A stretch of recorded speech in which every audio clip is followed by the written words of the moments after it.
Hello everyone. Hopefully this time my internet doesn't take a shit before we're able to finish the act.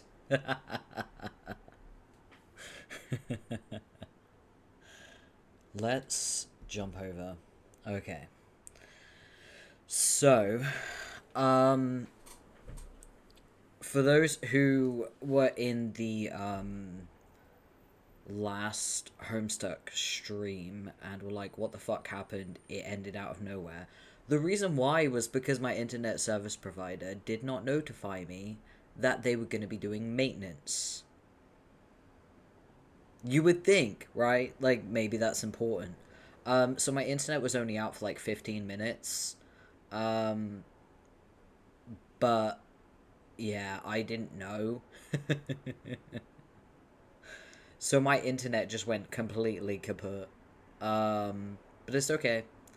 We're sorted now, and hopefully we should be okay to finish Act 1 today. I would like to. We're so close as well. We're so close to finishing. And for anyone who wants to know where we are page 204. So we're really, like, not that far in at all. Which is crazy, because I'm pretty sure we spent like 3 hours reading it. It's gonna be a long road. Alright, so let's get in and see. Let's do this. Alright, my mods are contractually obligated to be here as per our agreement that they consume Homestuck in exchange for me consuming the entirety of Power Rangers.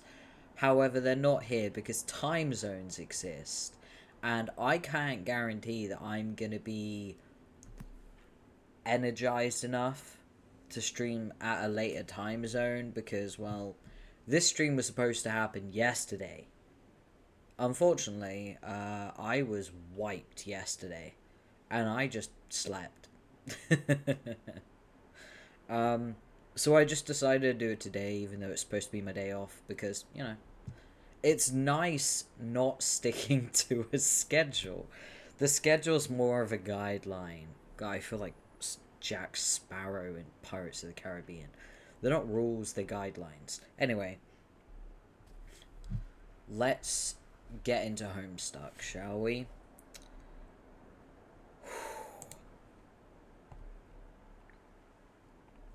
So this is the page we were on before everything went kaput. So let's begin, shall we?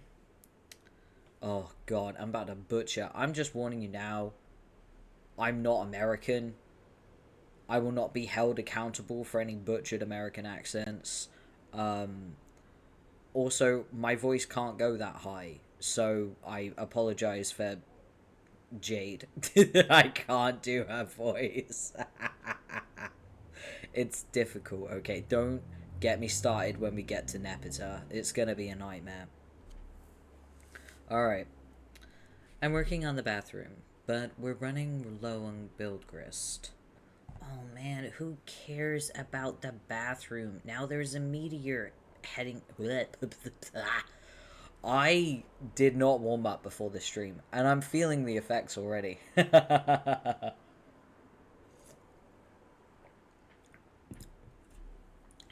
try that again. Oh man, who cares about the bathroom? Now there's a meteor headed for my house. I see. Do you suppose it has anything to do with the game? I don't know. Maybe. What do I do? I think it's very likely. The walkthroughs vaguely suggest an impending threat before they end.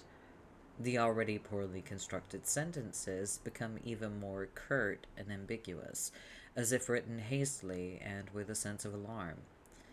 Actually, their dedication to updating the walkthrough under such circumstances is admirable. fascinating. Hmm? If the meteor is a game construct, I think the only thing to do is to proceed and try to solve the dilemma on the game's terms. Try using the lathe. It says you can use the card on it, but isn't more specific than that. Okay, I'll do that. Really, it is a labor to read this drivel. If I read any more, my brain will need to be spoon-fed from a jar while it blows spit bubbles in a high chair. I think I'll write my own walkthrough. Oh god, the walkthrough. Okay. I just have flashbacks. I've just realized, normally I skip her walkthroughs. We might not get that luxury. Okay. That is after we make sure you don't die. Heard you got the box. I hope you appreciate my heroic fatherly perseverance in getting it to you. In my rough and tumble dirty wife beaterly sort of way. Also, I hope you appreciate how many no-talent douches had their mitts on that bunny before you. It's like a grubby baton in some huge douchebag marathon. Hey, where are you? Oh man, the bunny was awesome. But I don't have time to talk. I'm playing Esburb and it's kind of a nightmare. TT is breaking everything in my house. Dude, I told you to steer clear of that game. And for that matter, you should probably wash your hands of flighty broads and their snarky horse shit altogether. And now there's a meteor coming, and I'm not even joking about that. It's like a big asteroid or comet or something in the sky, heading right for my house. Oh man, how big is it? I don't know, big I guess. I gotta go. We'll talk later if I'm still alive and the Earth doesn't blow up. The Earth isn't blown up? We're getting there. Like, the size of Texas or just Rhode Island. They're always throwing around these geographical comparisons to give us a sense of scale, like it really means anything to us. But it's like, it doesn't matter. So I was like, wow, that's pretty fucking big. Like, Mr. President, there's a meteor coming, sir. Oh yeah, how big is it? It's the size of Texas, sir. Oh shit. Or how big is it? It's the size of New York City, sir. Oh shit. Sir, I'm afraid the comet is the size of your mom's dick. Oh snap. Sir, are you familiar with Jupiter? You mean like the planet? Yeah, well, it's that big, sir. That sounds pretty big. I have a question. Is it Jupiter? Yes, sir. Earth is literally under siege by planet fucking Jupiter.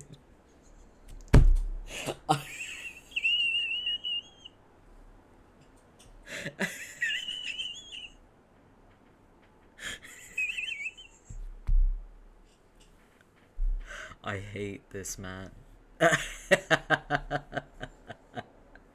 It was so hard to keep a straight face through that, and I failed. Oh my god. Dave is a gift. And a curse. Okay. Whew. Okay. Right. Yes, sir. Earth is literally under siege by planet fucking Jupiter. Oh, shit. Anyway, later. Let me turn the music down just a smidge. A little smidge. Okay. John, use pre-punched card on totem lathe. You slip the pre-punched card into a slot on the totem lathe. Above, the tool arm deploys a configuration of chisels. Now, you just need something to lathe. John, take Cruxite to totem lathe. Cursing your lack of foresight, you return to the balcony for the Cruxite dowel you left on the pedestal. You navigate the hallway, leery of your dad, who is presently puzzling over the new fixture in his hallway. I would pay I would pay for an internal monologue as to what, like, Dad Egbert is thinking.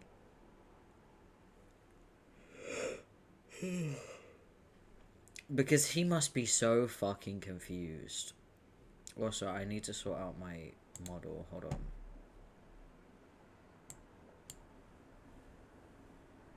There we go. I fixed it. Hello? What? What is happening?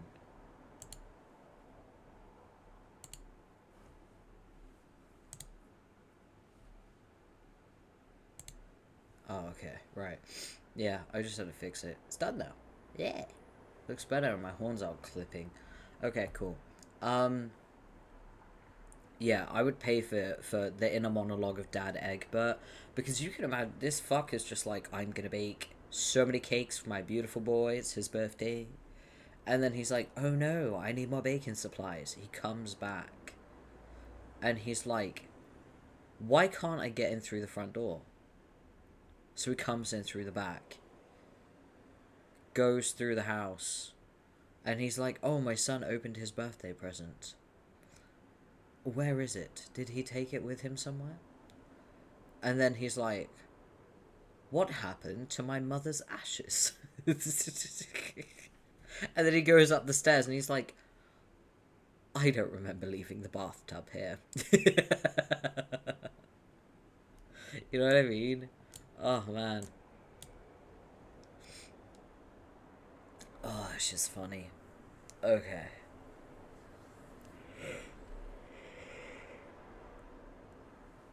Let's do it.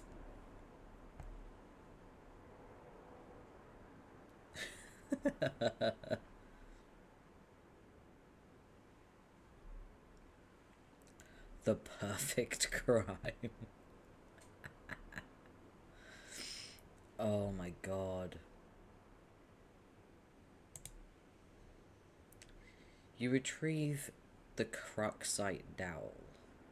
Dad just shrugs and heads back downstairs, presumably to do more baking. The most unbothered man in the world. If only he knew you were hard at work saving his ass. John, use Cruxite dowel on totem lathe. You clamp the Cruxite in the lathe. John, activate lathe. The lathe carves one totem. You take the totem. Alright. I used the lathe to make this blue shapy thing. Now I guess I take it back to the alchemixer again. Isn't it the alchemitor? Hello? Oh, she lost connection. I fucking feel her. Honestly.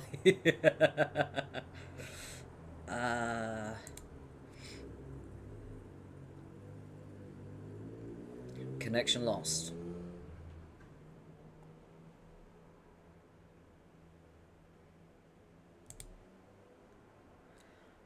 Oh no. Wait, doesn't this door open inwards?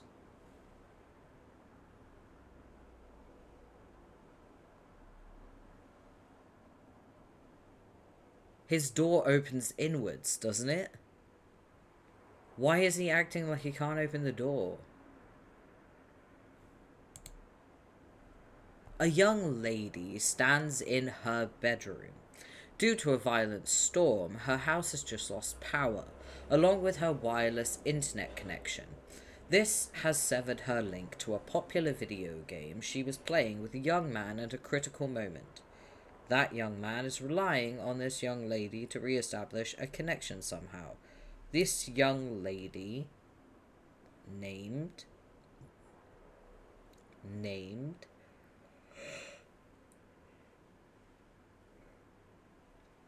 it's on the tip of your tongue. What was the name of this young lady again? Flighty Broad. No, that wasn't it. Rose Lalonde. There it is. Examine a room. Your name is Rose. As was previously mentioned, you are without electricity.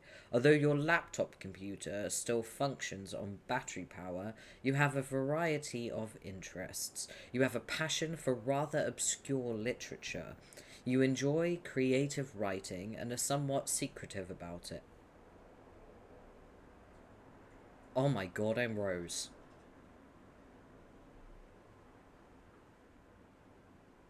Moving on from that horrifying realization, you, you have a fondness for bestially strange and fictitious, and sometimes dabble in psychoanalysis. You like to knit, and your room is a bit of a mess. And on occasion, if just the right one strikes your fancy, you like to play video games with your friends. What will you do? Rose, retrieve arms from the purple box. The purple package's contents are private. No one is allowed to look inside. Rose, writhe like a flagellum. That's flagellum, right? That's that word. What the fuck is that word? Wait.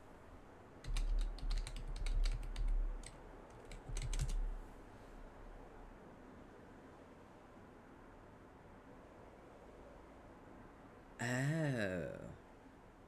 It's a slender thread-like structure, especially a microscopic appendage that enables many protozoa, bacteria, spermatozoa, etc. to swim. Oh, that's like in Spore when you start out and you have that little wriggly thing. It helps you swim. Oh, I see. Makes sense. Makes sense. Okay. Thank you, Google. Writhe like a flagellum and puke on your bed. Ugh, what a terrible idea. The thought alone makes you sick to your stomach. You would only resort to such embarrassing activity while no one was watching. These journals are for your eyes only. There's me with my Google Docs. Rose, get violin. Alright, let's do this.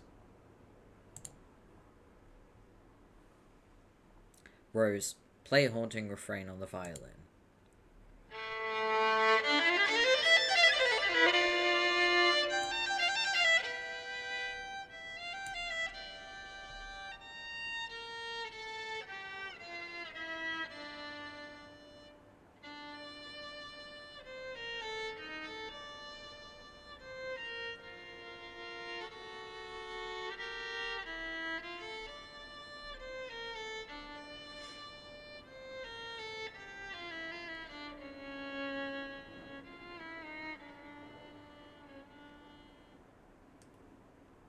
Very nice.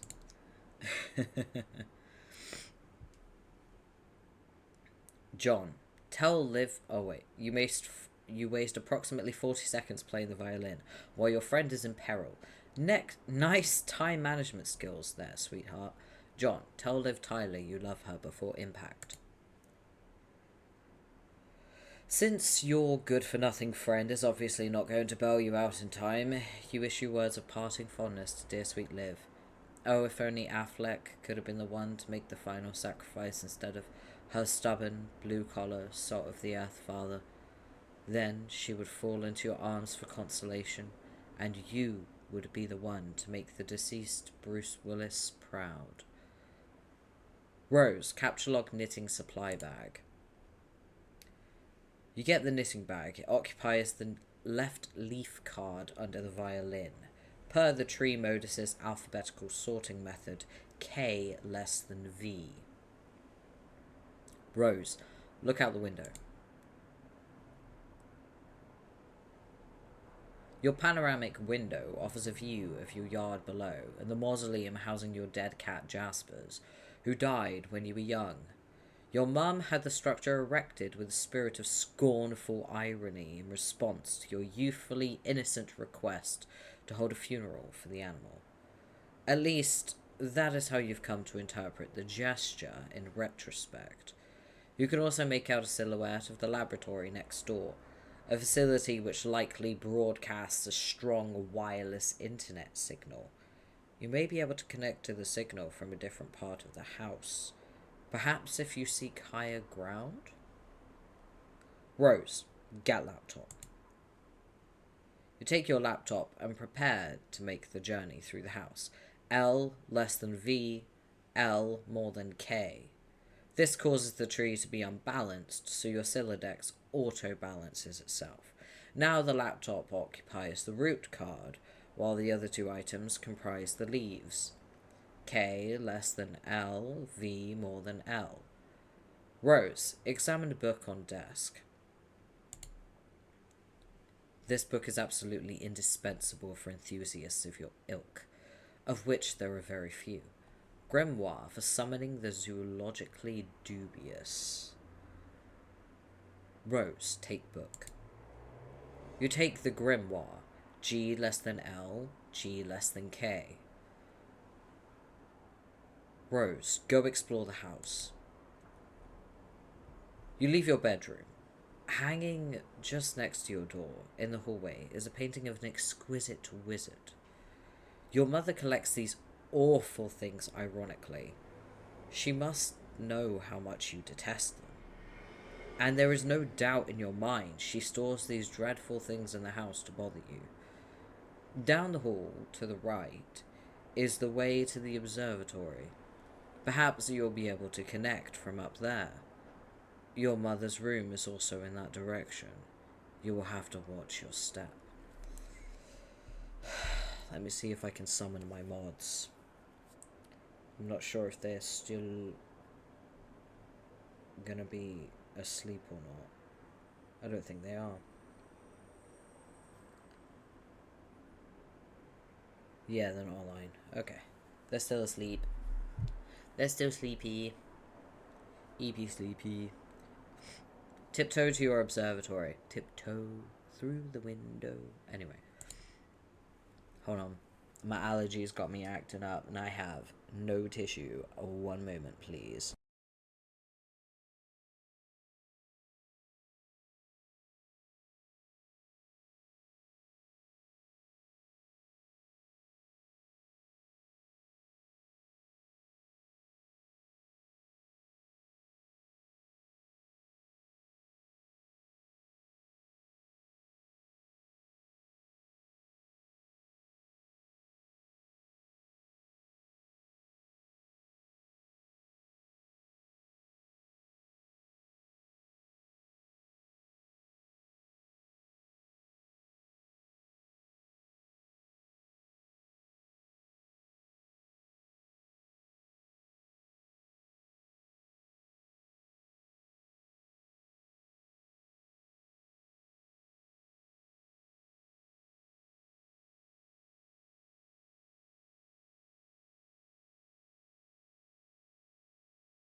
Okay, I'm back.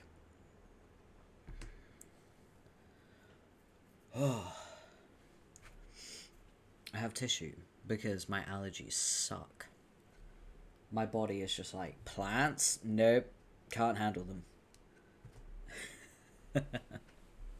Okay. You approach a juncture in the hallway. Beyond the juncture is the observatory. Rose, sneak by.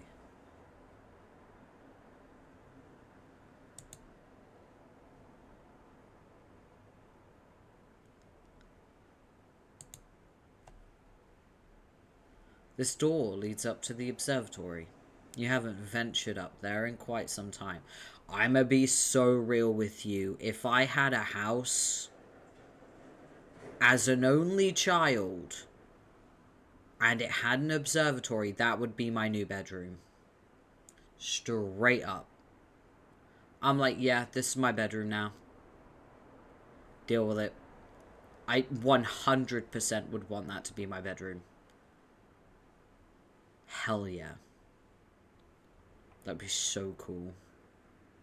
Rose, go through door. The door opens to an exterior walkway leading to the observatory's entrance. You've seen less inclement weather before. Oh, the things you'll do to help out a friend. Rose, hurry up to that observatory. Rose, try to connect. You first put your laptop down on the floor to get it situated, but removing it from the root card causes all the branches and leaves to be severed. Your items are dumped unceremoniously on the floor. Rose, see what you can observe. You're in a hurry, sure, but that doesn't mean you can't take a moment to peek through the huge telescope. You find a gap in the clouds. There seems a flurry of smaller meteoroids streaking steadily overhead. You're not sure what this means, but it is somewhat disconcerting. Rose, stack laptop on Grimoire to maximize elevation.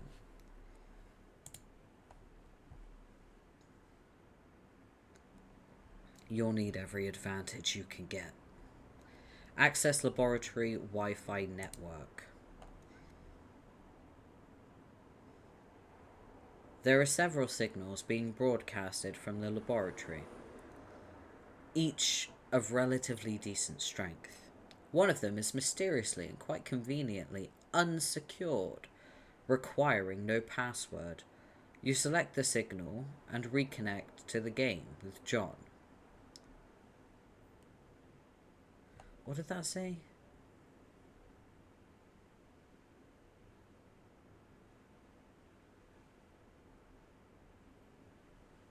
Ah, it's a Skynet lab. Interesting.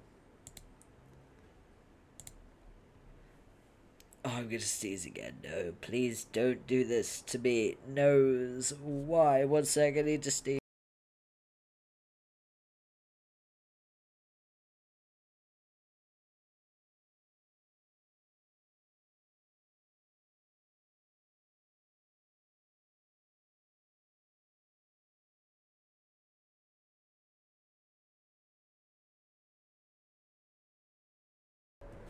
Oh my gosh. I barely made that on time. I fucking sneezed twice, goddamn. Yeah, those tissues were a good investment. You know what's funny? I spent all morning in my living room. No sign of allergies. The moment I come into my room with my window that has been open for days, by the way, immediately allergies. I also went out this morning as well, so it's probably making it way worse. I did sneeze a little bit while I was out, but when I got back I was fine. Okay. Yeah, put that in the bin. Okay. Alright. I'm back. Hurry up and open my door. Not that it even matters. I think I'm probably dead no matter what. Patience, you still haven't used the new totem. Huh? I believe it will create the item on the punch card. So what is it, like an apple or something? What good will that even do? We'll see. I found no evidence that anyone has successfully created the item, and the content of the card appears to be variable from its session to session. In one instance, it was described as an eggy looking thing. Sick. Do we have enough of those building jewels to make it? According to the Athenium, it is a free item. This speaks to its importance, in my view. Now, off you go. Remove door from hinges.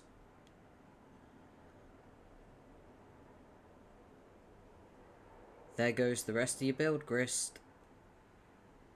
Rose, put bathtub back. You probably should have just done this in the first place. John, take totem to Alchemita.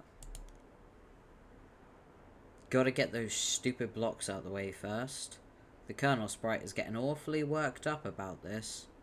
Rose, remove blocks. You store the perfectly generic objects in your Fenalia registry, potentially to be deployed at a later time.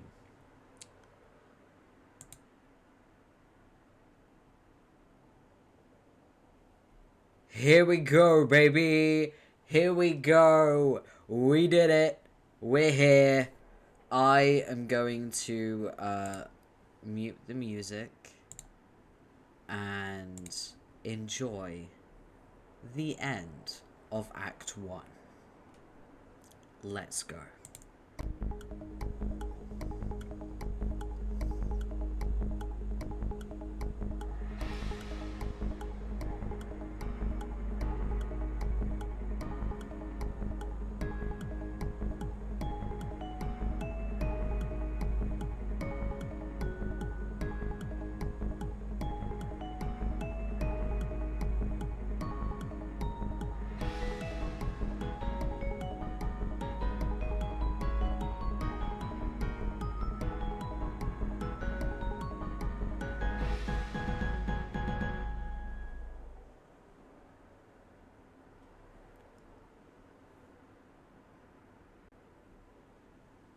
End of Act 1. Oh, we're about to meet the best boy. The best character. Years in the future, but not many. Yes. Oh my god, I love this person. A wayward vagabond records a stuttering step in the sun-bleached dust. What is this?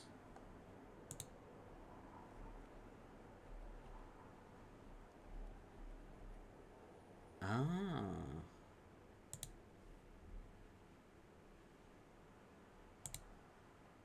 Alright, we're on Act 2. We're here, let's go. Alright.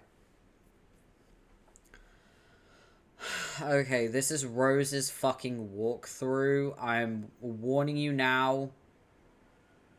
This shit is just the most convoluted, wordy drivel you are ever going to read in your life.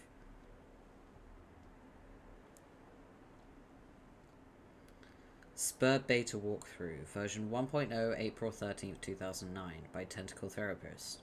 Table of Contents. Caveats and condolences. Walkthrough incomplete. Caveats and condolences. I'd be inclined to dispense with the trite, even under less pressing circumstances. Needless to say, I'll forego the inscrutable ASCII banner, which typically heralds the striking freefall of these documents. I'll also resist the urge to brandish any copyright marks or the particular neurosis that concerns itself with the theft of the utterly mundane. I'll allow other deranged prospectors to stake claims on their worthless plots as the woods burn around them. My introduction will be sparse. There will be no majestic prose blustering into the sails of a galleon as we embark on this voyage together. Nor will there be any ham-fisted prose whipping its limbs under a bedsheet. I'm not reading this in her voice, it's too wordy. I'm warning you now. Limbs under a bedsheet like a deranged ghost, for that matter. I won't set the stage or dim the lights. The mood, you will see, will be set soon enough. Since you're reading this, chances are you've installed this game on your computer already. If this is true, like many others, you've just participated in bringing about the end of the world. But don't beat yourself up about it. There was never anything you could have done to prevent it. The end is happening right now as I type, and as you read. I've come to understand that we were always doomed through our collective ignorance, and now further doomed by those few who know and struggle to flee. If you're lucky, you'll be among the smaller subset of the latter who are successful. What I mean is, while that game you installed is just one more grinding slab of rock sealing our planet's crypt, it is also your only hope to live. I'm presently faced with the same conundrum as you. And though I speak with more experience, my own outcome is far from assured. I will play the game, as much of it as there is to play, and record my findings here. If you want to live, you will do as I instruct. My condolences. TT. Alright, we got a sound. Where is it? There it is. Okay.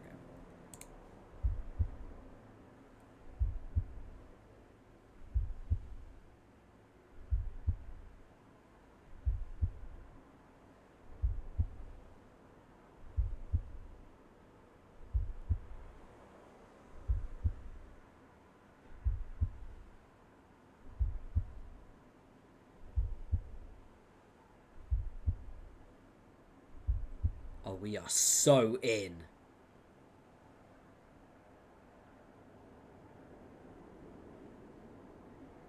We kept the car, though. Let's go, fellas. And the tyre swing. Let's be honest. The tyre swing is really where it's at. This is such a cool, like... Yeah, I love this. Man, they did such a good job with it. The kernel divides. The two halves go their separate ways, leaving behind the sprite portion.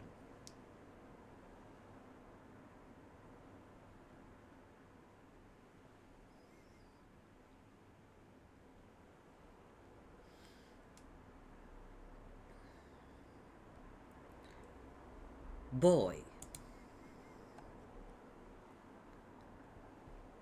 What is left of the sprite undergoes a mysterious transformation. For a moment, you thought you heard someone say boy, as if whispered in the periphery of your awareness. It was probably just your imagination there.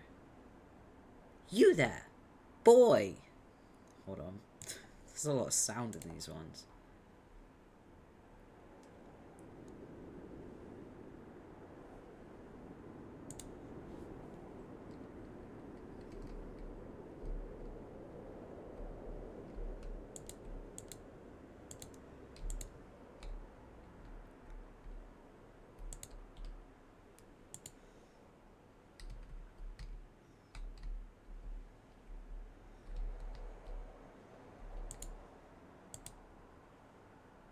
In retrospect, it was pretty funny when your dad pied you like that.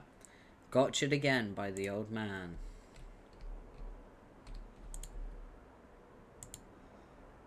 This thing weighs a ton. You'd honestly be surprised if the game cursor could lift it. There is no sound. What? Or at least not without significant expense of grist. Of all the places for Rose to drop the infernal thing, more than ever you feel... What's the word you're looking for?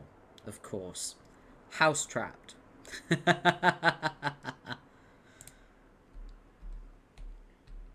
Okay, what else should we look at? Stow lump of soot for future use, boy.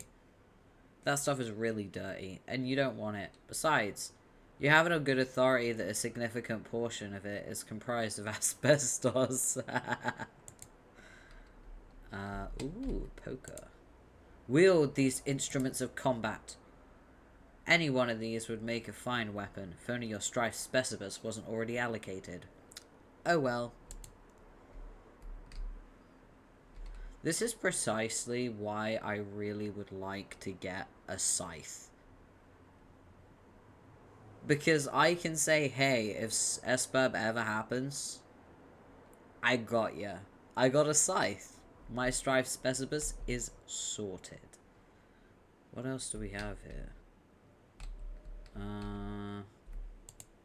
Boy, go in there. Ooh. Observe this box. The bunny is not in the box. I said the bunny is not in the box. Why couldn't the bunny be in the box?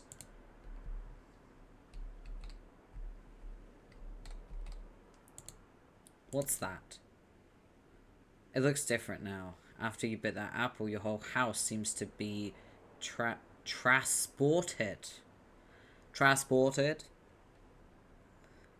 Fellas, I found a typo in Homestuck. Seems to be transported somewhere. Then the apple disappeared and the kernel sprite underwent a transformation. Aside from the change in appearance, the transformation doesn't seem to have any relevant ramifications. Oh, you say that now. You say that now. Investigate this device.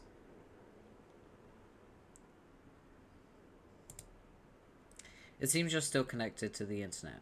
Rose is trying to get in touch with you. You will reply in a moment, once you've fully assessed your situation. Boy, look through this window.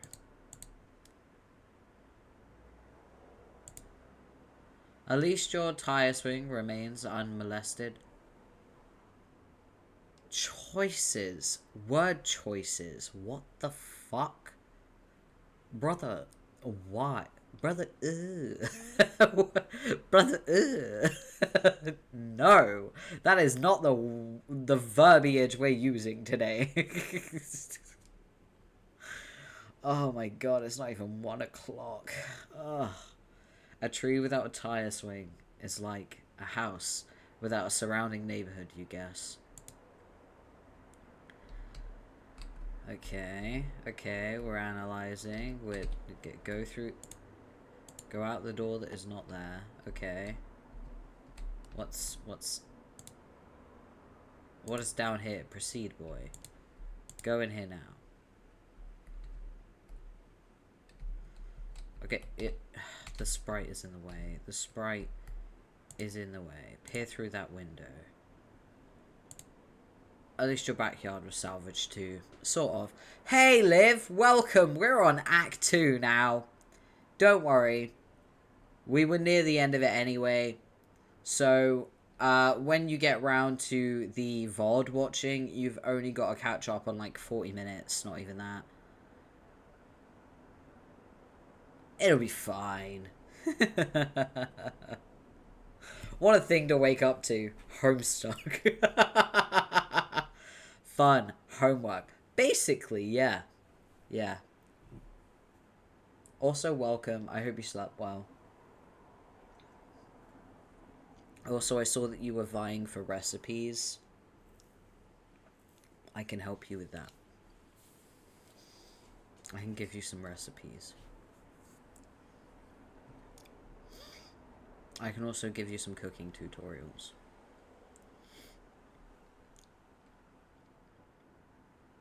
Slept like a log? Good. I slept a lot yesterday. Which is why I'm doing this today, even though it's supposed to be my day off. I went shopping this morning as well. So I've done a lot today already. Like, the reason why I was supposed to have today off was because I needed to go shopping and get groceries and stuff. But yeah, I was like, I didn't stream yesterday. I got to stream today. So, yeah. I'm feeling good though. I'm not feeling like too tired. I was like, yeah, I'm gonna have to hit live when I still feel up for it. Bro conked out like 13 hours. I thought he died. Yeah. Yeah, I really was just fucking gone. I was really tired though. I don't know what was going on. It happens from time to time. I guess fatigue is just part and parcel of my chronic illness, so, you know, just gotta deal with it. It's fine, though. Anyway, I hope you're well, Liv. I hope you're ready to learn. Okay. We can keep exploring. Leave it once. Open this. Your dad's room is still locked. Boy, listen to me, boy. His name is John, you nincompoop. No, go back. Okay, should we go to the study? There might be something in the study. Why is the sprite always in the way? Boy who is John, do as I say. What would you like boy who is John to do? Here, boy, in here. Oh, the can of peanuts. Obey my commands, John boy. And those commands would be... Why is this ghost guy following you? This is the Colonel sprite. You remember when we prototyped our fun little Harlequin toy that we got from Dad into the Colonel sprite? Well, we finished Act 1 with the meteor hitting what appeared to be our house. But our house is no longer on an earthly plane. We are in the game, okay? And it saved us. I don't know about the rest of the neighborhood, but it saved us. And when we entered the game, the Colonel sprite split into 3 parts. There was a white part that went upwards, a black part that went downwards, and what was left was the blue. And it transformed into this. Look here. This is the view from the window. How terrifying. Got it. Yeah. It will be explained, by the way. It's just, like, worth noting that we are not on Earth. That's the view. We literally have only just arrived, by the way. So, can you imagine playing a video game and then suddenly it's dark? You look outside and that's what you see? That's scary. It's dark out there. Can't see anything for miles. Can I not click on the... I would like the boy to interact with his environment in a constructive manner. Maybe you should be a little more specific. Have the boy assess his current situation. I'm afraid I can't have the boy to do that. Tell him to do it yourself. Return to the large room with the gross paintings. Also, this is a mini-game. How fun, right? This way, through the doors, like you see in a cowboy saloon. Wasn't Dad in here?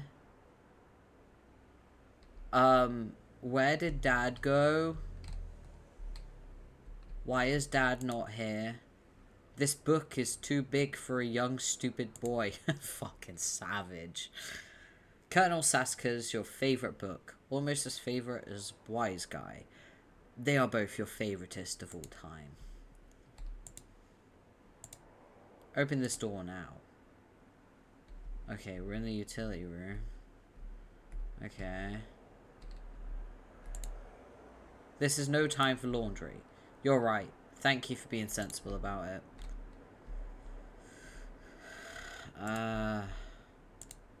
Exit, boy. Ponder Lawn Amusement. Your childhood nemesis. The spring-mounted pogo ride. Sadly was not swallowed by the void. It will have to wait another day for its comeuppance.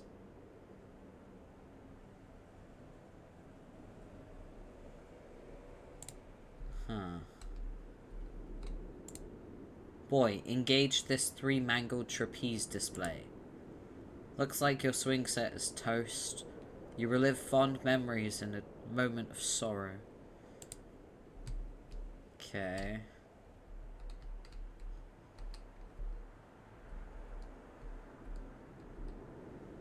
Ooh, handcuffs. Claim the dangling tree bauble. The trick handcuffs are still there, thank God. I know, you're not about to try to claim them just now. Interesting.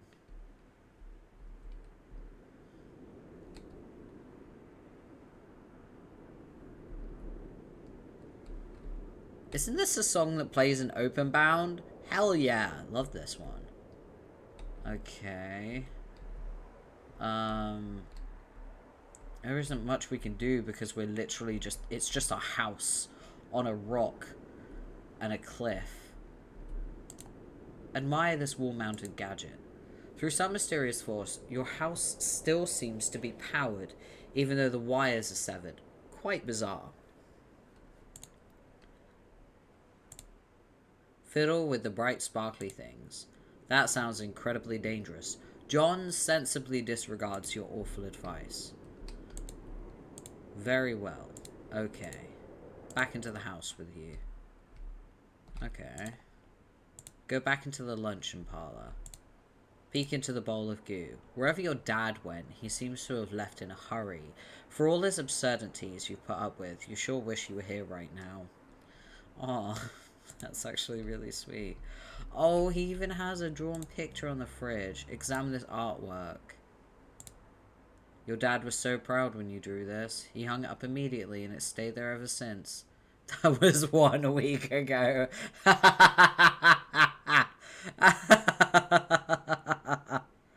Why does he not like his dad again? Oh, because he's an angsty teen. That's why.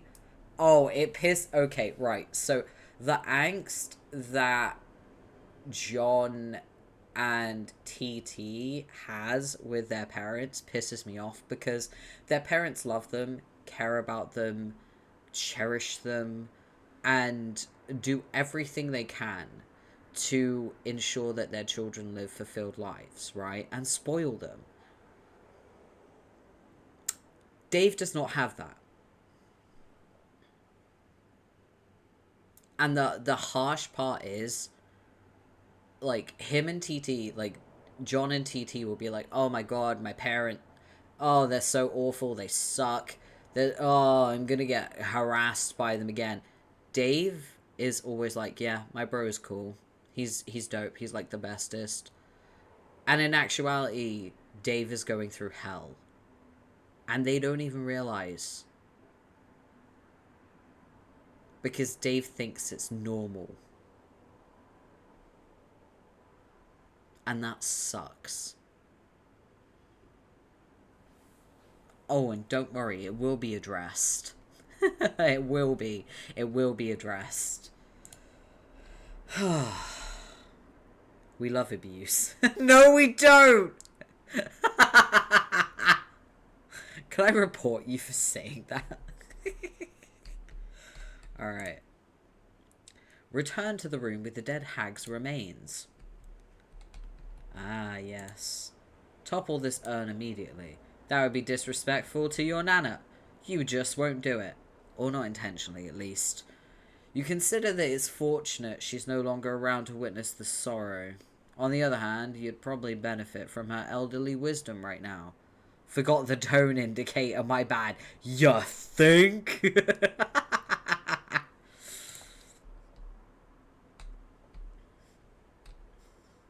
Okay. Let's go into our bedroom. Alright. So, I think we've explored everything. I think we've assessed the situation. Boy, quit all this scurrying around. For the last time, this boy's name is John. Fine, John, return to your quarters. You go back up to your bedroom, tiptoeing around the weird petroleum-based sludge. By the way, this all appeared, the black sludge, this all appeared when we entered the game. Okay? So we don't know where it comes from. Now, John, respond to your friend unit. This is what I'm gonna... Can we rename the group chat? Friend unit.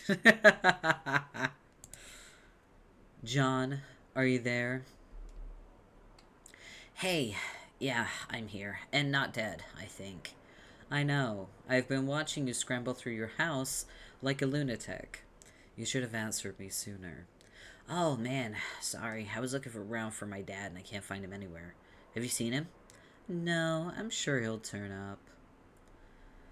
We have more important things to address right now. Yeah, like, where am I? I don't know that either. But I've determined your neighborhood was destroyed by the meteor. Wherever you were transported, it saved you from the impact. I've been reading reports in the news. Over the last few days, there have been many smaller meteor collisions with people's homes around the world, and they seem to be getting bigger. Yours was the biggest they've identified so far. Wow. Okay. So then I guess if this is all the game's doing, then the point is for us to save the world? Perhaps. Then we'd better get moving and figure this game out. Yes, but wait. We should retrieve your PDA. Yet again. It will help to keep tabs on each other while you investigate. I think I can get you closer to it if I can replenish our grist supply somewhat. There may be a way to recycle some that we already used. Okay. Then I'll meet you on the balcony. Wait, Rose, one thing. What? You never even wished me a happy birthday. Hello? I was working on something to send to you, but I was running late with it. I didn't want you to think I believed meager well wishes alone would suffice for the occasion. That said, happy birthday, John. Oh, jeez. That is silly. Anyway, thanks. Aw, they're such good friends. I thought the kid just shit in the bed. Honestly, no. He would shit the desk. Let's be honest, this is Homestuck. Anyway, first, take the fabric item on the floor. There. The towel? Why? Oh well, you're the boss. You capture lock the towel. What now?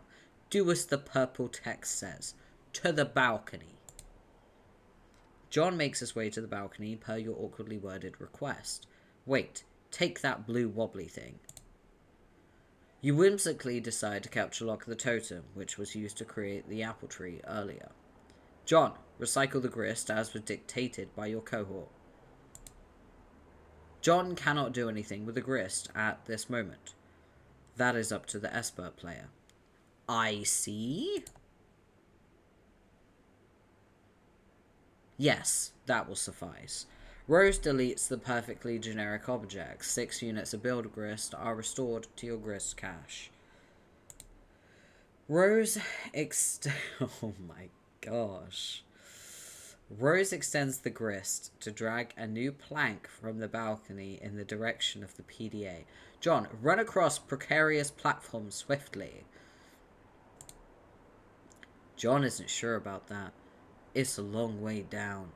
John, I said make haste on the narrow catwalk. John is very nervous about the idea, and the strident tone of your commands is starting to make him a little upset. Fine, proceed as your level of comfort dictates.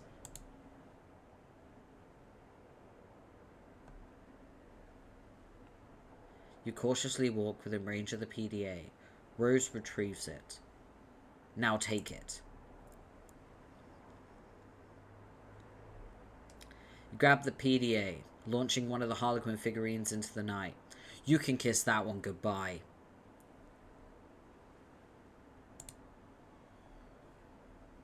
Wait, can you hear the blue text? Is the blue text like an array? Oh boy, yeah, we don't know. That has not been explained. You'll find out though. You will find out. Just one command will suffice, thanks. It looks like you're not the only one trying to locate your father after the disaster. Submitting inquiry over concern over cataclysmic event. Pipe Van 413. Reply. Status of health/wardrobe. Neighbouring house struck by flaming projectile in light of fire hazard. Evacuating house of all expensive garments. Salvage as many hats as is practical. You are in our thoughts, along with Pipe Fan 413 and his enviable collection of pipes. Thank you to all. Report most hats removed from danger. Ties next. These boring men are uninteresting.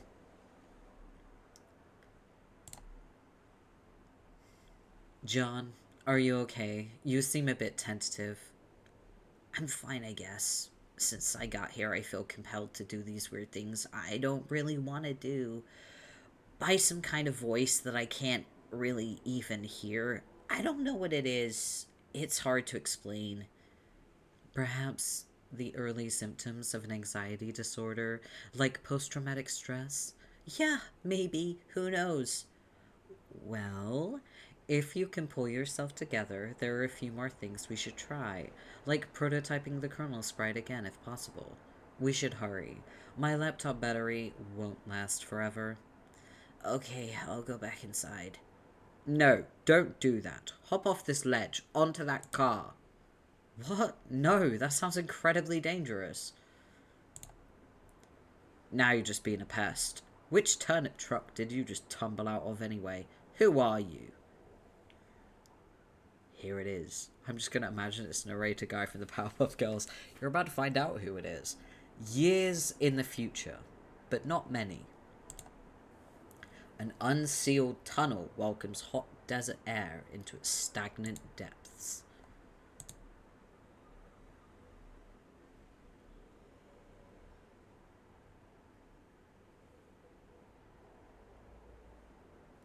Ha ha ha ha! The best character in Homestuck has arrived. Let's go, my man. The man, the myth, the legend. Oh my god, Rose's fucking walkthrough. Okay. It's a guy on a computer. I know. It's me. I am in Homestuck. Anyway. Actually, I am. I just realized. Anyway. This is Rose's walkthrough. Prepare yourselves. Upon connecting with the client user, you, the server user, will be met with a control panel allowing you to manipulate your co-player's environment. You will find that you're allowed to deploy 4 items at no expense. 3 of these are rather large machines and 1 is a punch card.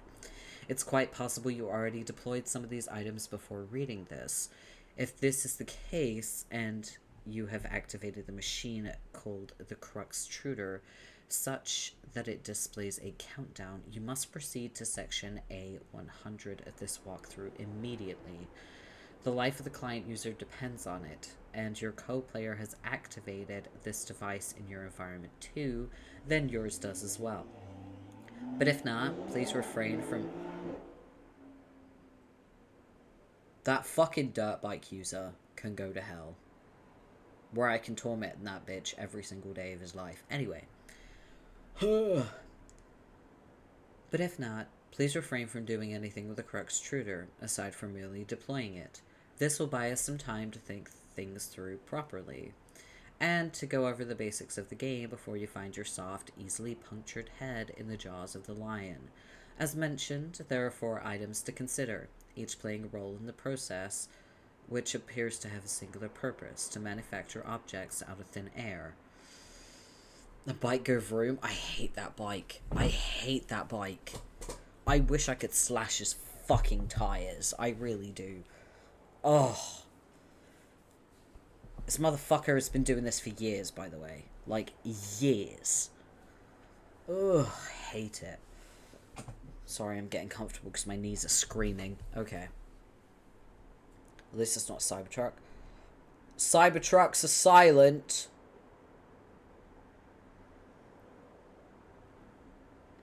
They're silent. I would rather one of those. Not gonna lie. Don't care what the fucking car looks like. I just don't want it to make any noise. Or at least minimal noise. Anyway. Where was I?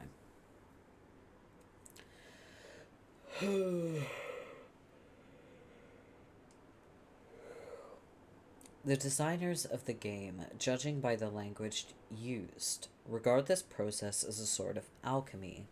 This may allude to complexities in the production process yet to present themselves, but for now, the variety of objects you're able to create remains quite limited. The items in question are the Cruxtruder, again, tread lightly with this one, the totem lathe, the alchemeter, and the pre-punched card. I will describe how these devices work in conjunction with each other, and I will use the analogy of having a key made at a hardware store to help you understand. First, deploy all of these objects in convenient proximity to each other.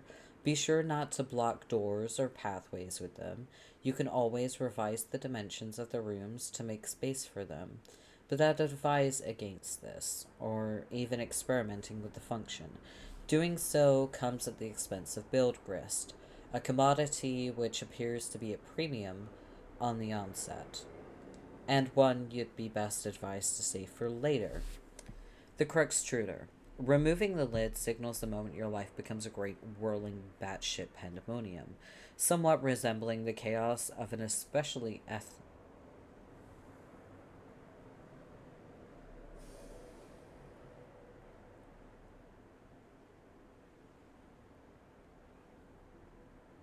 I'm sorry, what?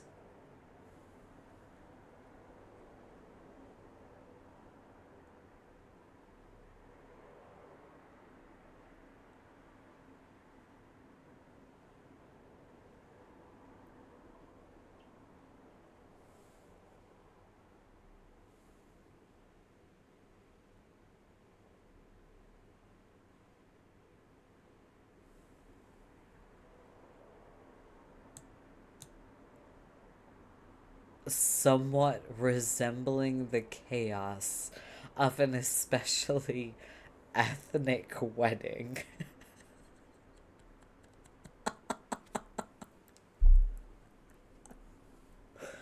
Guys, Homestuck is gonna get me fucking cancelled. I swear to God. 2009, everyone! 2009! Fucking hell. Woo! Man, take a shot every time Homestuck is problematic. That's how you speed run liver failure. Jesus Christ. Okay. That's terrible. That's fucking diabolical. Oh boy.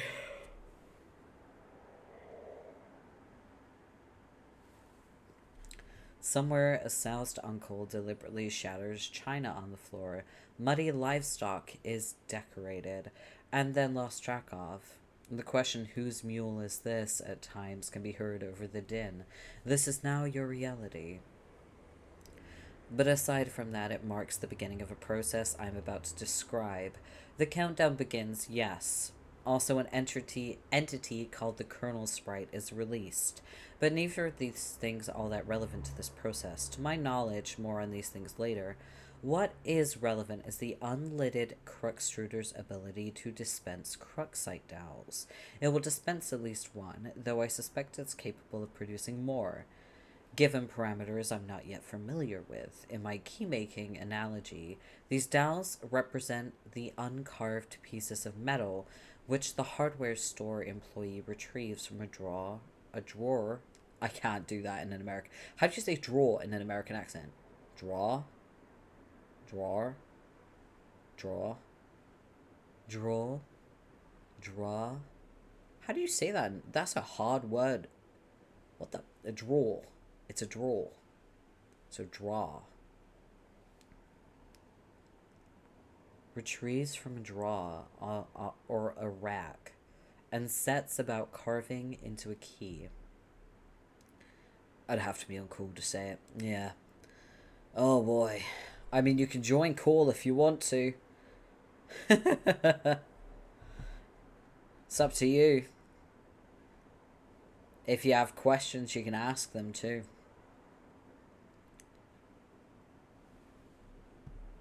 I need a drink. Okay.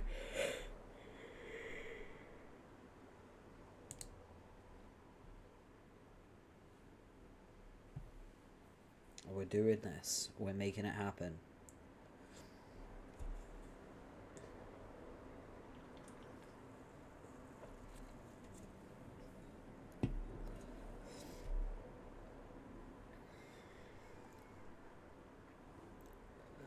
Come on, Discord.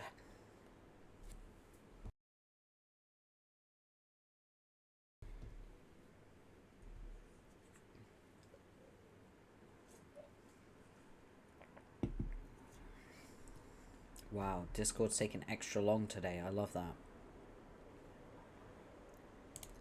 Anyway, let's continue reading.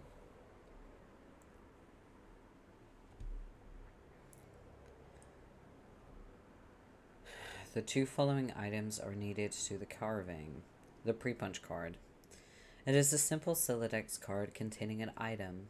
There is evidence to suggest the specific item it contains is variable from session to session. Oh. Hello.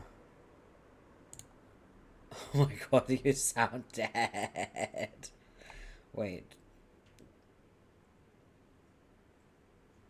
Do I have my Fugies? Hold on. There we go. Where are my Fugies?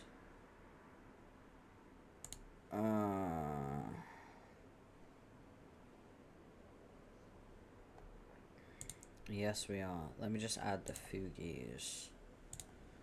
There we go.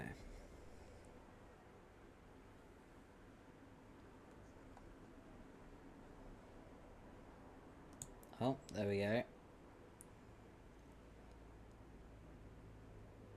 There we go. You sound so fucking dead. You sound how I felt yesterday. Do you want to read?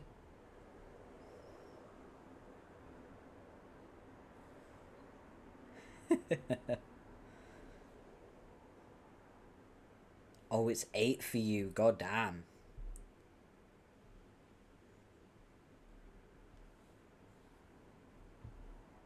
Do you not have my stream up? What the fuck?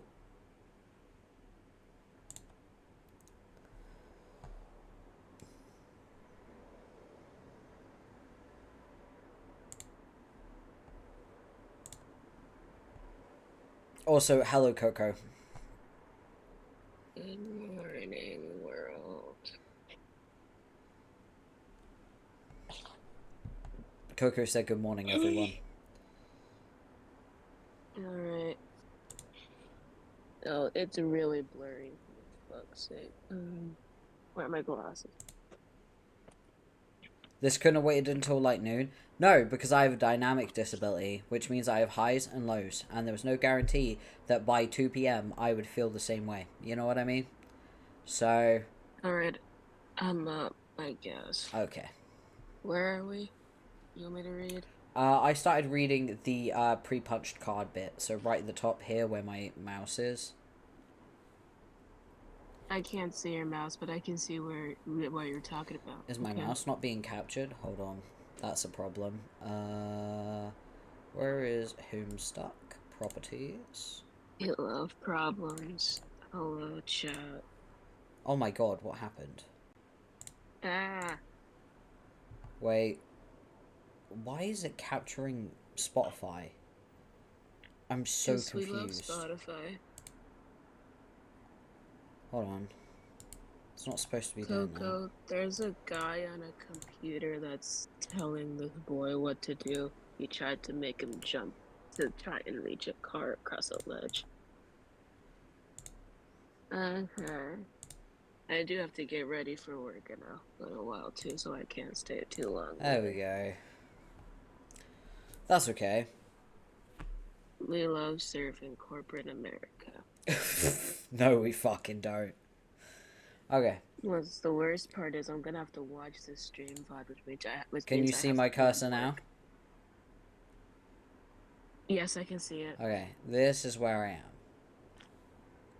Alright, okay, let me be less dead and start reading. Okay, I'm alive. It is a simple Siladex card containing an item that is evidence to suggest the specific item it contains. It's variable from session to session. The card I deployed contained a blue apple. Yours may be different. It shouldn't matter, hopefully.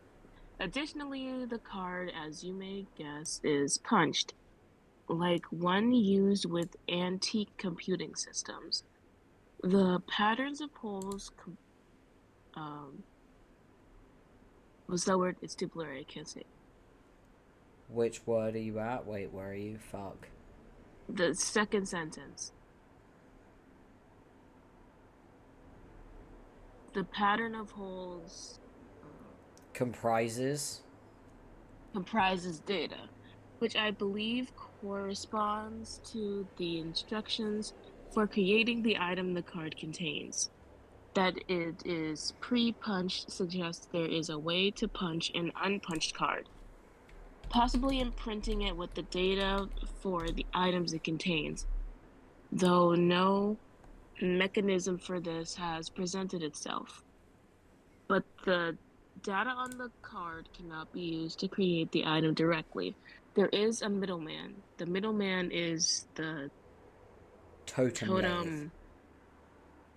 Totem what? Totem lathe. Ah, man. It's hard, isn't it?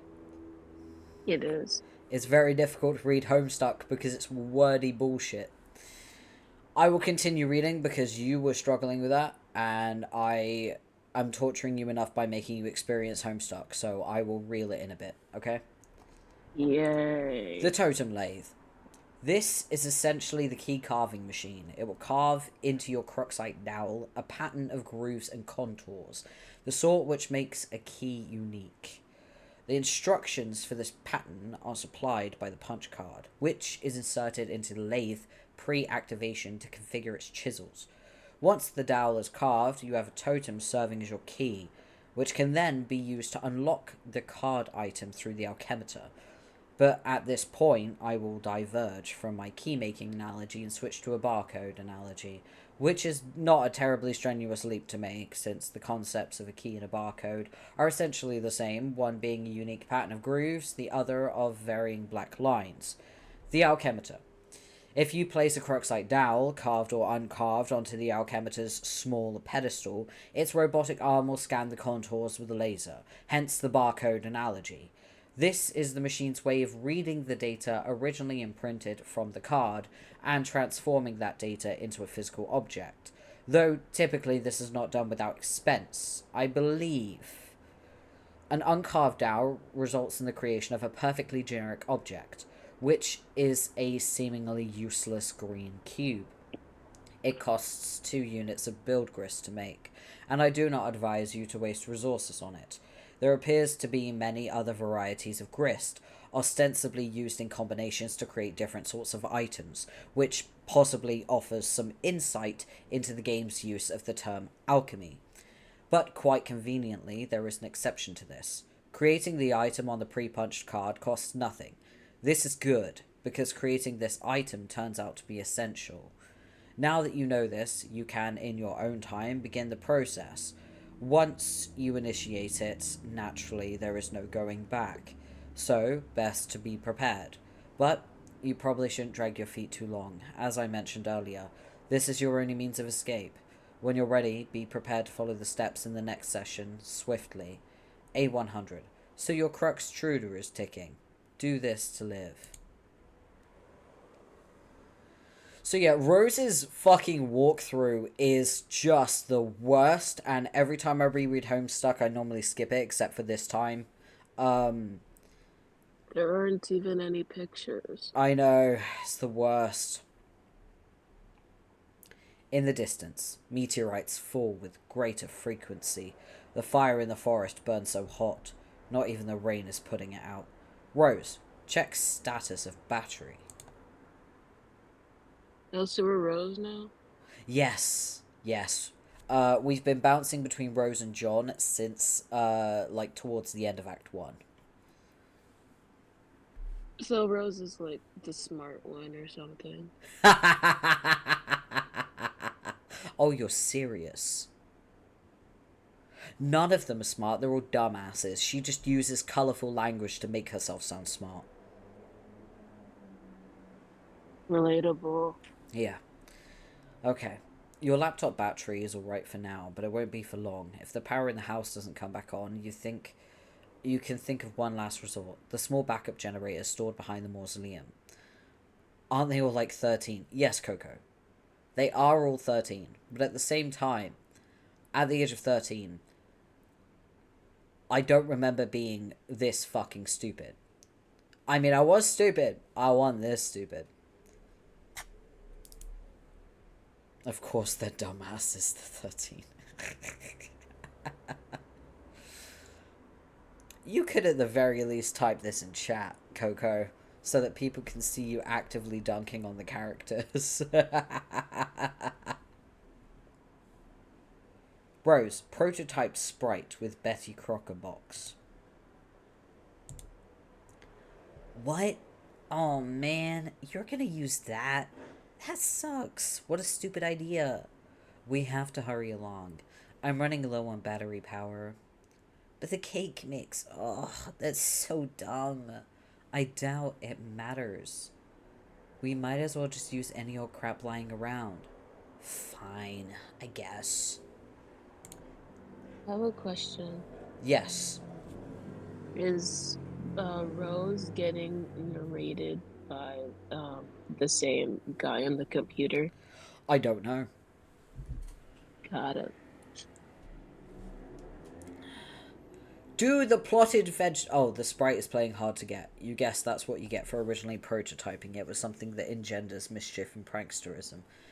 Do the plotted vegetable instead. It looks delicious. Pipe down, you. This is Rose's decision, not yours. Rose, prototype sprite with Sassacre text. Oh, yes, sweet. Now we're talking. See if you can distract it. I'll try to sneak up on it.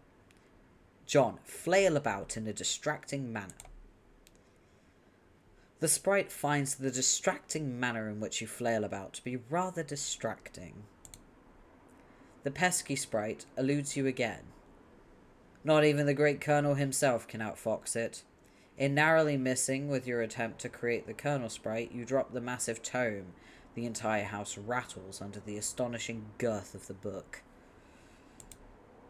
In another room, Nana's ashes dump onto the sprite, which is caught unawares by the dowsing.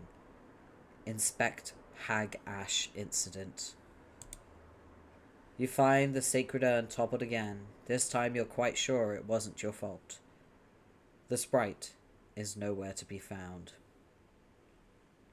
Rose, remove Cruxtruder from doorway. Oh man, where'd it go? I can't find it anywhere in the house. No time to worry about it. The next thing we should do is get your server copy of the game from the car. You need to connect to my client so I can repeat your steps and presumably join you wherever you are. We should do this quickly before my house burns down. What? There was a fire? There will be soon. Oh geez. So move this thing already. It looks like it requires a lot of grist to move. I don't have enough to relocate the door either. How much do you have? 0. Oh, I thought about jumping to the car from the ledge earlier, but that sounds dangerous. I have a better idea. Meet me upstairs. Do again, as purple words say. You're about to head upstairs, but you thought you heard something behind you. It was faint, but you could swear it was a small, light-hearted chuckle, along the lines of a spirited hoo hoo hoo.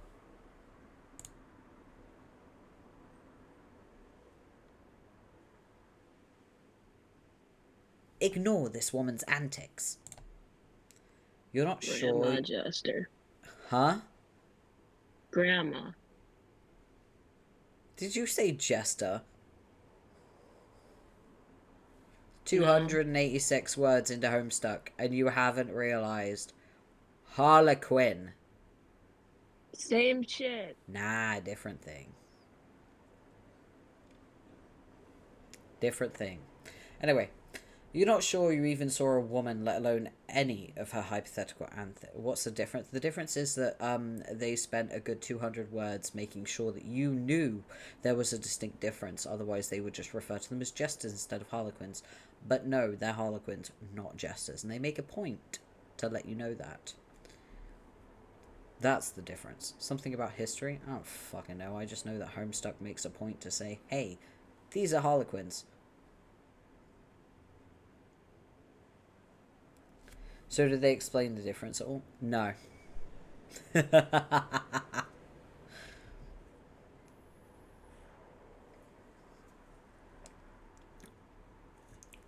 Right. But whatever it was you might have caught a glimpse of, it sure gave you the willies. You head upstairs on your way to the balcony. Your PDA is acting up again. Indulge the device, but be curt with it. Hey bro, check it out. I'm working on some new rhymes. Dude, I don't have the time for nerdy raps. Come on, this is Hellsville. Just listen. It sounds like you don't even believe me that I was about to get blown up, but I really was. Now I'm in some weird dimension that Esperb sent me to or something, and now, on top of that, I think I'm being haunted by my dead grandma. Huh. For real? Yeah, it's true, but I'll talk to you later about it. I think I could drop some sick rhymes about all this. Man, see, I just don't think all the rapping stuff is really as cool as you think it is. Nah, this would be dope. Check it. No, I have to go. Bye.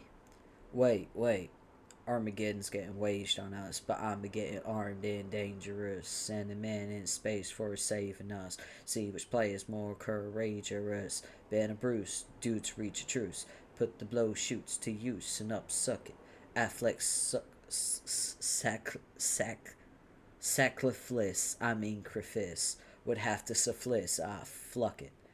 Bros be a stained glass saint up on a cross getting hella Christ plagiarist.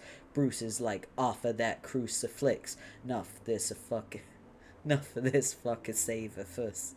Restrain this ass per McLean Redux, while Buscemi remain dangerous when a plan gone astray pays off a wasted craterus. Ashtray catering to layers and Matt McConaughey's vague remainder dust. Wait, McConaughey wasn't even in any of those meteor movies, was he? I'll have to make a rap about, I don't know, Morgan Freeman or something being the president. It'll be called Obama Made It So That No One Gives a Shit About Black Presidents in Movies Anymore. See, you gotta fill me in on what's going on, so I'll have something to rap about besides all your dumb shit movies. Fucking Christ, I know. Read the message Coco put in chat. I pinned it. Dave's got hidden talent. Hope he keeps it hidden. Bars. And by bars, I mean jail bars.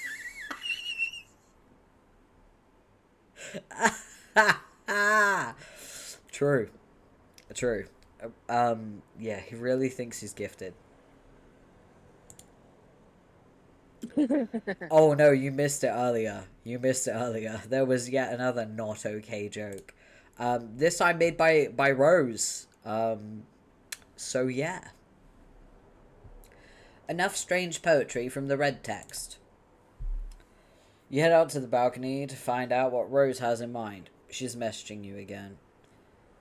Purple text is less irrational than the red text. I'm lifting the car up to the balcony. Whoa, okay. Once it's up, retrieve the game. Then, I'll put it back down on the driveway. But the door is locked. Then break a window.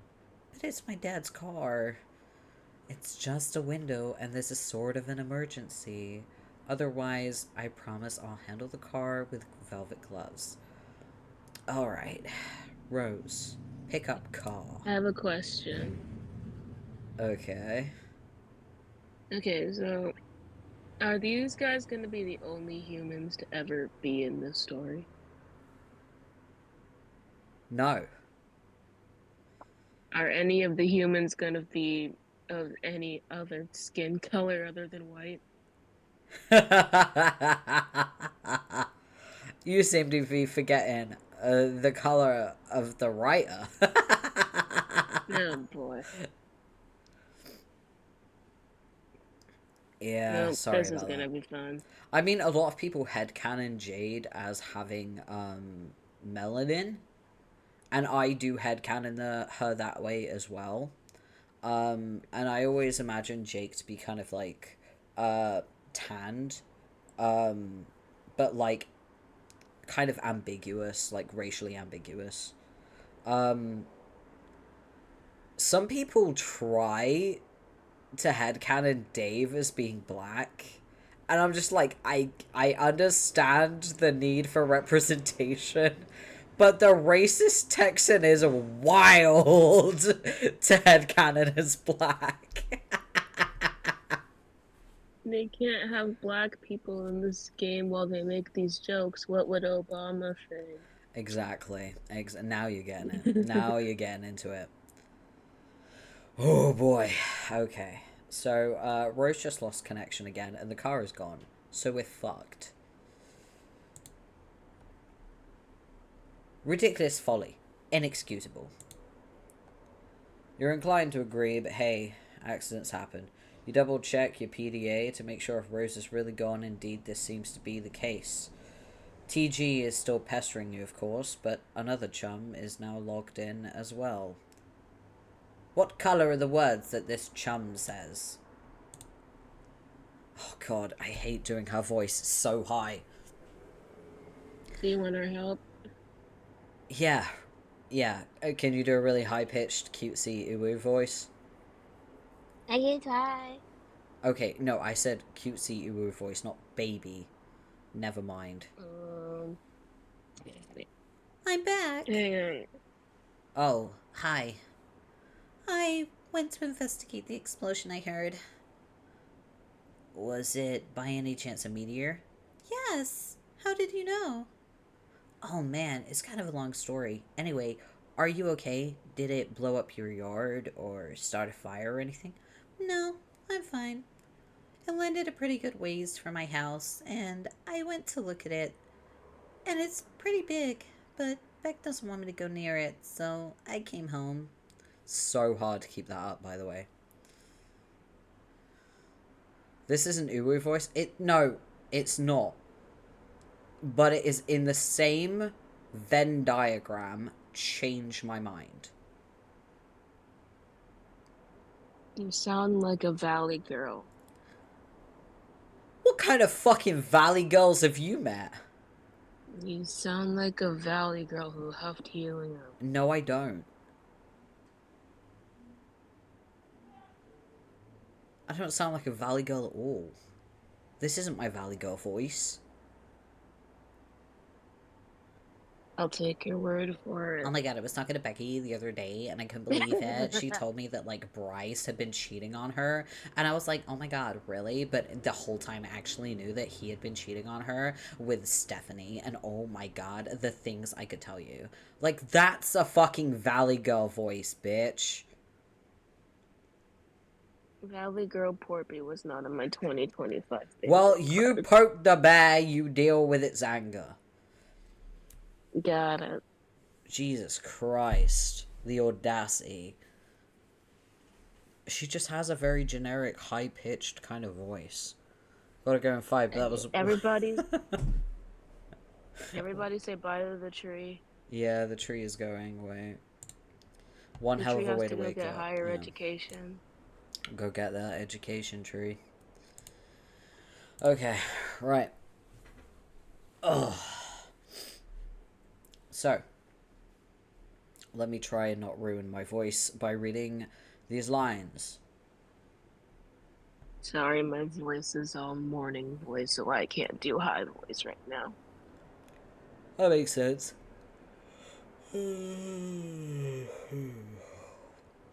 Alright. Well, gosh, he's probably right. Anyway, what have you been up to, John? Oh, did you get... Oh, fucking reading it in the wrong voice. Oh, did you get my package yet? Yeah, I was trying to get it, but Rose dropped my car into a weird, spooky, bottomless pit, and the package was in the car, and I'm really sorry about that. Oh, no. Wow, okay, guess I should start at the beginning. See, a meteor blew up my neighborhood. That's terrible, John, I'm so sorry. But I'm okay. My house is too, sort of. That game I was telling you about, Esperb, which I was playing with Rose, sort of transported me somewhere at the last minute. But now I'm trapped here, and it's weird and dark, and I can't find my dad, and I just lost the car and my copy of the game in the pit, and I think I have to save the world from the apocalypse. Huh. Well, sounds really crazy and kind of scary, but it also sounds kind of exciting. I don't know, John. Oh my god, I can't do this voice. It's hurting me. Hold on. You want me to try? I might start squeaking I like a have broken engine. I have absolutely no faith in your ability to do this voice. How dare you? Yeah, I can't do it. Haha, see? I don't know, John. Maybe this is your destiny. If anyone can save the world, I think it's probably you. Wow, you think so? Yes. Well, okay, but it's not even that simple. I was about to connect to Rose to help transport her and save her from meteors and fire and stuff, but she lost battery power and lost the game disc. So I think I have to get TG to use his copy to save her. That jackass won't shut up and stop rapping and stuff. He is so silly. Yeah, anyway, I should talk to him about it. So, BRB. The green text was attractive. Now view the red text again. Attractive? You can't even see her. The green text, the text was attractive. As in the way it looks. That's even worse. You mean to tell me you've never seen a font and been like, that's a nice font? I've seen fonts and been like, I can't understand anything this is saying. Get out of my face. That's because you're Jared That 19 and you can't fucking read. That's why.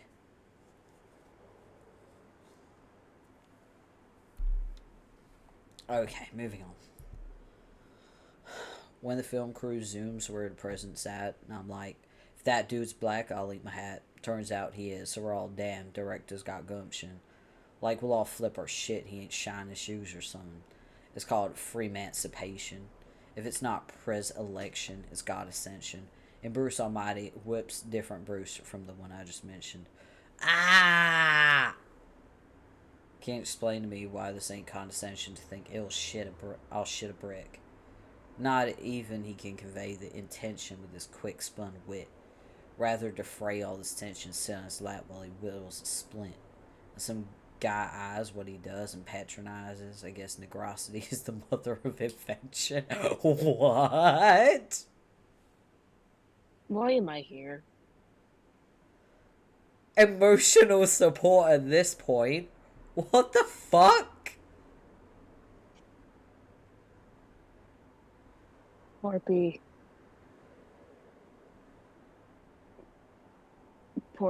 you forced two black people to sit here during this. You understand, correct? I promise you there is character development. There better be, or I'm gonna get this Texan barbecue with this little Texan boy. Listen, there's character development with the characters, not with the writer. I will say that. I will roast him alive. Oh, by all means, please do. Dear God, he butchered Homestuck 2 and the epilogues. The whole Homestuck fandom would be fucking happy. Oh my God. That was a rap? Stop rapping for a second, you horse's ass. I have something important to talk about. What's up? Rose is in trouble and she needs help. I was going to connect to her with Esper, but I lost my copy. Okay. Also, she lost battery power. If she can get... Oh, I'm burping. Oh, there goes Coco. I'm surprised Coco didn't say anything. No, she did say something. This is grounds for reparations. It really is. I mean, yeah, I honestly feel like Andrew Hussey hasn't really done a lot to apologize. How old was Andrew Hussey when he wrote this? Okay, so this is 2009, so... How long ago was 2009? Like, fucking how many years? God damn, like 16 years ago? 16 years ago? Okay, so 16 years ago, Andrew Hussey would have been 29 or 30, so about, He yeah. was 30. I know! I know! Wait, so he's like, what, almost 50 now? Like 45, 46. Dang, he old. I mean, it's not that old. If he died, you'd be like, wow, he died so young. You know what I mean? My policy is, if they die and your reaction to their age is going, wow, they died so young, then they're young, in my opinion. But, okay.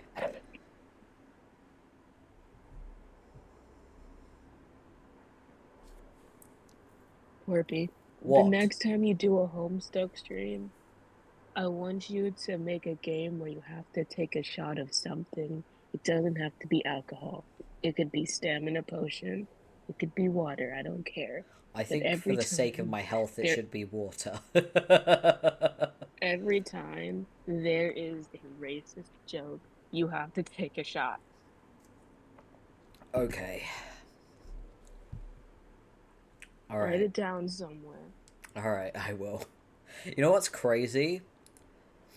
What? I have a mod installed that removes the slurs. So this was worse. This was worse. How many N-words did they drop? I'm not sure. Most of the slurs were actually ableist, funnily enough.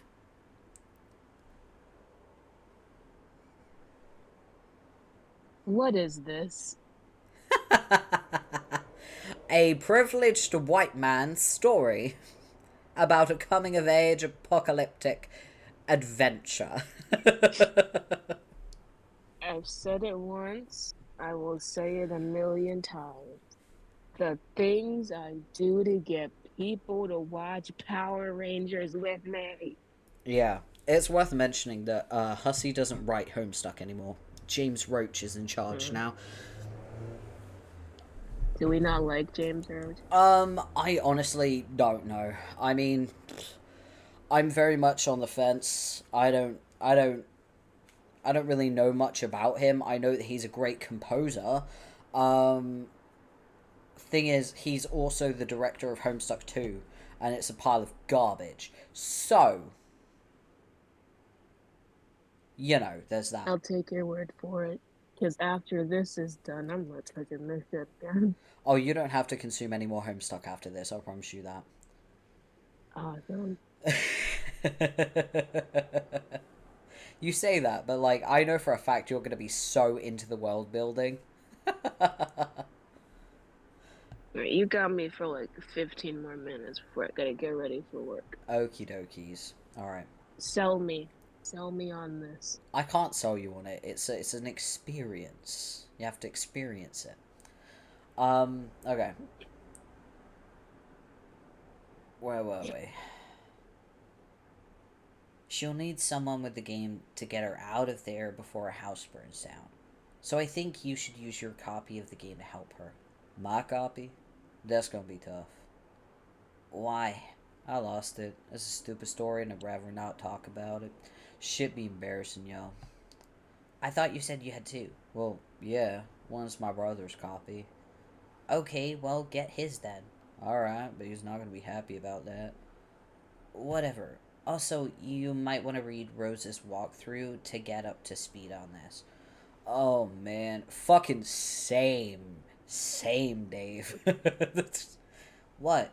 Nothing really. Look, all I'm saying is the girl tends to lay it on kind of thick, you know? Rolls eyes. That's what she said. I fucking hate you sometimes. Your You laptop love me. is out. I do, but still. Your laptop is out of battery power. There is only one thing left to do. Time to make your way to that backup generator. Rose, knit laptop cozy to shield your laptop from the rain. That would be such a waste of time. Besides, you already knitted one a while ago.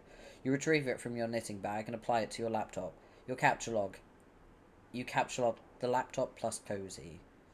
Rose, equip Grimoire to Strife Specibus. That would be incredibly ill-advised. There are some dark forces you just don't want to mess around with. You understand this better than most. You put the book down. Rose, recaptulog your items. You grab the knitting bag and the grimoire in that order. It's always a logistical puzzle with your tree modus. The tree auto-balances, leaving the knitting bag accessible in the root card. The tree... I was going to read that again. Rose, allocate knitting needles to Strife Specibus. You feel a lot more comfortable with this as a weapon. You're so handy with those needles, you feel like you could probably use them to fillet a swordfish. You lose the root card in the process, severing the tree.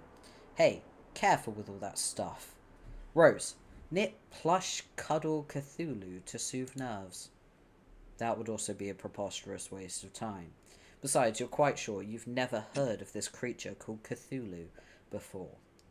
There are, however, many other specimens of the zoologically dubious you're familiar with, such as... Rose, consult the grimoire. Flthulu, foul patrician of misery. To hear this mammoth belly gurgle is to know the epoch of joy has come to an abrupt end. And Rubyglith, Shamebeast, king of the grotesquerie, writhe lord of the moist beyondhood, hearing his melodious chirps and tongue clicks causes one's bones to explode. Oglogoth. And of course there's Oglogoth, the deep one. Whenever he grinds his teeth, all the children of a random galaxy somewhere will frown continuously for a 9,000-year span. He is the first and smallest of the smaller gods, appointed in servitude of a vile, unfathomable pantheon of middling gods, which cater to the whims of the noble circle of horror terrors, an omniscient, omnipotent order of the elite few, forever cloaked in the darkness of the furthest ring. So she sounds fun. She's just a goth, man. Like, she's just trying to be edgy. And then there's this strange page containing some rather mysterious notes on summoning procedures. You've never been quite sure what these diagrams are getting at.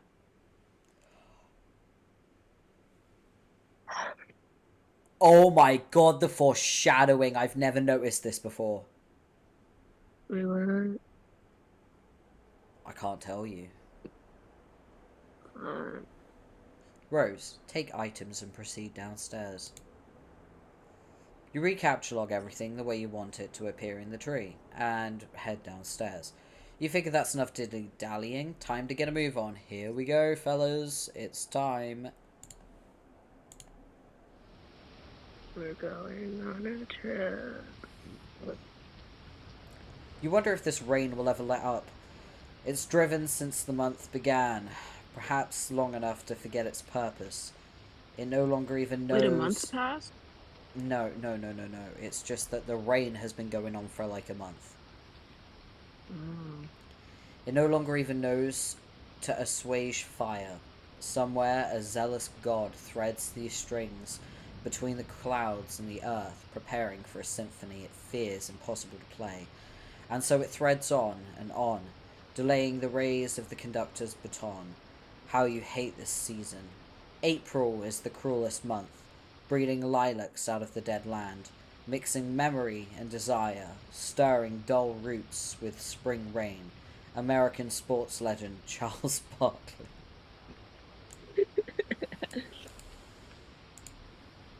I don't believe you, Homestuck. He's fact-checking. I love it. No way it actually is.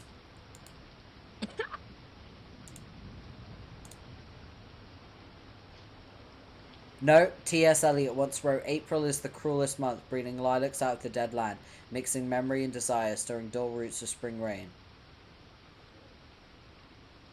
Okay, yeah, there I'll we give go. it. Homestuck has its moments when it's not being racist. Yeah, there we go. It's T.S. Eliot. That's what they should include in, like, the description of Homestuck. Sometimes not racist. Homestuck, we're not racist all the time. Yeah, pretty much. Alright, let's continue, shall we? Surely your mother is lurking nearby. You should be prepared for an unpleasant confront. Psych. What? There's this really cool dude, okay? He's standing around being all chill, like cool dudes are known to do sometimes. A cool dude like this probably has a real cool name, but he probably wouldn't just tell you what it was if you asked. He'd be too busy for that. Busy being totally sweet. But you could always try to guess his name. And if you were right, he might nod ever so slightly. That's a cool dude's way of letting you know there might just be hope for you yet. Enter name. Insufferable prick. This guy doesn't have time for this sort of bullshit. Try again. Dave Strider. Examine a room. Your name is Dave. It is an unseasonably warm April day. Your bedroom window is open to let some air in, and your fan is cranked. Arguably, even more cranked would be your fly beats, which brings us to your variety of interests. Cool dude like you is sure to have plenty. You have a penchant for spinning out unbelievably ill jams with your turntables and mixing gear. You like to rave about bands no one's ever heard of but you. You collect weird dead things preserved in various ways. You're an amateur photographer and operate your own makeshift darkroom. You maintain a number of ironically humorous blogs, websites, and social networking profiles. And if the inspiration strikes, you won't hesitate to drop some fat rhymes on a mofo and represent. What will you do?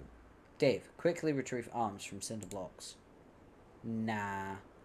Dave, get the damn beta and save your friend's life. This notion strikes you as nonsensical. Can't imagine how a video game could save someone's life. And in any case, you're quite sure no one you know is in any danger. Anyway, these are your copies of the beta you received in the mail recently. You've labelled them with your name in bold red print to distinguish them from your bro's copies, who labelled his in kind. Neither of you really gives a shit about this game or has any intention of playing it, but you'll be damned if you'll let that get in the way of your campaign of one-upmanship. Dave, bleat like a goat and piss on your turntable. You would never consider allowing any fluid even remotely resembling urine to touch your beloved turntables. That would risk breaking them, and a world without the gift of your godly science just doesn't sound like a place you want any part of. While you're at it, you might as well wipe out human civilization with a meteor or something ridiculous like that, which will never probably happen. That sort of thing only happens in stupid idiot movies for stupid idiots.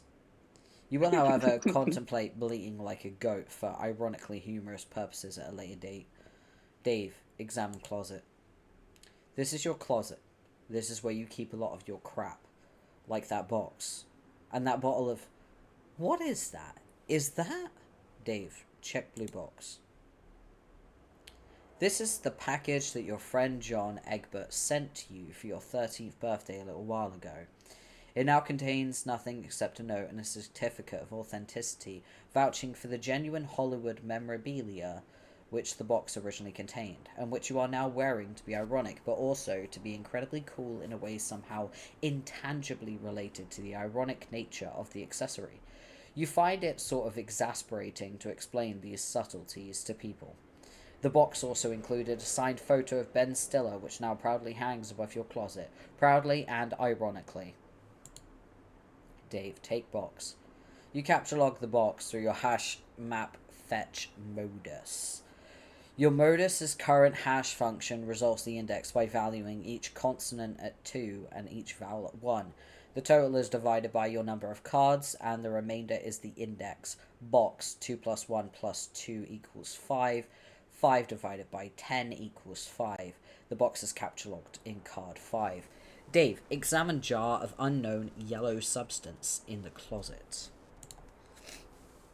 Oh, hell yes. It's an unopened container of apple juice. You thought you were all out. It is like fucking Christmas up in here. This is so great, you've got to tell John about this immediately. He'll be so excited. Dave, take juice. You capture log the juice into card 7. 2 plus 1 plus 1 plus 2 plus 1 divided by 10, 7. Dave, access Pester Chum and Pester John. In addition to letting your buddy know about this outstanding juice windfall, you figure you'll wish him a happy birthday while you're at it. In your own cool, sort of roundabout way, of course. Good thing you looked at that box he sent you, or you might have forgotten. You also might as well ask him about that beta. Kid's been harping about it for weeks. It'd be cool if it came on his birthday. He'd be one happy camper.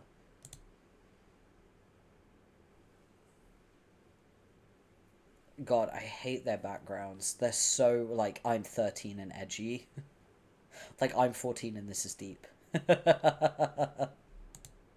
They look like what I would think being on acid looks like.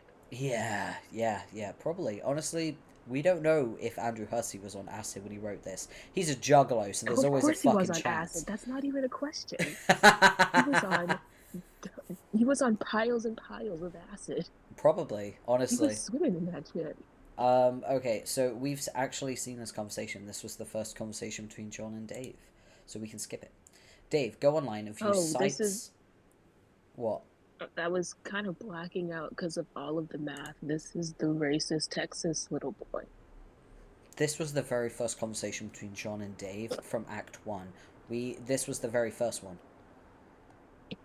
Got it. Yeah. Dave, go online and view sites indicative of your interests. You open the Hephaestus web browser and direct it to your ironically maintained blog, where you post monthly satirical reviews of GameBro magazine. Your latest post is a review of the March issue. GameBro. Grand snack, fuck yeah. Was this the actual cover of this month's GameBro? I can't remember. I don't think so. So, you've been meaning to write a review for the latest issue too, but you've been sort of dogging it. Something about the game they're reviewing just doesn't strike you as ripe for satirical purposes. In a new tab, you open another of your sites, a webcomic ironically maintained through a satirical cipher vaguely similar to that of your blog. It's called Sweet Bro and Hella Jeff. And here it is. This is Sweet Bro and Hella Jeff. Are you ready? I don't think I am or will ever be. This is Dave's ironic humor, by the way.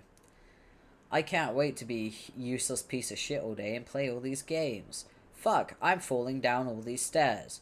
I warned you about stairs, bro. I told you, dog. It keeps happening. I told you, man.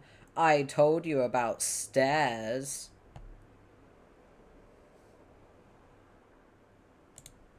Acid. Piles and piles and piles of acid. Bro? Yeah, dude. What the? Where are your pants? I took them off because I was banging your mum for a minute there. And now you are banging her? Heh heh. Today I put jelly on this hot dog. Ahaha. Just how high do you even have to be to do something like that?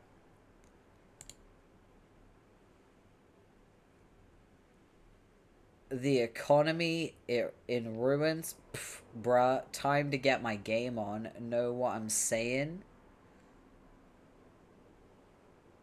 And there he goes. The squirrel has his game. I'm not joking. What did that guy even smoke? This is insane. Haha. Maybe they're right. That sometimes video games does cause violence. Bro. Did you get the new hot game that everyone's buzzing about these days? Dude, you know I did. You know it. This is so sweet, man. How about a bro hug bump? Okay. How do we do this? Let's do this thing. Let's make this shit work. We're doing it, man. We're making this happen. There it is. There's the fucking joke.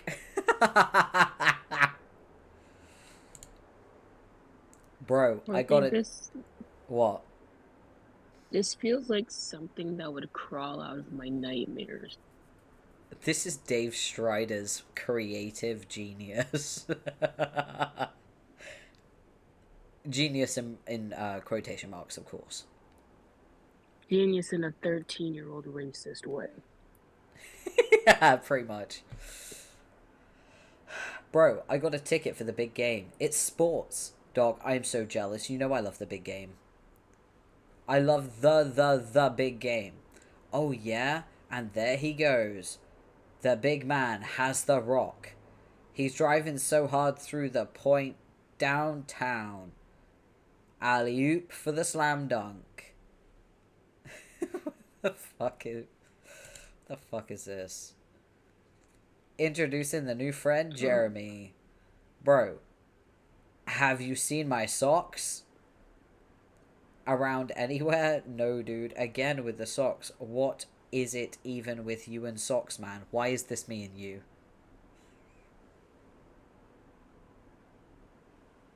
Corby, I have a question. Ask away. Was the term shitpost a thing in 2009? Yes. Okay, because I was gonna say this feels like shit posting before shit posting was shit posting. I will say that shitposting obviously wasn't as common. It's just that memes back in the day were pure shitposts. Right. Okay. This was shit posting at the height of shit posting. You know what's funny? This is Gen Z humor.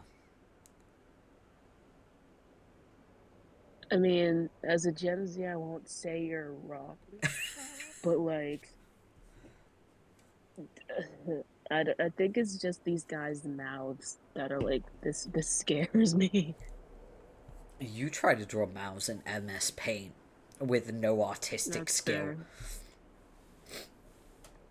It's This like you. I'll say it again.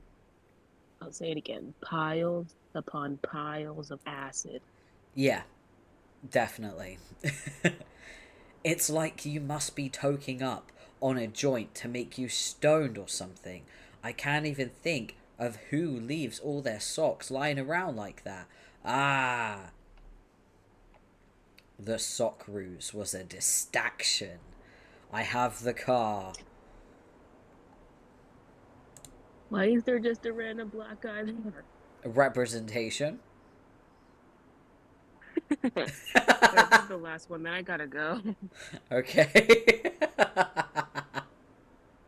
You take care of yourself. Thanks for hanging out. You have Alright, fun no at problem. work. I won't. I guess I have homework to do now, don't I? Yeah, you're gonna have to catch up later.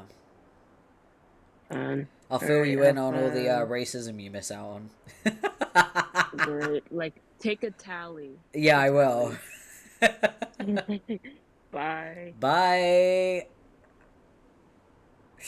God, fucking hell. Word to the wise, if you're gonna use the downloaded PC mod for the unofficial Homestuck collection, doesn't actually make the comic as PC as you'd like it to be. It literally does the absolute bare minimum of just removing a few slurs. It doesn't remove all of the racism, which unfortunately means that I am quivering in my little Twitch corner. I just want to say I am reading a comic and that I denounce all forms of bigotry. Okay, moving on. Aw yeah, bitches, it's time to get my pour on. I need to know what angel to use. It isn't coming out. Shut the fuck up. Ahaha. Where do you even get a nut that's that big? Is that Eminem? Or is... No, that's Tony Hawk.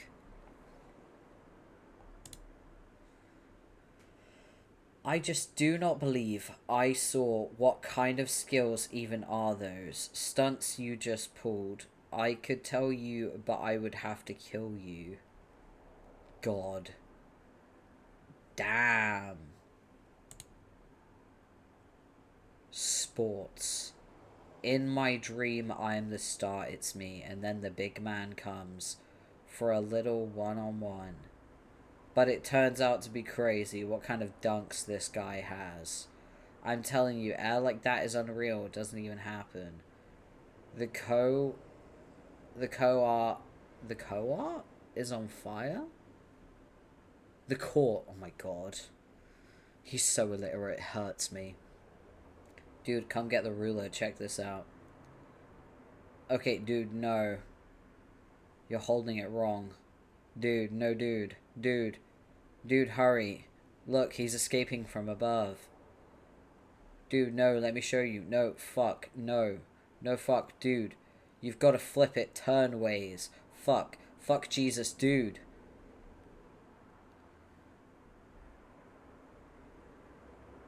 That's insane air, though, to be fair. Sweet Bro and Hella Jeff go shopping.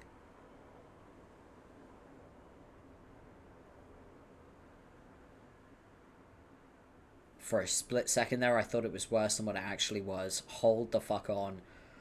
Because I wouldn't put it past Dave. Okay, right. Jeremy has a cameo. That's cool. Not all the cans are the same. What's the difference? The selection has too many prices and values. God damn. It's like, who needs this fucking bullshit? It's so infuriating. Shit, where's the manager? And there he goes. He has the manager's attention. And now the police are involved. Jesus Christ. Oh my fucking god. I can't believe what he made take place.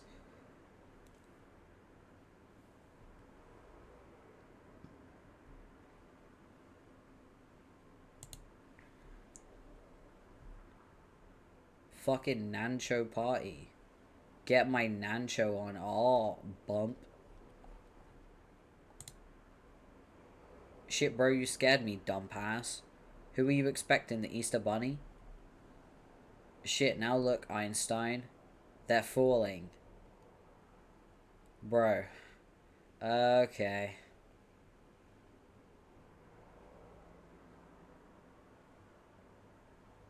Is that a nacho recipe?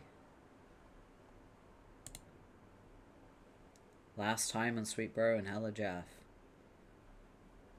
Anyway, the bottom line was, what do you do with these nachos falling in the air? Chapata 4. Why don't you take a picture? It'll last longer. He was right. This shit's lasting forever. Are you done with the nachos in there?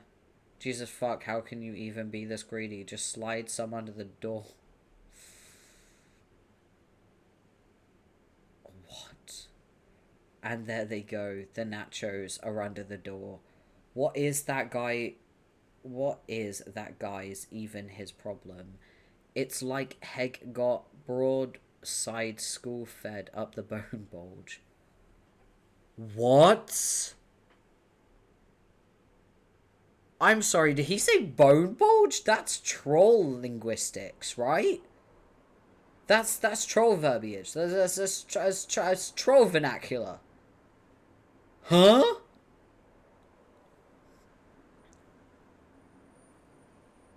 That's troll language.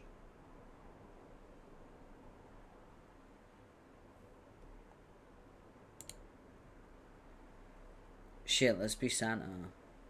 Fuck. Come on. Sign. Fuck. Who would even make these?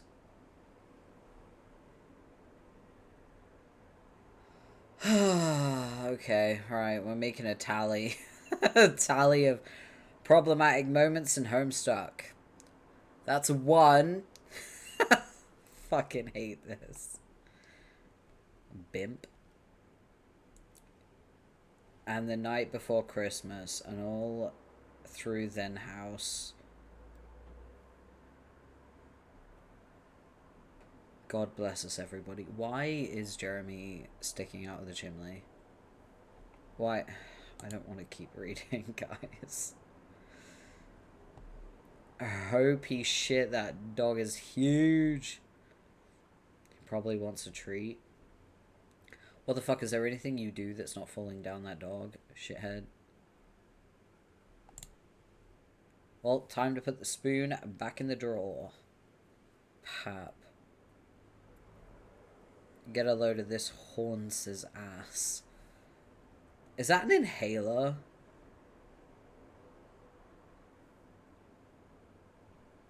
Is that an inhaler?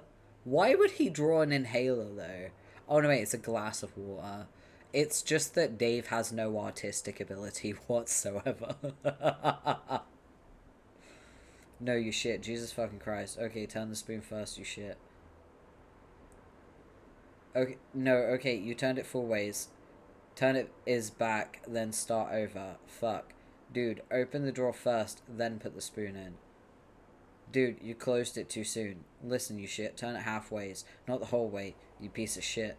Haha, you fucked up again. Open it wider. You complete shit, you fucking shit. That was gay. Stop being gay. You gay fucking shit. Put the drawer back in the hole. It's okay, Twitch, I'm a homosexual. I can say these things.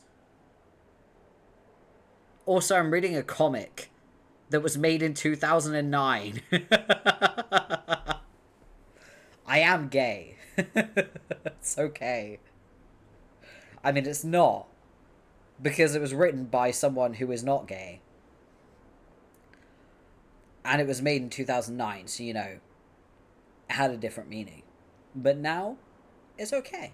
You gay, we gay, I gay, we all gay. Anyway. Wow. Also, Dave is the epitome of closeted, let's be honest. It was at that point I got distracted by his mum's hot ass. Okay.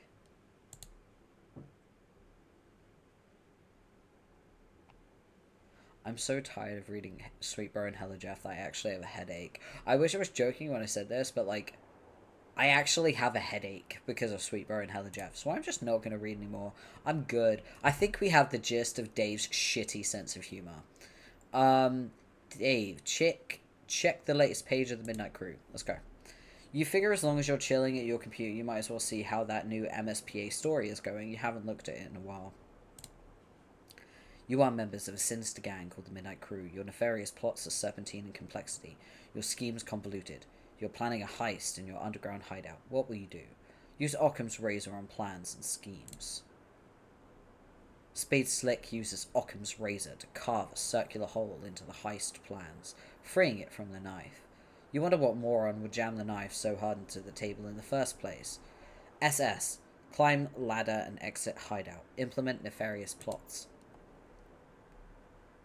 You push against the manhole cover, but it seems some unbelievable jackass has parked your getaway van on top of it. A familiar feeling stirs. That feeling is overwhelming, soul-blackening rage.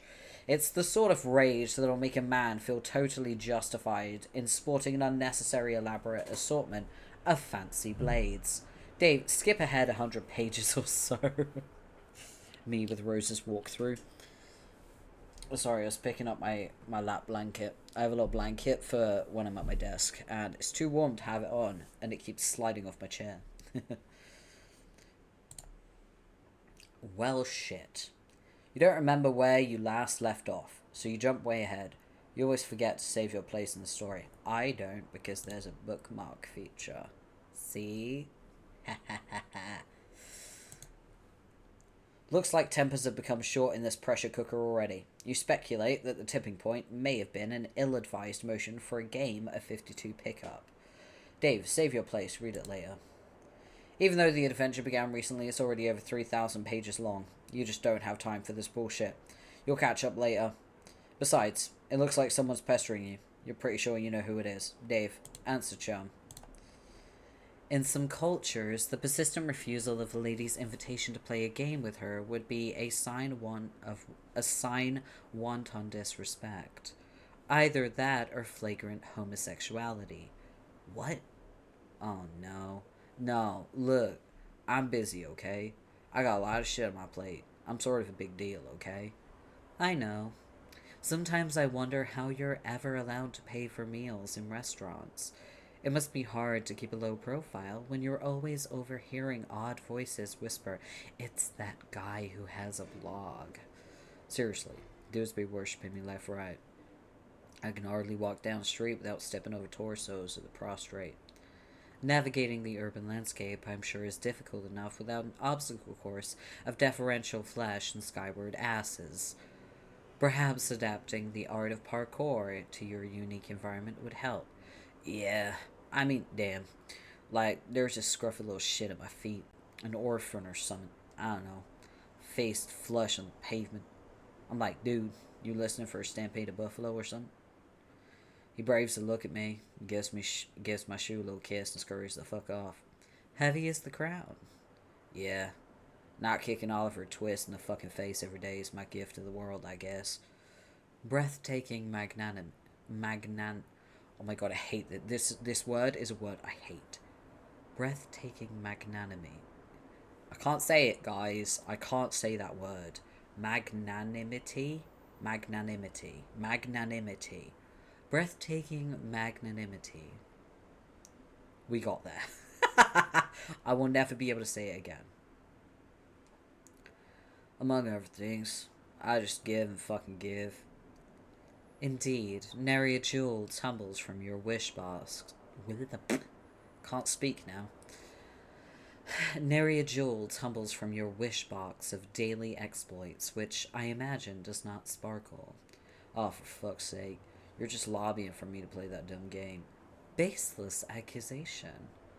Look, I'm telling you, Egbert was all about that game. He will play it with you, and probably be tickled stupid about it. I know this very well. I cannot hasten his mail's delivery, however. Yeah. Now I'll hassle him some more about it. And look, how about this? If you ever find yourself in the position where your life depends on me playing that piece of shit game, then I'll play. Will that make you happy? More than you know. It perfectly mollifies my grief over the demise of chivalry. John, what are you doing? Stop doing nothing. Meanwhile, in a place where the present may be a concept of dubious merit, John is spacing out. But a vague and forceful thought jolts him to attention. Or maybe it is that bumping sound coming from the other side of the door. What is that? A thick, unpleasant fluid pools from beneath the door. Troubling. Investigate this. There is a trail of this fluid in the hall leading to your room. Dave, play some hauntingly sick beats.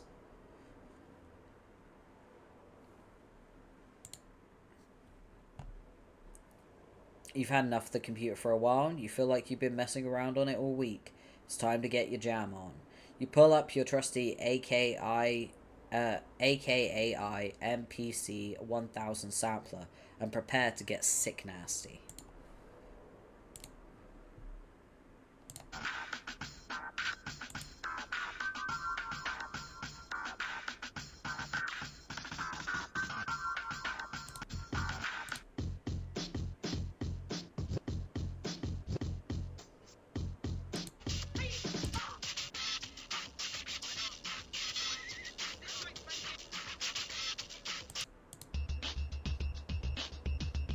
Ooh.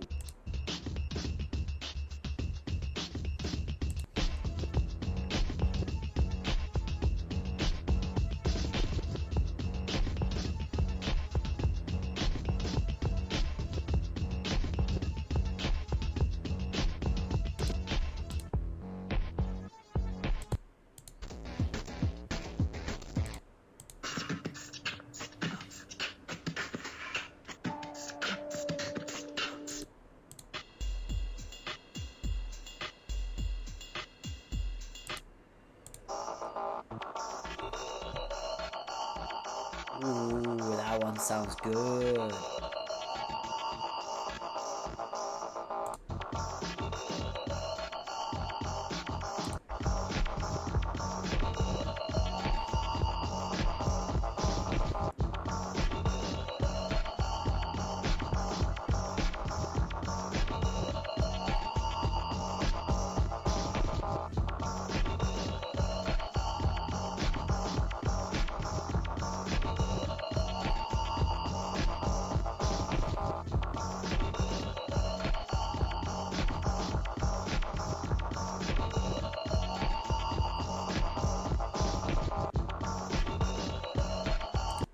Dave, take a sip of the apple juice. Despite what John said, those beets were so fresh they belong in the produce aisle. Is what you're talking about. Soccer mums be thumping that shit for ripeness like melons, know what I'm saying? After beats that fresh, it would be a crime to not reward yourself with a celebratory swig. 2 plus 2 plus 1 plus 2 divided by 10 is 7.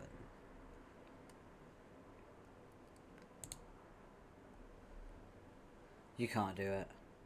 John's got you all twisted up inside now. All you can think about is Mandel's gross monster piss. Damn you, Egbert. You recapture log the juice. Dave, allocate sword to Strife Specibus.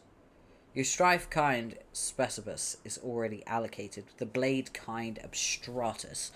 There is no need to allocate it. You can wield your sweet ninja sword as a weapon once it is in your Strife deck, but you will have to recapture log it first before moving it there. Dave, capture log sword. The ninja sword, 2 plus 1 plus 2 plus 2 plus 1 plus 2 plus 2 plus 1 plus 2 plus 2, 17 divided by 10, 7, occupies the same card as the juice. 2 plus 1 plus 1 plus 2 plus 1 divided by 7, divided by 10 is 7. Expelling the juice from your Silatex. It splashes all over your turntables and your copies of the beta. Ah, Dave, get a towel or something. You head out to get a towel from the bathroom across the hall. You glance at one of the many radical puppets in your bro's collection and nod in approval. Is there anything not awesome about your bro? No, you think not. You enter the bathroom. There's a damp towel on the floor you could probably use for this crisis. You stop to pay a little respect to one of your bro's boys up there. Hello, man. How's it hanging? Dave, capture log damp towel.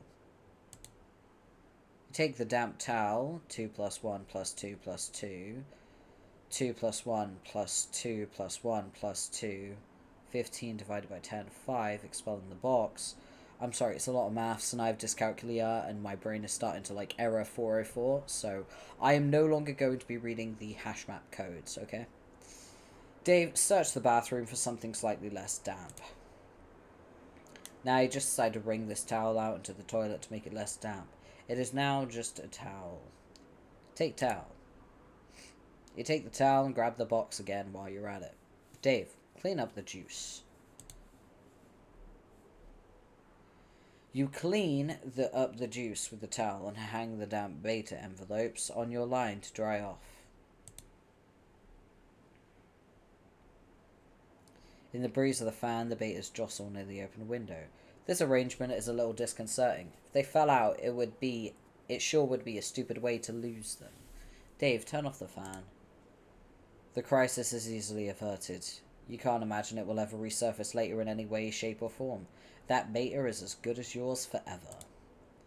You should probably go pester Egbert again. You'll wonder if he found the beta yet. You also might chat about your respective Silidices and fetch modi.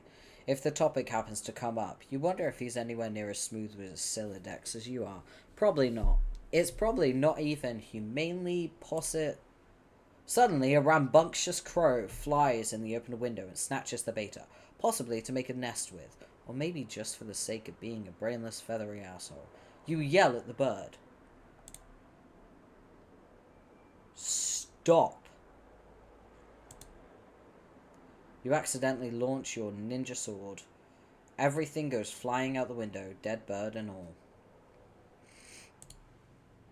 No one can ever know about this.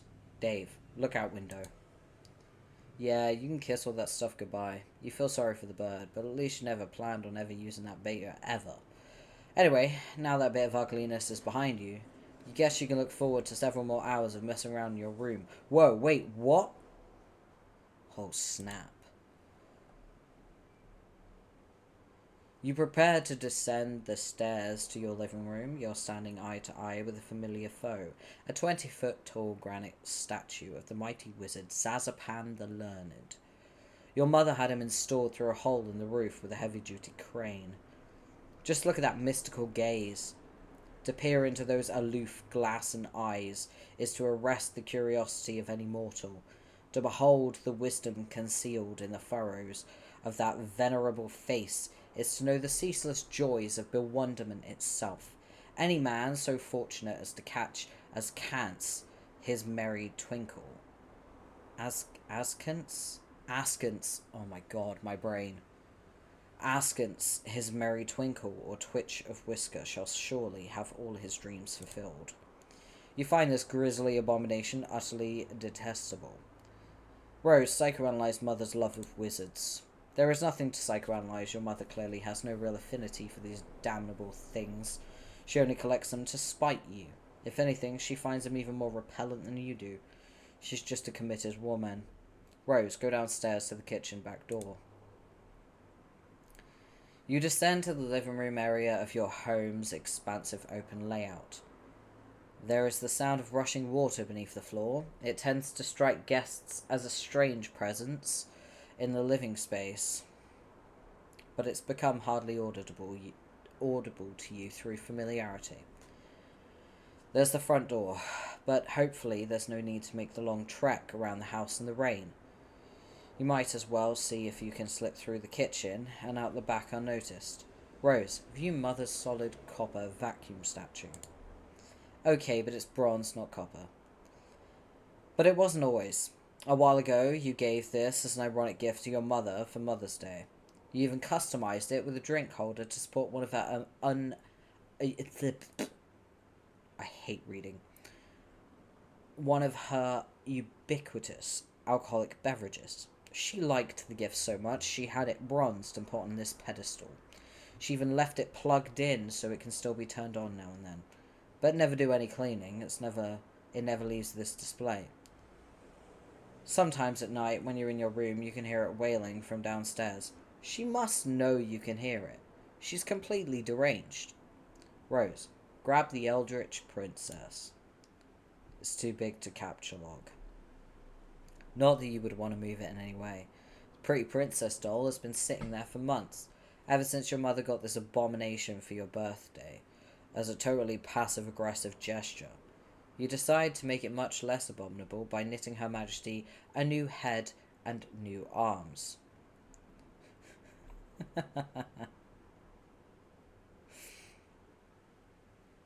Now it brings a mischievous smile to your face whenever you walk by. Your mother hasn't removed the doll yet, and probably never will. She would never be the one to blink first. Rose, acquire umbrella for protection from elements. You are going to have a hell of a time accessing that card when you need it. You guess you'll just cross that bridge later. Rose, peek inside kitchen. The liquor bottles are out in full force. Mum is surely nearby. Rose, investigate richly coloured object in the middle of the screen.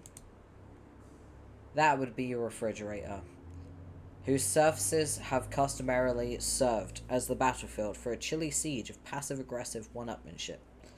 This was a drawing you did of your cat Jasper's when you were younger, along with a poem about him.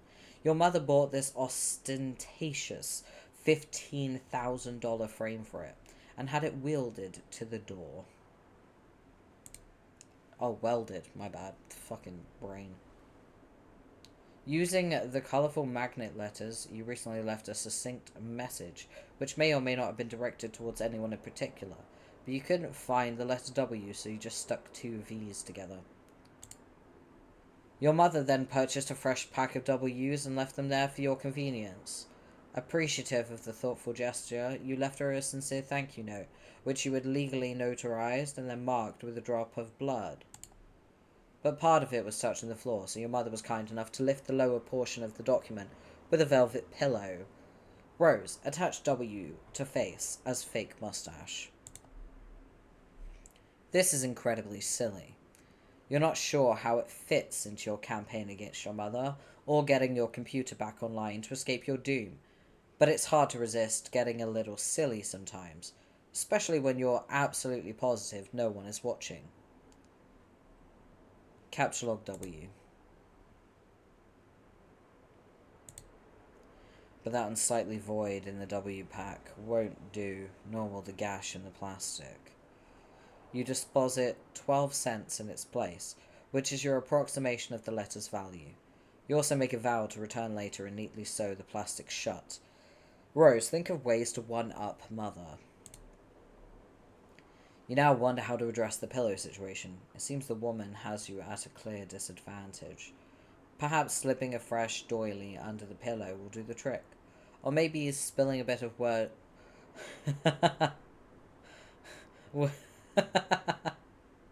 That's so funny because most Americans can't even say this word. Worcester. Worcestershire, by the way, that's how you say it. Perhaps spilling a bit of Worcestershire sauce on it, and then having it dry cleaned and returned along with a laboriously ingratiating apology note. No, there's no time for anything like that. Or maybe, just thinking out loud here, you can use the entire pack of W's as M's. Oh yes, that would burn. But you've already done something with that W pack, and there's no need to go back and gild that lily. This is delicate business, and that pillow is screaming for rebuttal. Couch log velvet pillow. You decide to take the velvet pillow and lovingly embroider a poem in praise of motherhood on it. Hopefully you can pull this one off before she notices it's gone. But it causes your tree to be pretty badly unbalanced. It surely will auto-balance itself in a moment. And just like that, the umbrella becomes accessible in the root card. That's one of the things you love about the tree modus. The happy surprises. Happy little accidents, because it's trees. Rose, head out the back door. Okay, enough's enough. Time to get go. Ah! You don't know how she does that. You're never safe around this house. And of all the things to be doing during a power outage, she's up to her ironic housewife routine again. That mop bucket doesn't even have any water in it. What an absolute madwoman. She's drunk, Rose. She's drunk. Rose, hop over the counter, landing in a roll. This bird's gotta fly. Youth roll. Lousy goddamn stupid wizards. Meanwhile, in the past again. You're almost done patching up the hole in your window with gaffer tape, but it's sort of hard to get any work done when people keep pestering you all day. You guess you better get that. Dave, answered Sean. Hi, Dave. Hey, sup? Not much. Sup with you, bro? Haha, good one. It's alright, been chill. Being chill, I guess. You know how it goes. Great. Feeling cool today, Mr. Cool Guy? Oh man, you know it. So cool. You know shit is ice cold up in here? Shit is wicked bananas, I'm telling you. So, have you talked to John today? Yeah, we are just talking a while ago about how he sucks at his Silodex. You believe he uses stack? That kid's ridiculous. Well, that doesn't sound much like fun. What was he use again? Wait, never mind. I forgot. Whenever we talk about your goofy moduses, I get a migraine. What do you want with John? I want to tell him happy birthday and ask him about his birthday package. Oh, yeah. I was being sort of cagey and told him to check the mail because I was wondering if mine came yet. I think it did. Yeah? Yeah, I think mine came too. So, I guess you want to know if he likes it or something? No, he will not open it. He will lose it. Oh, wow. Sorry to hear that, I guess. No, it's good actually. 'Cause he will find it again later, when he really needs it. Which of course is why I sent it in the first place. See, like, I never get how you know these things. I don't know. I just know that I know. Huh. Alright. Anyway, I have to go. I have to feed back, which is always a bit of an undertaking. Man, if I were you, I'd just take that fucking devil beast out behind the woodshed and blow its head off. I don't think I could if I tried. Yeah, say hi to your granddad for me too, okay? Yes. I guess an encounter with him is almost uncertain. It is usually intense. Well, yeah, it's not always with family, but he sounds like a total badass. Yeah, he totally is. Anyway, gotta go. See ya. Dave, get phone. It will be handy to have your phone on standby so you won't always have to go back to your computer whenever someone pesters you. This way you can text message people no matter where you are or what outrageously cool thing you are up to. So cool. John, pursue adversary into that room. And even meanwhile, in the present, sort of. Once again, the slippery antagonist eludes you. You only find more of these unpleasant oily smears. Someone is pestering you. Both your PDA and computer register the message. This chum will know what to do. Alright, I'm out of my room now, looking for my bro's game. Oh, good. Yeah, there's no sign of Rosie yet. I hope she's okay. Well, if she comes back, I'll be ready. You better know what you're talking about, because this could get ugly. Brought my phone, and I also thought I can't speak. And also took my awesome katana with me in case things get too hard to handle. And they always do. You mean that cheap piece of shit you have on your wall? Fuck you. It's sharp, and it's awesome, and it's a sword. End of story. Okay, I don't really care. I'm in my room again. I really think there's someone else in this house. Like monsters or something. Howie? I wish. Dude, monsters aren't real. This stupid kid stuff for stupid babies. Maybe. Yeah, you're right. What are you, an idiot? Of course there are monsters in your house. You're in some weird evil monster dimension. Come on. Skepticism is the crutch of cinematic troglodytes. Hey, Mom, Dad, there's a dinosaur, a ghost, or whatever in my room. Yeah, right, Junior, go back to bed. Fuck you, Mom and Dad. How many times are we gonna watch this trope unfold? It wasn't goddamn funny the first time I saw it. Just once, I'd like to see Dad crap his pants when a kid says there's a vampire in his closet. Oh shit, everyone in the minivan. Be fucking Dad of the Year right there. Okay, stop. What do I do? What do you do? What do you have a hammer? Man, so lame. Okay, whatever. You should look into weaponizing your Silodex. My bros always getting on my case about it, but man, it's not as easy as it sounds. But if you're fighting monsters left and right, you don't have much choice. Okay, I guess I can read up on data structure some more. How's it going there? I'm out in the living room. He's usually here. But I don't see him. Might be playing his mind games as I was pulling this ninja shit. All I see is little Cal over there, so I guess it can't be far. Oh god, so lame. What? See, I just don't know why you think it's cool. His ventriloquist rapping thing? Oh, little Cal? No, man. Little Cal is a shit. That's fine. You're entitled to your opinion. I'm just saying that being a shitty rapper with a ventriloquist doll is not cool by any stretch of the imagination, or by any definition of the word cool, ironic, or otherwise. That's all I'm saying. Yeah, bullshit. Cal is dope. Puppets are awesome. John Egbert blows. The end. Yeah, more like the opposite of all those things is the thing that's true. I'm gonna read. Good luck with you, bro. Read your book. Stay wary of these foes. Monsters. Only little babies who poop in their diapers believe in that stuff. Rose, you throw right out at the front door. Here we go, we got some sound. Let's do it.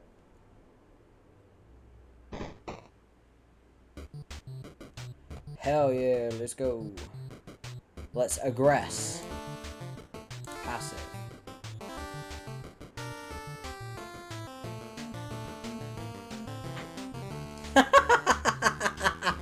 I forgot about that. Agreed.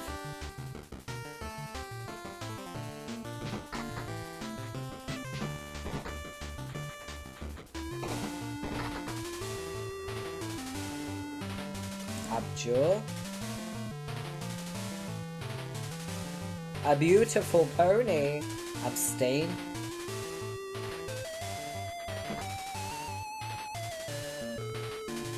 Dear God.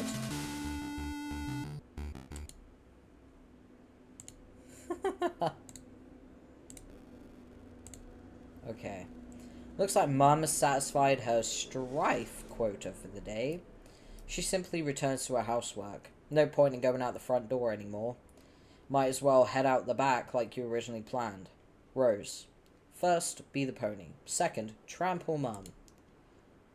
You can't be this stupid pony, and frankly, you can't imagine why anyone would want to. But you give the pony a begrudging pat on the snout anyway. Her name is Maplehoof. John, turn around. Oh god, more reading. Okay, we're gonna have to do a bathroom break. I will be right back.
I'm back.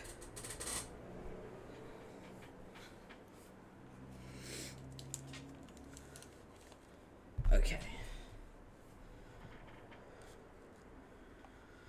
Oh god, we have to read through data structures for assholes. Why bother? Why bother? Oh wait. There we go. Oh god. Okay, right. The good news, finally your revolting incompetence could be put to good use. Instead of accidentally firing a cellar decks full of steak knives into a priceless oil painting, or your beloved great aunt, you can turn that fumbling fury towards one of your foes, such as the ability to grasp painfully simple objects. The bad news, I'm tired of explaining myself hoarse to you gibbering fuckwads. In this chapter, I'll be phoning it in with the liberal use of diagrams and shitty clip art. What are you going to do about it? You're going to wriggle in your own viscous secretions like the worms you are? That's what. Here, learn something for a change. Purse your lips together to form a stiff pucker. Apply them firmly to my rear end. I now pronounce you man and wife. Now get in the kitchen and make my ass some dinner, bitch. You're trying to read, okay? This book is already unpleasant enough as it is without weird voices in your head nagging you to do things. Besides, I thought we already agreed there's no such thing as monsters. Fine, you'll interrupt your reading and turn around. But you don't see what could possibly... Oh my god, it's a monster. Let's go. Strife time.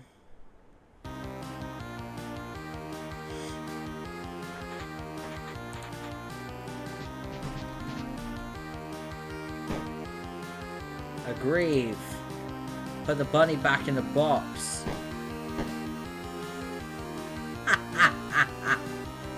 Useless. Okay. You leave through the back door. Nearby is the transformer, which distributes the electricity from the underground generator powered by the river flowing beneath your house. The transformer is struck by lightning, though, and no longer works. You wonder if your mother has any plans to have it fixed. You guess you'd just rather play her mind games in a dark house like a weirdo. You can see the mausoleum and the portable generator across your backyard. You're almost there. Rose, use umbrella. You regather all your items and begin the soggy trek mausoleum ward. Get up, John. This is no time for slumber.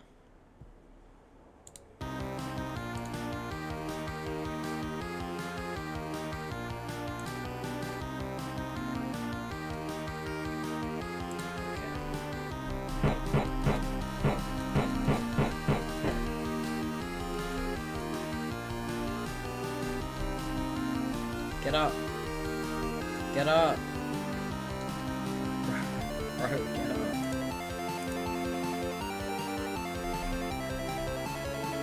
Rose, forget the W and make haste to the mausoleum. Okay, we couldn't get up. I assume that's part of it. Retrieving the W never even crossed your mind. It's just a stupid magnet. John, salvage your weapon and fight on.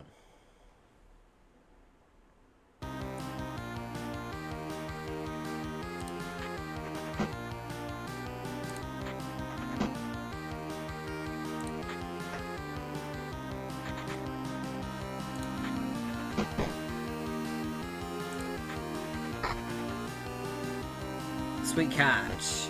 Yeah. Hell yeah.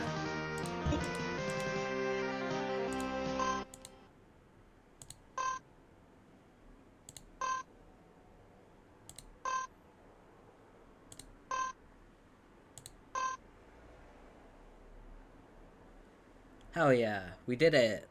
Hey, Bjorn, welcome in. How are you? Long time no see. How you been? It's a Homestuck day today.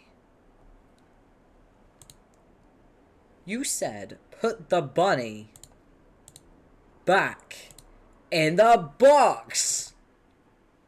Now why couldn't he put the bunny back in the box? Now exalt victory. Spoils are yours. The amazing victory allows you to scale the first 2 achievement rungs on your etch ladder. You are now a plucky tot with a new feather in your cap to show for it. It's raining? God, I wish it was raining here. Sunny and warm, and I don't like it. I went out shopping for groceries. Oh, Coco! Hello! How are you, Coco? Please type in the Twitch chat so I can actually see you because I don't have Discord open.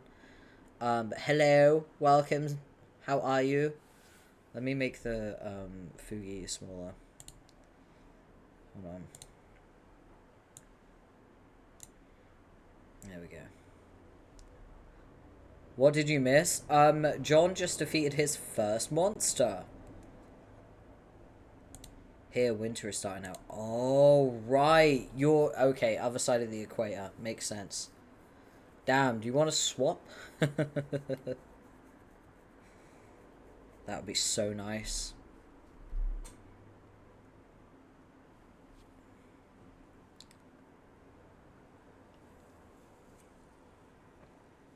Also, we killed a bird. Oh, and since you left, we've had, I believe 2 instances of the comic being not okay.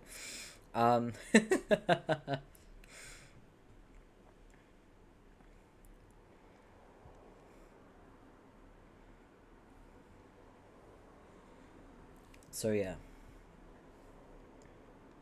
Why did we kill a bird? It was trying to steal our games.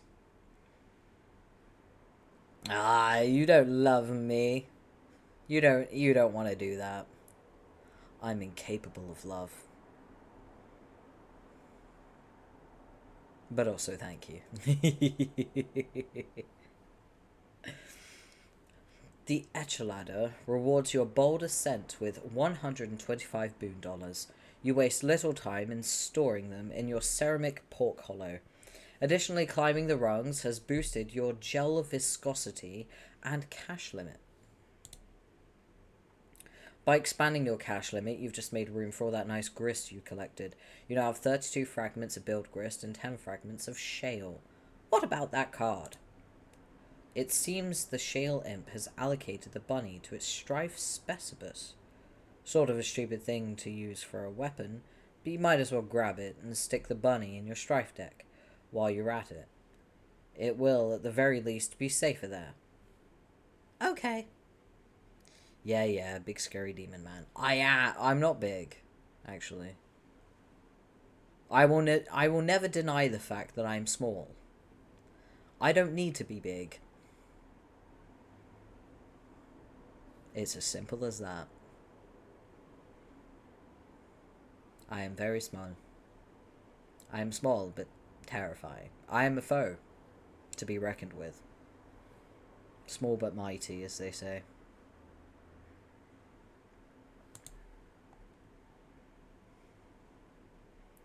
You group the 2 specify in your strife portfolio. No self-respecting strifer would be caught dead without one. Gather the scattered bits of your large hammer.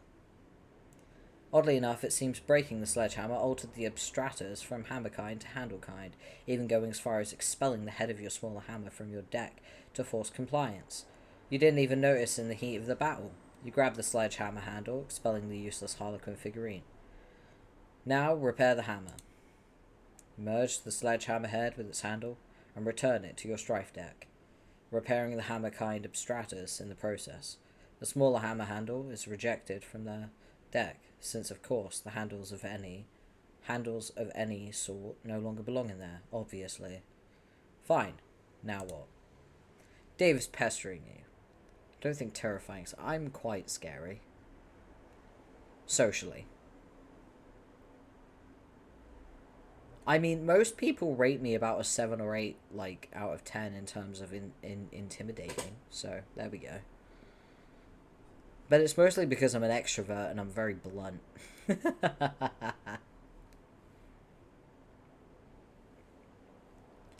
Anyway.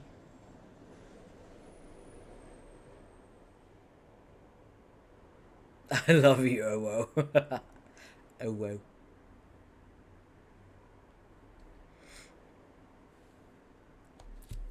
Dave is pestering you, but you don't have time to deal with this nonsense right now.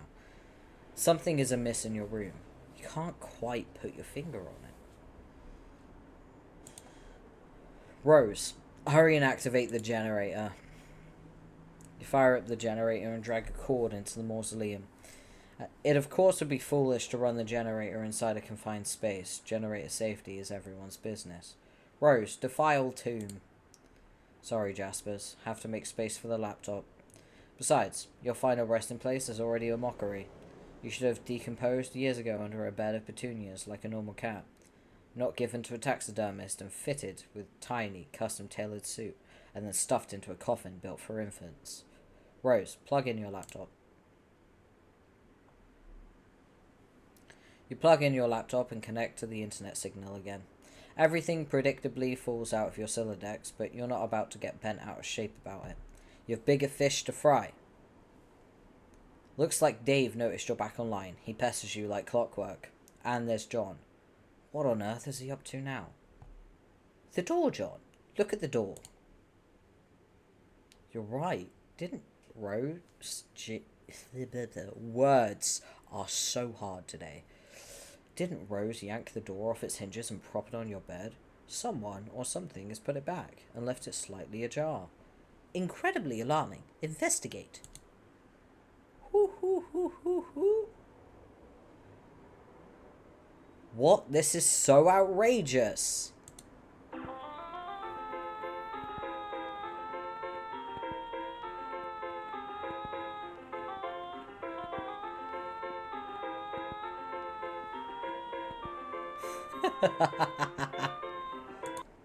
Rose, Pastor John.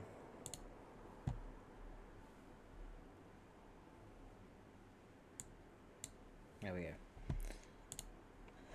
Ah, there you are. John said your house is burning down. Are you on fire yet, or what? No.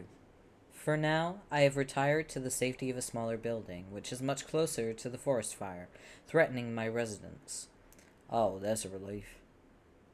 John told me to get the game to help get you out of there, so I'm working on that now. Working on it? Yeah, my bro's copy, long story. Hey, don't tell John this, but I think he might have been right about the puppets. They're sort of starting to freak me out a little. You're referring to your brother's collection? I mean, don't get me wrong, I think it's cool and all. A semi-ironic puppet thing or whatever, or semi-ironic.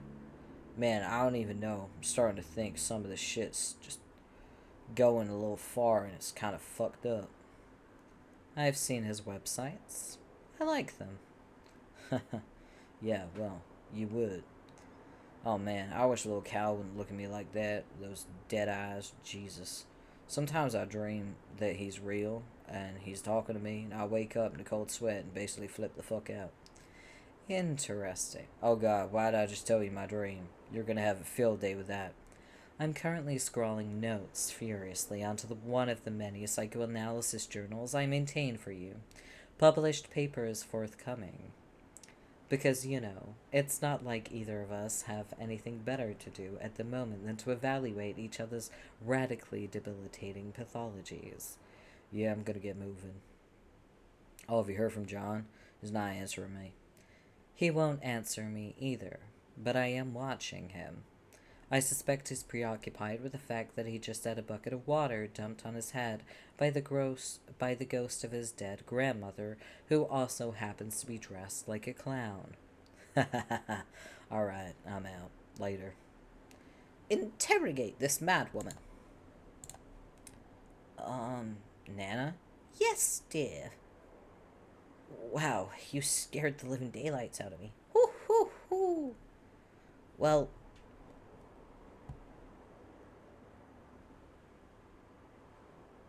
what? Did someone just come in?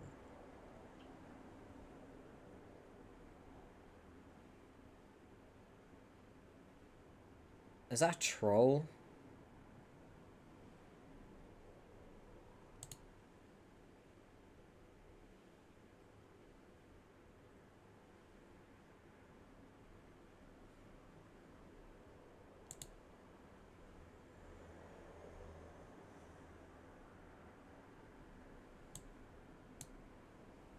Can you please read the chat rules before you just come in and drop shit?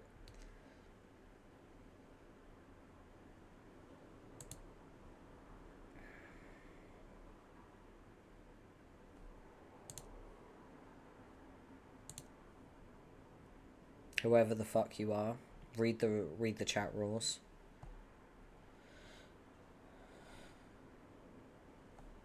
You even in chat anymore?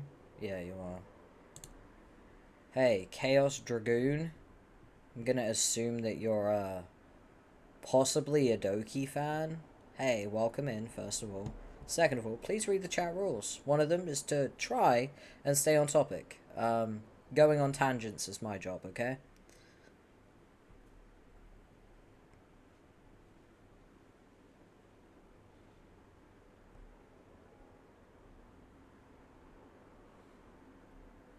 Alright.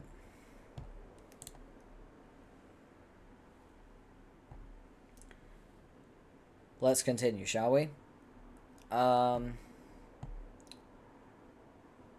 the fuck were we? Well, I guess it was a really great prank. Good one, Nana. He's being haunted by his grandma. Yeah, well, his grandma got prototyped into the sprite. So, the ashes of his dead grandmother got poured into the sprite, which has now fused her, ashes with the Harlequin doll.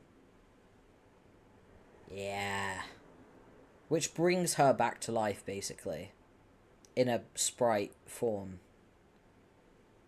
Basically. You know? Neat. I mean, it's definitely a really cool way of immortalizing someone, like a dead relative, basically. It's pretty cool. I don't know much about the ethics of it or whether it's a good idea. It's something. It's a game construct that they they do touch on occasionally. I won't explain it here because it will be explained by the game in much more eloquent terms. But yeah. Alright. I guess it was a really great prank. Good one, Nana. Anyway, are you really my dead Nana? Of course, John. I've come back to help you on your journey through the medium and beyond. I'm delighted to see what a fine young man you have turned out to be. Just like your father. Okay. I guess I will take your word for it. I don't remember you at all. My dad said I was really young when you died. Hey, speaking of which, do you know where he is? I looked everywhere for him.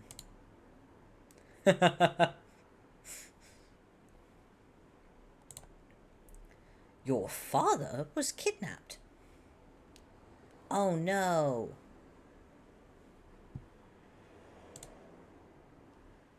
Okay, so that person came in, dropped that, and then left, so I'm assuming that they're a troll. So I'm going to ban... yeah.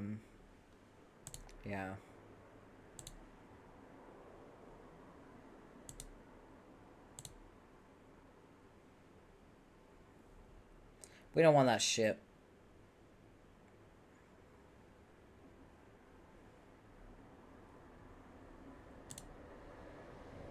There we go. Anyway. Let this be a lesson. Don't come into my chat with bullshit. Also, terrible joke as well. Just terrible joke.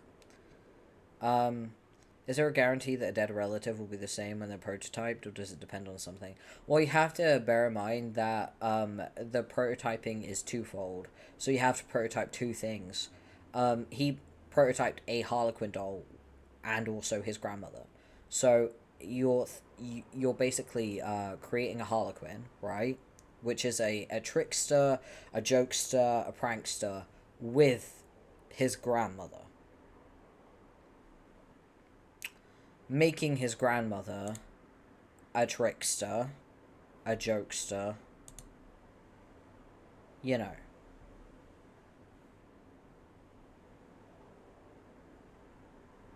Apparently I missed a call from Liv. Huh. Oh well. Yeah. It's complicated. You'll understand more as you see other prototypes, but right now John is the only one with a kernel sprite. So he's the only example that we have of a like properly prototyped sprite. Okay, so this is Nana sprite.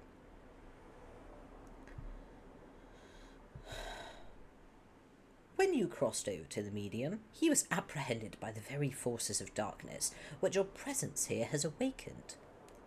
What? Okay, so what is the medium you're talking about? It is where we are now. A realm that is a ring of pure void, dividing light and darkness. It turns in the thick of the incisor sphere, a plane untouched by the flow of time in your universe. I don't know, by the way, if I could do this voice. I don't know if I sound like an old lady or not. I'm trying. I'm trying my best. You mean because we're inside a computer or in the game software or something? A computer? Why, what is that, dear? Some newfangled contraption? Like the horseless Autobox car? Well, it's like this machine that, hoo hoo hoo. Of course, I know what a computer is, John. I was just pulling your leg. Hoo hoo hoo. This is honestly how I'd imagine an elderly Harlequin sounding. Oh, thank God. Ha ha. Okay. Oh, okay. No, John. You're not inside a computer or software or anything like that. Try not to be so linear, dear. The software that brought you here was merely a mechanism that served as a gateway. Its routines, in a way, serve to invoke this realm's instance, yet it stands independently of any physical machine, and somewhat paradoxically always has. I'm not sure I get it, but alright. So, what do I actually need to be doing here? I think it would be best if we started with the big picture. Go on.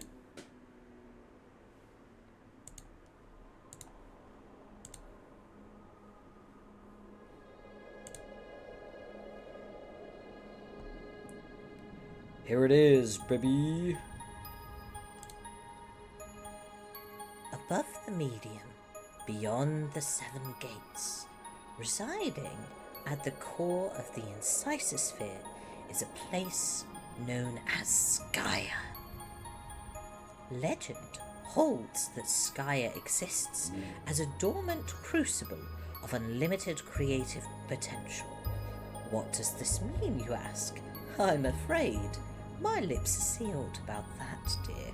Hoo hoo. But needless to say, where a realm of such profound importance is concerned, forces of light will forever be charged with its defense, while forces of darkness will just as persistently covet its destruction.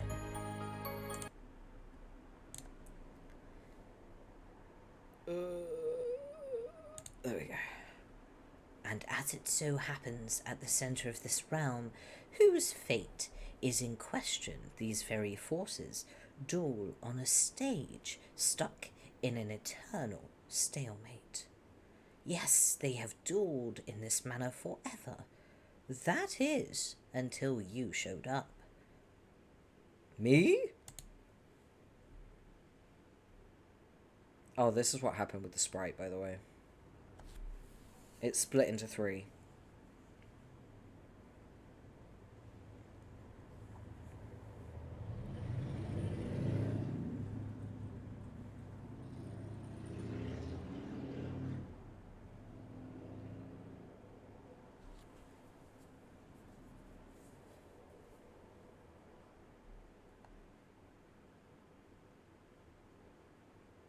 Do you understand? Yes, you, John. Before your mishap with my ashes, you may recall the sprite's previous incarnation, which resulted from its kernel's hatching. You see, this hatching occurs automatically in response to your arrival. The result is a pair of kernels, one dark, one light, each carrying the information they were prototyped with before the hatch. One goes down to a kingdom entrenched in darkness, the other up to a kingdom basking in light. Each comes to rest in an orb atop a spire, of which there are 3 others in kind. 4 spires are situated above a throne, and these 2 thrones preside over the 2 respective sovereign powers. And once the kernels are situated, that is when the game is afoot. The true war begins. Light versus dark, good versus evil. This is a war that the forces of light are always destined to lose, without exception. A quest of futility, then. Wow, Really? Then what's the point? That remains for you to find out, dear. For you see, the journey you're about to take is the ultimate riddle. Whoa. For now, your object is to proceed towards Skyer and pass through the first gate, situated directly above your house. Not even terribly far. The gates will become progressively more difficult to reach, so you had better be prepared to sharpen your adventuring skills. How am I supposed to get up there? You build! Okay, I think I get it now. So I guess the battle against good and evil is sort of irrelevant? Well, I don't know. That all sounds kind of weird. But in any case, we build the house to get to these gates and then I can save my dad. Yes, John. And then after that, we solve this ultimate riddle thing and save Earth from destruction. Oh, no. I'm afraid not. Your planet is done for, dear. There's nothing you can do about that. Oh.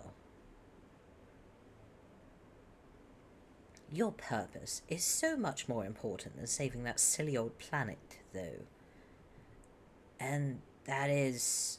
Hoo, hoo, hoo, hoo, hoo. Yes, I will have to agree with the float hag about that. John, you are such a good boy. I know you will succeed. Thanks, Nana. You are a good boy, and good boys deserve treats. Hooray! I'm going to bake you some cookies. The hag mentioned cookies. Pursue her. Ugh, god damn it. That's just what you need. More baked goods. John, you do not say no to cookies. I command you to get them. You totally abjure the hell out of that idea. You're so busy abjuring, you don't even notice Rose has been trying to pester you this whole time. His grandma seems lovely. Yeah, she's great. She's really great. I do like Nana Sprite. She's actually very sweet. And I dare say, out of everyone in the game, she drops the most amount of information. So pay attention to her if you can, you know? Rose, hit John in the head with a box to get his attention. You give John a swift drubbing in the noggin, but he's undeterred. That is some fit he's throwing. He's throwing a tantrum. Perhaps you will take the spare moment to contemplate the Nana Sprite's strange tale. It may also behoove you to record your thoughts on these developments in your Game Facts walkthrough journal. It can be hard finding time to update it. In fact, you're not even sure where you found the time to write what's already there. Oh, is that so, Jaspers? And what do you think you're looking at with that smug grin? The last thing you need is sass from a dead cat. It's pretty much all his fault you're in this mess in the first place, so he can just button it. John, cookies, now. You refuse outright. This impudence is insufferable. Go get the cookies. Well, when you put it so politely, how can John decline? John, you are stupid. You really need to work on your manners. Stupid, stupid, dumb. That is not a command. It's nothing. It's stupid. You're stupid. Fucking stupid.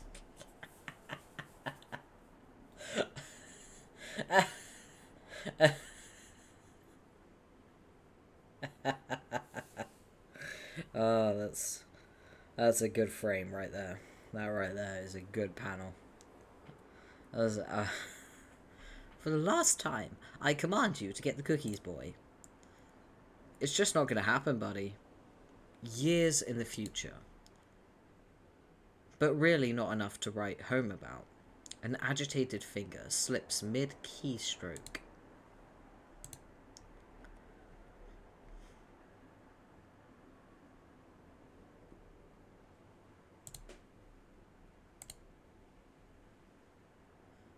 We have unlocked an album.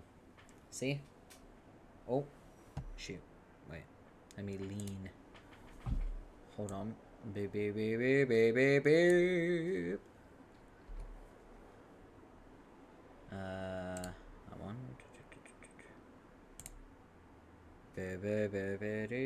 Oh, the notification's gone. It was only up for a second. We unlocked an album though, so that's cool. Oh my god, I hate her walkthroughs. They're the worst. I'm not reading this in her voice. You can get fucked. I'm reading this in my voice. Oh, this is the part of the comic I hate the most.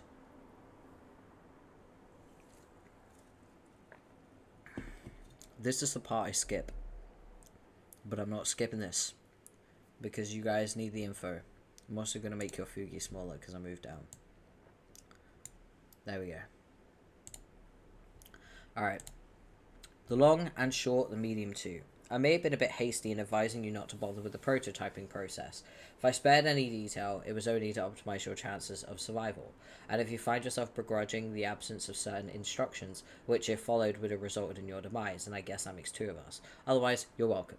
But the fact appears to be that prototyping the kernel sprite before making your getaway may offer the only opportunity to exercise control over your new environment, a place known as the medium. Also, if prototyped with one or two sufficiently, albeit loosely humanoid and or sentient elements, living or otherwise, it offers a chance to have all of this explained to you by an apparitional guide through whatever sort of cryptic, sketchy doublespeak your choice of prototyping elements engenders. In lieu of this, you may be forced to settle for my clear, thorough explanations and assiduous dissection of raw data. Again, don't mention it. If you've made it to the medium with an unmolested vanilla sprite, well, I've already covered the bad news about this missed opportunity, and I will go into this further soon. Though, to what extent this actually is bad news, I'm not sure. I only know the result of my co-player's current configuration, wherein the sprite was prototyped once before departure and once after.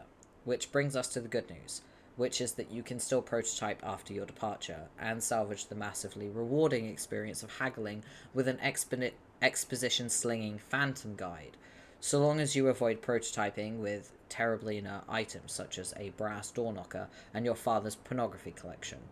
Actually, that might be interesting. If you're struck by the spirit of such experimentation, please don't hesitate to contact me about it. So yes, you can enhance your sprite in this way, but doing so after your departure will no longer induce this effect on the medium I alluded to. That can only be accomplished with one or more pre-departure prototypings. In fact, we can extrapolate there are only so many ways to prototype a sprite. Tiers of prototyping in relation to departure. Both before, one after, both after, only one, either before or after, or none. Those occurring before will affect the medium through the kernel's hatching process, and your guide, i.e. the sprite, those occurring after will only affect the sprite. The effects this process has on the medium, or more globally, the incisor-sphere, are still vague to me. They have to do with flavouring the forces you will struggle against, and generally all forces at odds with each other in this realm. It has given me some insight into the nature of the game, which, again, I derive through extrapolation. We appear to be engaging in an instance of a dimension with a highly flexible set of parameters, and a series of objectives surrounding an equally flexible mythological framework. This framework seems to begin as a sort of blank template, and evolves with players' actions, and likely further evolves with the addition of more host-client connections, and thus more prototype kernels. Jesus Christ, I am starting to smell colours. Ugh. Ugh. Okay. Where the fuck was I? Breathe, Minos. Yeah, fuck me. I just want to get through it. I can't wait for the final Rose walkthrough because my god, I'm so done with this already.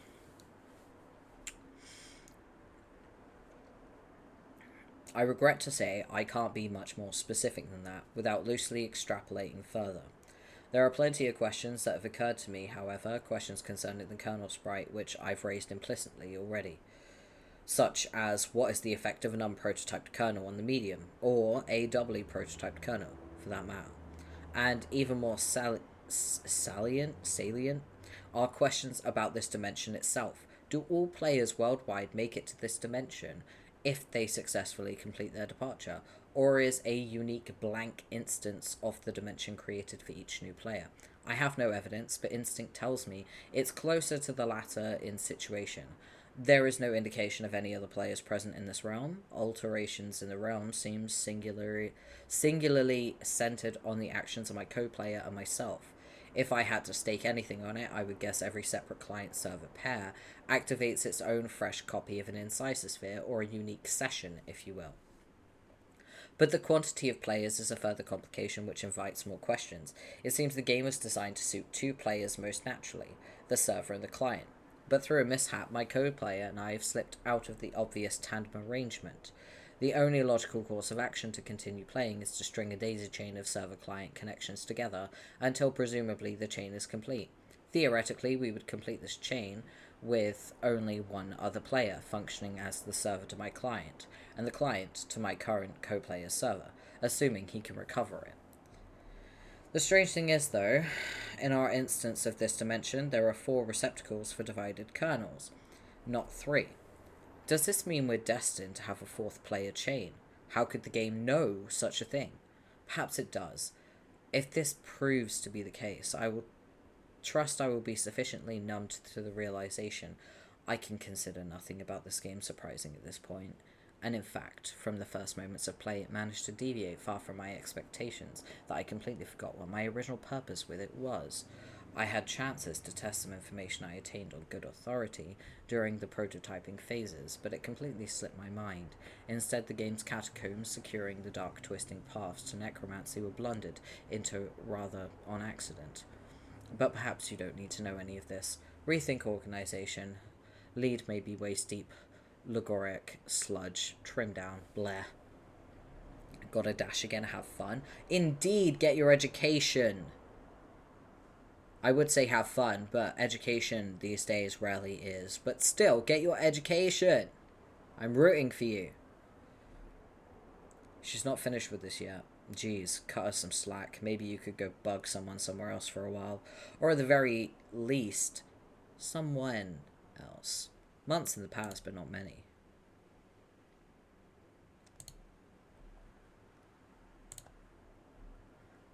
Hi, happy birthday, Rose. Hello, and thanks. Did you get John's present yet? I just opened it this very moment. What a stunning coincidence that you would ask about it now. I am stunned. Yeah, I know. What will you make with it? And who said it was something from which something else could be made? Well, John did tell me what it was. Duh. I suppose I'll take a stab at learning the craft.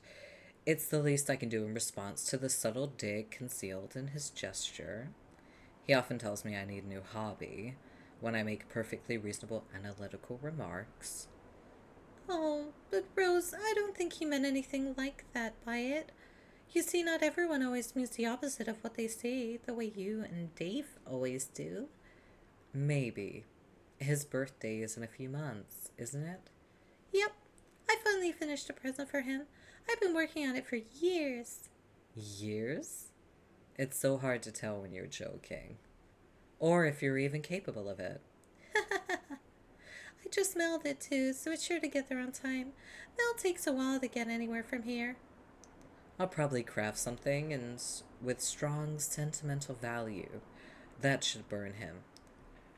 I don't think you really mean that. I guess not. So, shall I expect a green package dropped to my house via airmail from whatever screwball cranny of the globe you're tucked into? No. Sorry, but you're sort of a hard shop for. Besides, I have something for you today that I think you'll like better than something in a box. Oh? It is a tip. This is already intriguing enough to compensate for the grave scarcity of lavish gifts parachuting from the sky. Please go on. Did you have a pet a long time ago that died? Yes. Okay, well, how did you feel about your cat? Did you love him a lot? Okay, well, I didn't mention it was a cat or that it was a male. Let's pretend I'm surprised and you're embarrassed and move on. To answer your question, I would describe my feelings towards the animal as lukewarm. Okay, that's fine. It doesn't really matter, I think. Just, What if someone told you you could play a game that would bring him back to life? If someone told me that, I would regard the remark with a great deal of skepticism. If that someone was you, on the other hand, then I would have to ask preemptively, is that someone you? Yes, that someone is me. I just thought you might find it interesting. So what is this game? Oh, I don't know. I'm just saying is all. I think you'll hear about it later. And maybe you can talk to John and Dave about it? They are way more into all that stuff than I am. We'll see what the word on the street is about it. In due time. For now, I should probably order a copy of Knitting for Assholes. It would be a shame if I ran late with John's present. Dave, get katana. You capture lock your katana and prepare to venture out into the apartment to retrieve your bro's copy of the game. But first, maybe, just maybe, Dave, retrieve dead bird. Dude, that bird is long gone. It probably won't last long in this heat anyway. You don't even know what's up with this sick heat. The sun threatens to set, but it won't step off. It's staring you down like the big red eye of a hot needle skipping on the groove. It's tracing round the earth while lingering in midair. Its heat seems to suspend time itself, stretching it like warped vinyl. It's meant to rain this season, but that ain't been a drop in sight. Even a little drizzle would help. Might help to fizzle the sizzle. A little bizzle. Set the record straight on this global turn-tizzle. So don't change the dizzle, turn it up a little. I got a living room full of fine dime brizzles, waiting on the pizzle, the dizzle and the shizzle. G's to the bizac, now ladies here we gizzle. When the pimp's in the crib, ma, drop it like it's hot, drop it like it's hot, drop it like it's hot. English romantic poet, John Keats. We know who came up with that line. We know. Come on now. Dave, exit your room and go into the living room. Sorry, little dude. Coming through. Gotta put you down for a bit. You figure you've left him hanging long enough. You barge in and see a familiar face. A friendly face. You stand in the living room. Your bro spends most of his days in here. At night he crashes on the futon over there. You don't see him anywhere though. There's the puppet chest he stores little Cal in when he takes him out on gigs. But when he's home, he usually leaves Cal on display somewhere. And with good reason, because Cal is totally sweet. So sweet. Oh man. Dave, pity the fool. It's your brother's Mr. T puppet, which of course is kept in the apartment, with a sense of profound humorous irony. But as usual with your bro's exploits, this is no ordinary irony, or anything close to a pedestrian tier 1 ironic gesture, which is a meager single step removed from sincerity. This is like 10 levels of irony removed from the original joke. It might have been funny like 8 years ago to joke about Mr. T and how he was sort of lame. But that was the very thing that made him awesome and badass. And that his awesomeness was also sort of the joke. But in this case, the joke is the joke. And that degree of irony itself is also the joke. And so on. Only highly adept satirical ninjas like you and your bro can appreciate stuff like this. It's cool taking stuff that other people think is funny but you know really isn't, and making it funny again by adding subtle strata of irony, which are utterly undetectable to the untrained eye. Also, for good measure, Mr. T is wearing a leather thong and handcuffed to a pantsless Chuck Norris puppet. God, you hope one day you can be as good as your bro at this someday. You'd never tell him that though. Find little Cal and give fist bumps. Cal's nowhere in sight. All you see is a bunch of your bro's weird nude puppets strewn around haphazardly. You guess these things are kind of cool. Sort of. Oh god, the Smuppets. Oh boy. Dave, play a game on the Xbox. Looks like your bro was playing. It's not like him to leave in the middle of some totally intense gaming. Not like him to misplace Cal either. Man, you hope the little guy's alright. Oh, there you are, dude. Didn't see that. Fucking hate this demon cretin. Like, that. I swear to God, I'm demon myself. I fear this thing. I fear this thing from the pits of my very being. I think that Lil Cal is worse than an eldritch creature. Hey, Waffle, what's good, man? How you doing? I almost popped into the shop today, but realised it was 9 AM and you weren't open. How you doing, dude? Welcome in.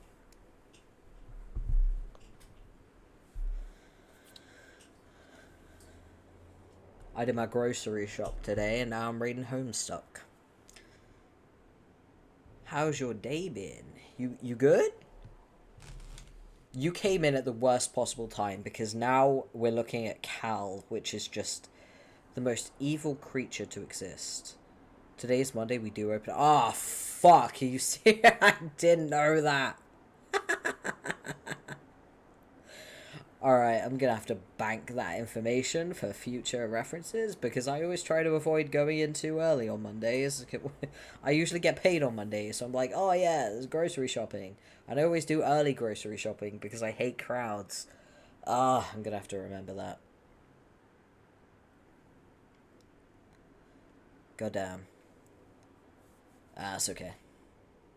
I'm probably gonna go out tomorrow, so I guess I'll get some tocino tomorrow.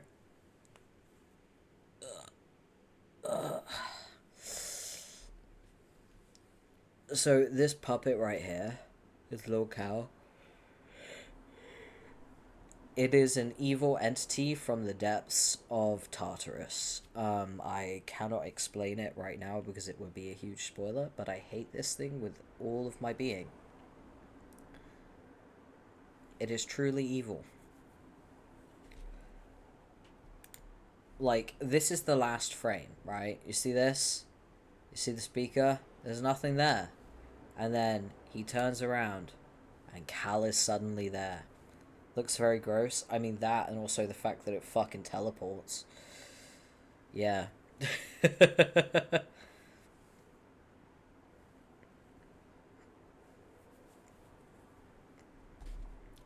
Oh, there you are, dude. Didn't see you there.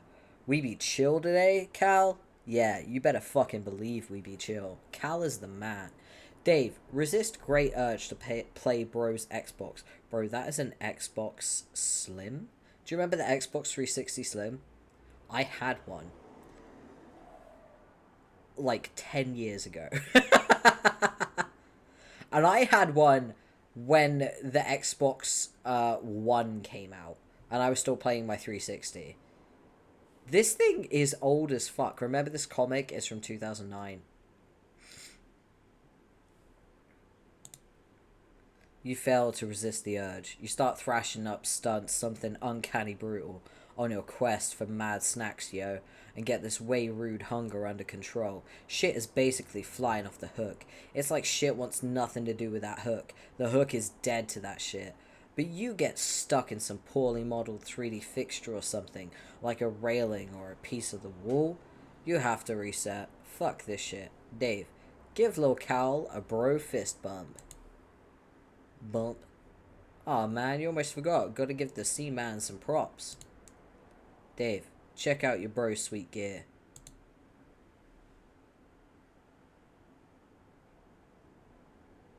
Your bro has so much sweet gear, it's hard to keep up with it all sometimes.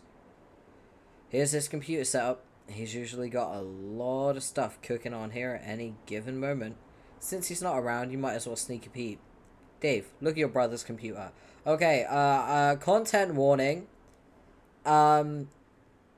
Dave's bro creates puppet porn. So, this is exactly why I have stream warnings. Not just because I'm a demon incubus and might occasionally talk about something sexual, but also because, of things like this. Bear in mind, Dave is a 13-year-old boy, and he is being exposed to very horrendous things. This is Homestuck, and this is the trauma of Dave Strider. Your bro's computer is password protected, of course, to protect all the incredible top secret shit he's got on the burners. Of course, you know what the password is. And he knows you know it. And you're both cool with that, because the password is the most awesome thing it can be. You enter the password on the desktop, is a hodgepodge of unnamed folders to store all the stuff he's working on. No one can decipher his organization system but him. He also tends to use the application complete bullshit to keep up with the ludicrous amount of websites and news feeds he monitors to stay hip to the scene. Open complete bullshit. Oh my god, this is horrendous. This right here is horrendous. This is a browser. This is a web browser. Can you imagine the amount of seizures this would induce? That's horrendous. Dave, check if Sweet Bro and Hella Jeff has a sweet update. You navigate to the latest comic in one of the many bullshit feed bands. Dave, mouse over the orange stripe containing plush rump. Oh god, here we go. Okay, right. Prepare your souls.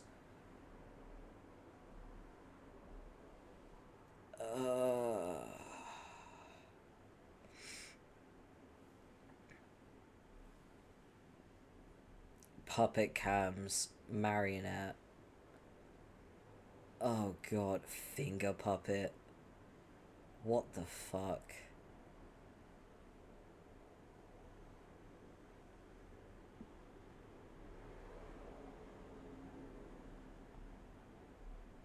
Like, I don't even want to read this chat out loud. It's horrendous. Looks very gross. Oh, you said that about Cal, yeah. Another one of your bro's many ironic websites. The difference here is that he rakes in thousands of dollars a month through this enterprise. Smuppets are a multi-billion-dollar-a-year enterprise, and it's awfully hard to resist taking a firm squeeze from the plump udder of that cash cow. Dave, stop wasting time. Look for bro's beta. You guess you messed around his computer long enough. Better get a move on before it's too late for Rose. Or worse yet, your bro catches you. Sorry, I'm back. I just need you dodged. You dodged the Smuppets. Probably inadvertently, but you dodged trauma. Congrats. The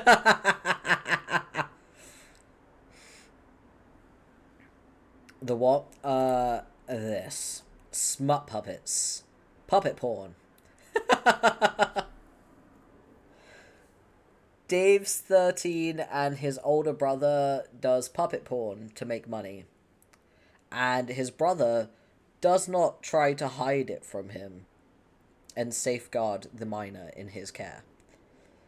And thus, we have found one of the many causalities of his trauma.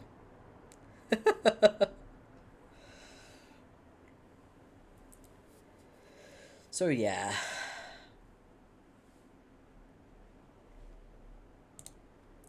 You guess you messed around on his computer long enough. Better get a move on before it's too late for Rose. Or worse yet, your bro catches you. But my god, the rumps, they are transfixing. You know this is ironic and all, and your bro reaches echelons of irony you could only dream of daring to fathom. But on rare occasions when your guard is down, it all just seems a tad unsettling to you.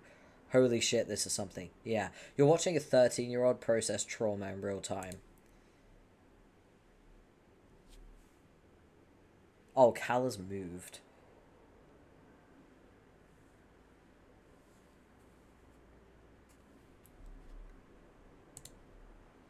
Oh, hey. Hey there, Cal. I hate this thing. Give little Cal a nervous fist bump.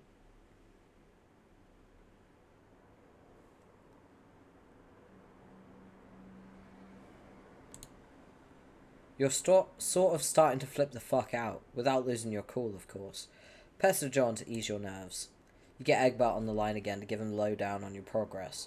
You feel it's important to keep the wires hot, but he's not answering. You wonder what that guy is up to. Hey, what is up? What happened with the monster that's totally, definitely in your room? Did you kill it? Where are you, man? Anyway, things are cool here. Totally cool. Puppets are still awesome. No problems with them or anything. Like, just really, really awesome. Looks like Rose is finally logged in again. Didn't John say her house was burning down? You wonder if she's on fire yet or what. Dave, pester Rose.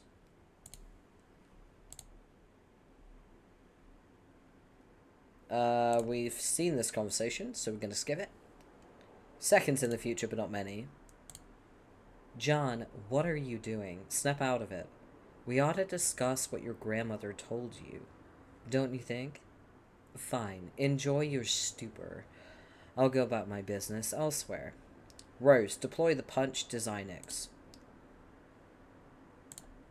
John, whenever you read this, you should know I put the shale you collected to use, and finally deployed the punch design X. It is in your study. I can only drop it, though. You'll have to be the one to mess around with it and see what it does. When you're finished with your weird histrionics, maybe you could give it a try. I'm updating my walkthrough, and it would help to know what it does. Also, I should probably warn you that your house and yard are completely infested with monsters now. Try to be careful. So, I can see stupid lousy imps. They're mucking up all my cool stuff. Oh, there you are. Oh, yeah, sorry. I'm not sure what came over me there. I was acting really crazy for some reason, but my head feels like it's clearing up. I think I'm alright now. John, rebuild the claw hammer and return it to Specibus. You're getting way better at this sort of thing. John, confront Pogo Ride to prepare yourself for Nana. Oh my god, here we go. Thank God your sanity is returned so you can entertain extremely rational, coherent thoughts like this one. You now examine the Pogo Ride from the bathroom window. You do not like what you see. Oh, we got a sound panel. Let's fucking go. Oh, hell yeah. Wait. Use arrow keys to operate Pogo Ride. Go for insane combos. Hell yeah. Giddy up. Wait, they're not working. I'm using the arrow keys. Oh, there we go.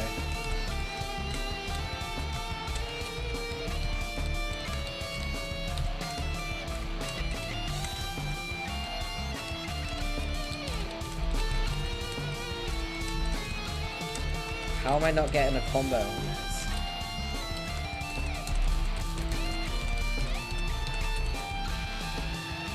What the fuck? Nah, give me that. I want to try that again. Why is it not working?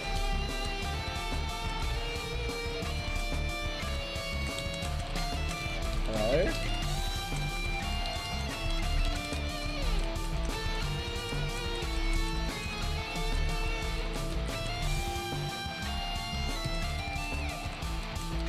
What the fuck? This minigame blows.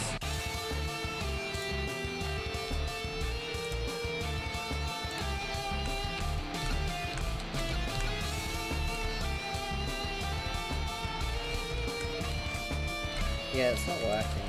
Oh, there it is. I'm not getting a score though.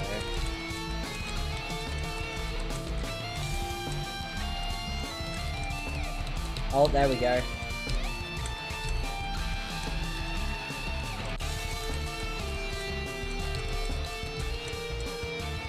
Okay, I figured it out. I figured it out. Let's do it one more time.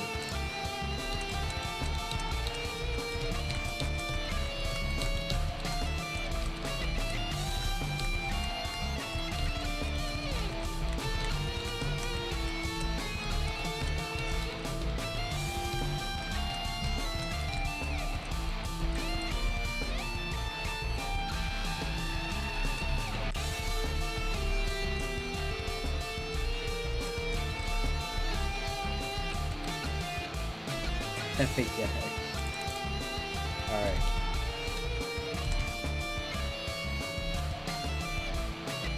There we go. Rose, drop something heavy on one of those imps. That was a quick way to deal with them. Alright. Rose, my piano. Sorry. No nuance to these controls at all. But I was hoping to bludgeon the imp without letting go of it. Guess I can't really do that. A broken piano isn't the end of the world, though. I guess you're right. You'll need to pick up the spoils in person. I can't interact with the grist. So that means I have to go out the back door? Yes. Is there a problem? Well, it may sound dumb, but I was hoping to avoid Nana and her spooky ghost cookies. You're right. That does sound dumb. Can you see her? Wrong voice. Can you see her in the kitchen? Yeah. What's she doing? Is she baking? You could say that. Are you sure you can't get that grist up to me somehow? Maybe. Rose, use poker ride to fling grist through window. Doesn't look like that grist is going anywhere. You just never know with these gaming abstractions. Rose, drop poker ride in John's bathroom.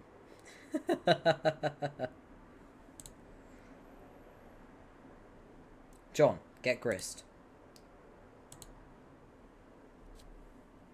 There you go. Now, why don't you check out the Design X? You can do that while I get to work. On what? Piano. Level up for slaying the imp. The piano in its valiant effort has unfortunately been slain. But if it hadn't, it would have raked in so many boon dollars, you have no idea. So many. Rose, it's time to build.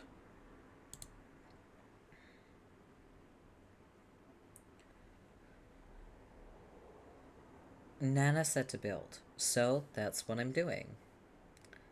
Oh, yeah. Okay. But this sure is gonna take a lot of grist. Looks like you're gonna be busy. John? Ugh. Well, what are you building? Stairs. They're fairly expensive, actually. Oh, man. I could have warned you about stairs, Rose.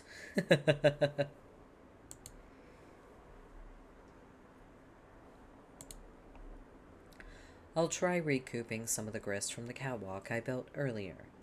It keeps happening. Ah, good. Looks like I can get a refund for earlier allocations. I told you, Rose. I told you about stairs. Okay, consider me fully briefed on the matter of stairs. Now, if you don't mind, it's hard enough to concentrate on this without immersing ourselves in Strider's non sequitur. Did you know he thinks puppets are cool? Does he? He's so dumb. Rose, use build grist to construct observation tower on roof. Okay, you obviously don't have enough grist yet for something that ambitious, but you can get started with something of a foundation for upward construction, at least. John, check cabinets for imps or useful items. No imps here, just a lot of shaving cream. Dads love shaving. It's basically all they do, when they're not baking, that is. John, bring 2 cans of shaving cream. You capture log 2 cans of shaving cream, just in case. You never know when you'll need to bust out hilarious shaving cream Santa beard to ratchet up your pranks as Gambit. Your telescope goes flying out the window. John, ride pogo ride. It's a little cramped in here for any sort of proper reckless pogoing. You'll just grab it and hang on to it until the right moment presents itself. The towel floats back down to the rack. The circle of stupidity is complete. Rose, check up on Nanaquin. See what's cooking. John, make your way to the study.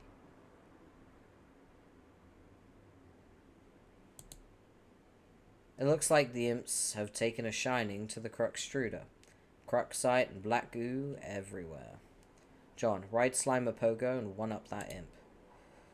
Well, okay, it's not a Slimer Pogo, but you mount it anyway and brandish your deadly armaments. John, ride your steed to victory.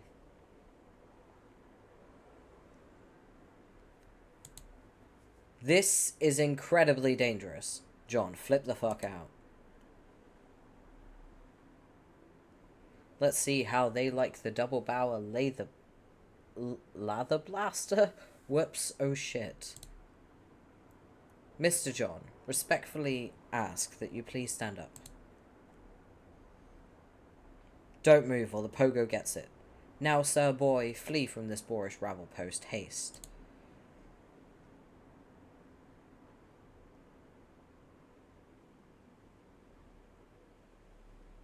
Nice abscond, dude.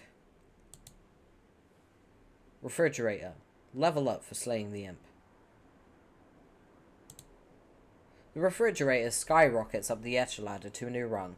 5-star General Electric, and earns $285 boon. Things are really looking up for this feisty appliance. Well done, John. Polite congratulations. For some reason, you feel a sense of positive reinforcement wherever that feeling is coming from. It sure is a welcome change from your erratic moods earlier. Now, my civil fellow, I have a well-mannered query to ask. I blocked the entrance to the study to give you some space to work with the Designics. John, imp's behind you. Should I take care of it? You trapped your PDA again, didn't you? Why did you have to pick up all that stupid shaving cream? So pointless. Rose, drop something heavy on one of those imps.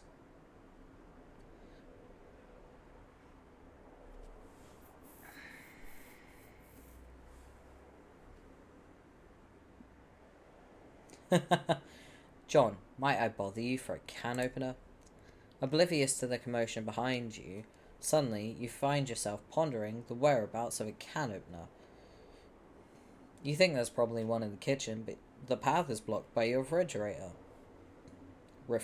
My god, I can't speak. John is completely unresponsive. What the hell is that nincompoop doing? Years in the future. But let's not get totally carried away here. A studious eye darts about a page like a honeybee gathering the nectar of wisdom.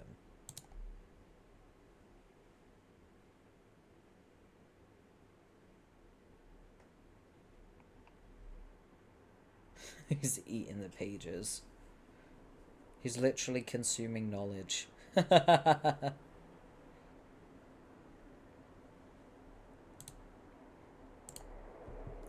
Oh my god, no, I don't like reading Rose's walkthroughs. I hate them, in fact. Oh, okay, right, I'm just gonna breathe. What is this? Oh, right, okay. Co-player John assesses environment after transition to medium, followed by Sprite, sans kernel. Prototyped once pre-hatch, completely useless in this form. Severed from suburban grid, house remains mysteriously powered, convenience presumably facilitated by game, which perhaps deems navigating a powerless house to be a handicap, less in keeping with spirit of game's principal statement of challenge. Internet connection remains stable as well, will likely remain stable until internet itself is compromised by some external threat, something like, oh, let's say, hackers. Kill monsters, get grist, build onto the house, that's the game. Didn't know what the point of this was at the time, floundering trial and error on exhibit. Final screen before I lost my internet signal for a time. Don't know what happened thereafter, but when I returned, the car was nowhere to be found and the driveway plateau was in a state of disrepair. The mysteries, will they ever cease?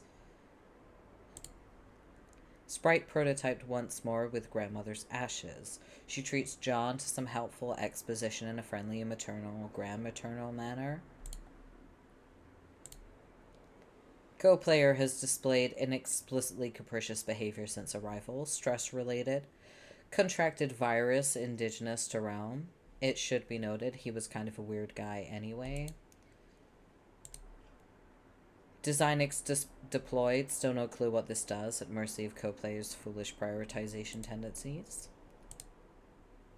Grist payload from slain foe, whether I deal the damage or co-player does, yield is same. Though I have a significant advantage in battle, taking measures into my own hands deprives John of hand-to-hand combat experience, which ostensibly will become more critical later. Ah, steeds, steeds, what steeds? Has the whirlwind a home in your manes? Is there a sensitive ear, alert as a flame in your every fiber, hearing the familiar song from above? All in one accord, you strain your bronze chests and hooves barely touching the ground, turn into straight lines, cleaving the air, and all inspired by God, it rushes on. Yeah, I have no idea what the fuck he's doing here. Another one of these things. Really, Egbert family? Really? A view of his kidnapped father's room. I can't see in here for some reason. Perhaps this is because John himself has never entered the room. It's possible that I can see only in a sense what John can see, or has seen already. I have not found the time to discuss this with him yet. If he enters the room, the question may answer itself. Rose, construct loft above John's room.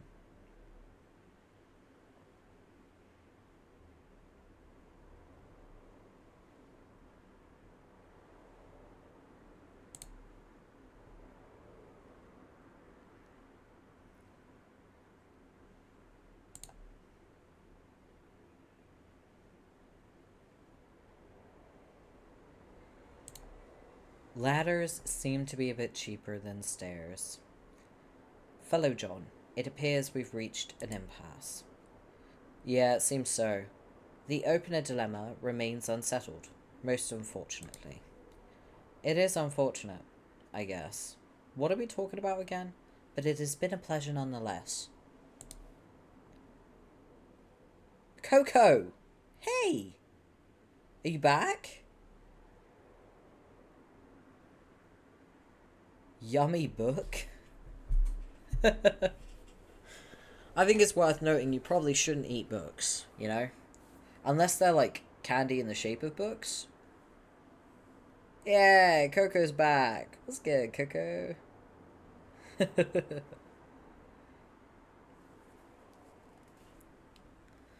I need to stretch because I'm starting to hurt.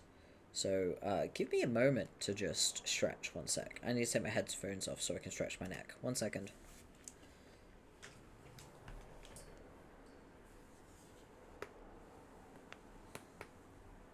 Oh, God.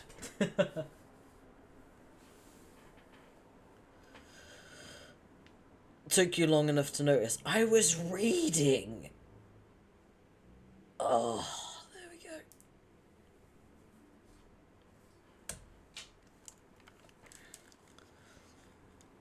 Okay, right. Jesus Christ. Oh, my neck feels better now. Oh. I'm gonna take a little sippy.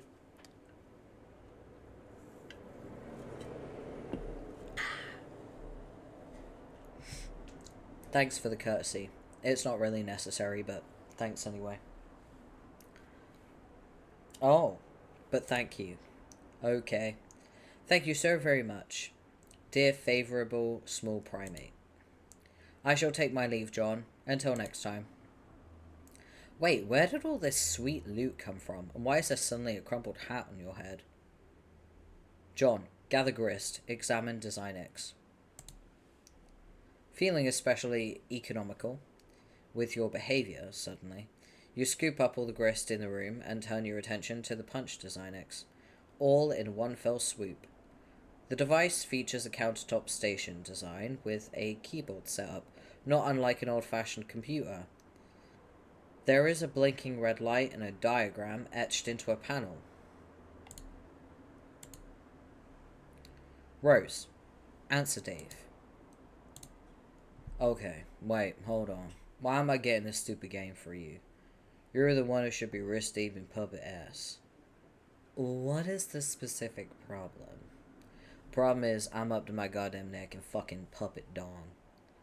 You know you like the mannequin dick. Accept it. I'm enrobed in chafing, wriggling god fucking damn puppet pelvis.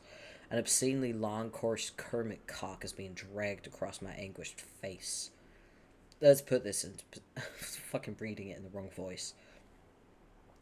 Let's put this into perspective. You put up with the puppet prostate because you love it. Also, coarse is a good word. You don't seem to harbor any sympathy for the fact that I burrowed fuck deep into lively, fluffy muppet buttock. I'm whirling in the terrible cyclone at the epicenter of my own personal holocaust of twitching foam noses. I don't know if holocaust is the right word to use there, bro. Fucking hell. I beg your pardon? Everything Dave says is like, I beg your fucking pardon, bro? Jesus Christ. Fucking hell. Damn. Why is he like this?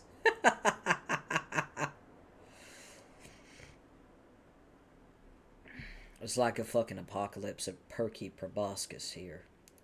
Like, the proboscalypse, I guess. Are you going to start rapping about this? What? No. Listen. Prong of flesh bereft of home? Found solace twixt a cleft of foam? No. Oh, Jesus.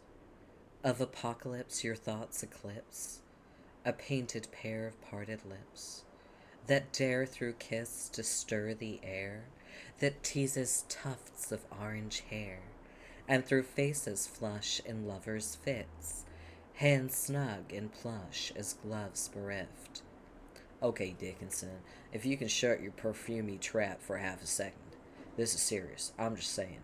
If I see one more soft bulbous bottom being like kinda jutting out and impudent or whatever, I'm gonna fly off the handle.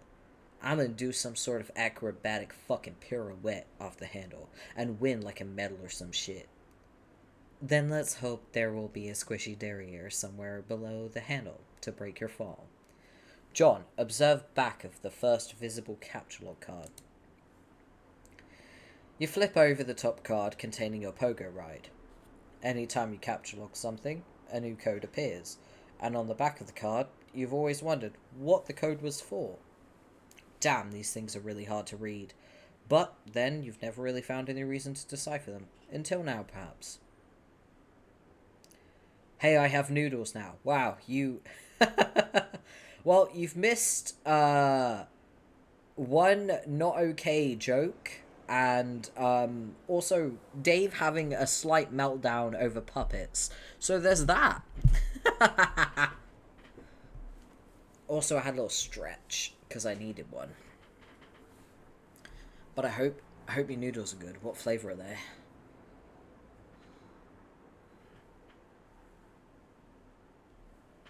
I'm stretching my back as well. I need to straighten it. Ugh. Okay. Oh, damn. Also fat. Yeah.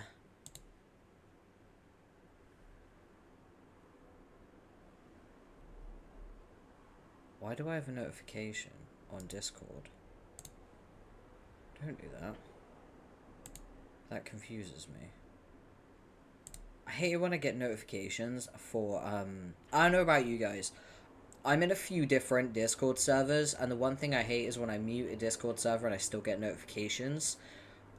Cut that shit out, Discord. If I mute the whole server, that means I don't want any fucking notifications. Eating some, pancit with chili and tiny lemons. Calamansi. Ooh. I know what you mean. Yes. Yes. You understand. It pisses me off. Because it makes me think people are talking to me. And they're not. It's just someone doing a fucking at everyone in a server, bypassing my mute. And it pisses me the fuck off. I'm muting the whole server. I expect not to receive any notifications. It's the worst. Anyway. Why am I so warm? Oh, it's because the fan's not even pointing at me. Hold on. I'm just going to adjust where my fan points, just so they can cool me down, because I'm getting kind of warm. 1 second.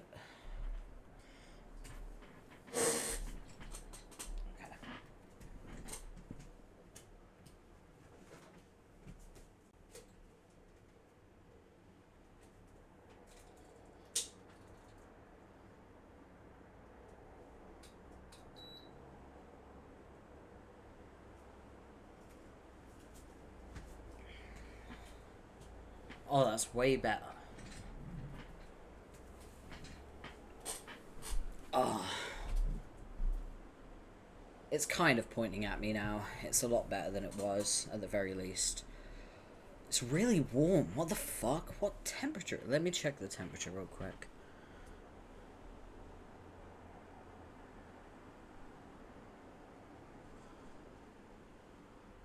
Jesus Christ, it's 18 degrees. Why? Let me convert it for the Americans. There we go. It is 64 degrees Fahrenheit for the Americans, 18 Celsius. That's insane. Why is it 18 degrees in fucking April? What is happening?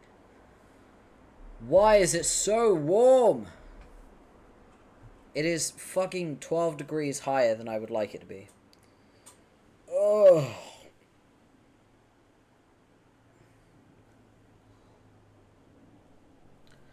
Oh.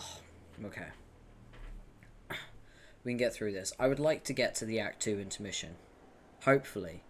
By the end of the stream.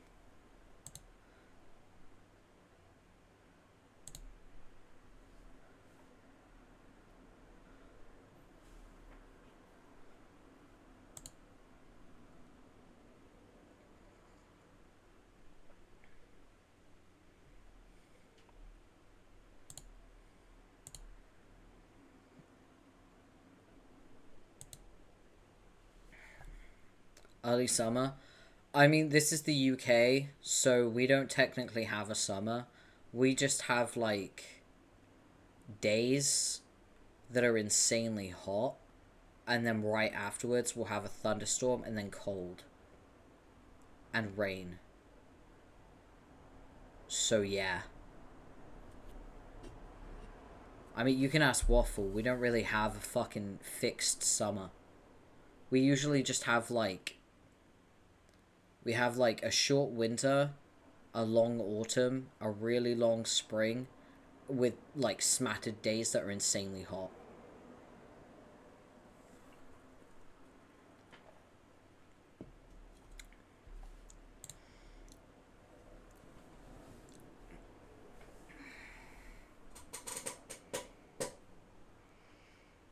Okay. Examine reverse side of hammer card in Strife Specipus. Looks like cards from your Strife deck have codes too. John, enter capture code as seen on back of Pogo Ride card. You enter the code DQMMJLEK into the keyboard. At least you think that's what the code is. The red light switches off. A green light begins blinking. John, insert card. Type in NZ7UN6BI. In the interest of due diligence, you enter the other code and repeat the process with that card too. Both cards are now punched with different hole patterns. Attempt to retrieve Pogo from card. Well, that should be a simple matter of, uh-oh, it looks like it's trapped now. You don't see how you can access the item anymore. Or store a new item there, for that matter. These cards are pretty much useless now, and the items they contain are toast. But maybe all is not lost. Recalling from your experience with the pre-punched card, you may be able to use these cards to replicate the items in question. Assuming you got the codes right, that is. John, mash keys heedlessly. Not quite through with your cowboy empiricism just yet. You mash at the keyboard to generate a random code. You enter DSKJHSDK in the DesignX. The DesignX stops you after 8 characters, which appears to be the maximum length for a code. The green light goes on, signaling its readiness for a card. You figure you might as well burn the shaving cream, since the product is not exactly at a premium in your household. You also figure you might as well merge the 2 cans onto one card. You're a little sad your dad isn't around for this. You have a feeling he would get a real kick out of the idea of duplicating more shaving cream. You punch the card with a pattern that is in no way related to the code for the item it contains. This should make for an interesting experiment. Mad science is a lot of fun. Unfortunately, you just burned another card in the process. Your deck is really dwindling now. Maybe you should have thought this through a little better. On the plus side, you just freed up your PDA, which has overflown with the pent-up chatter of anxious pesterers.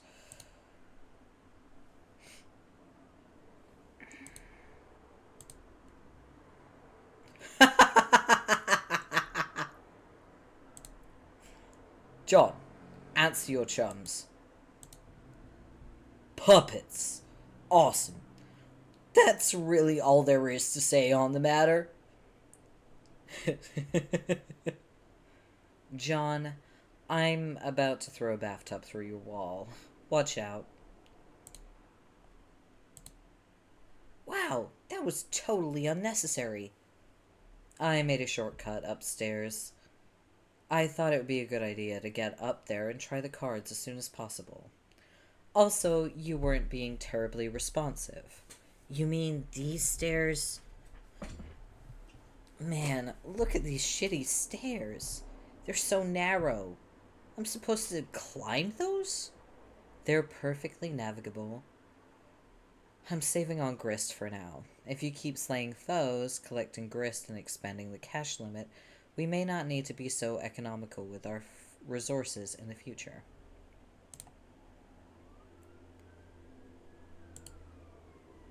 So, why didn't you just build a way up through that hole into my dad's room? Have you ever been in there? No, exactly. Fucking sirens, man.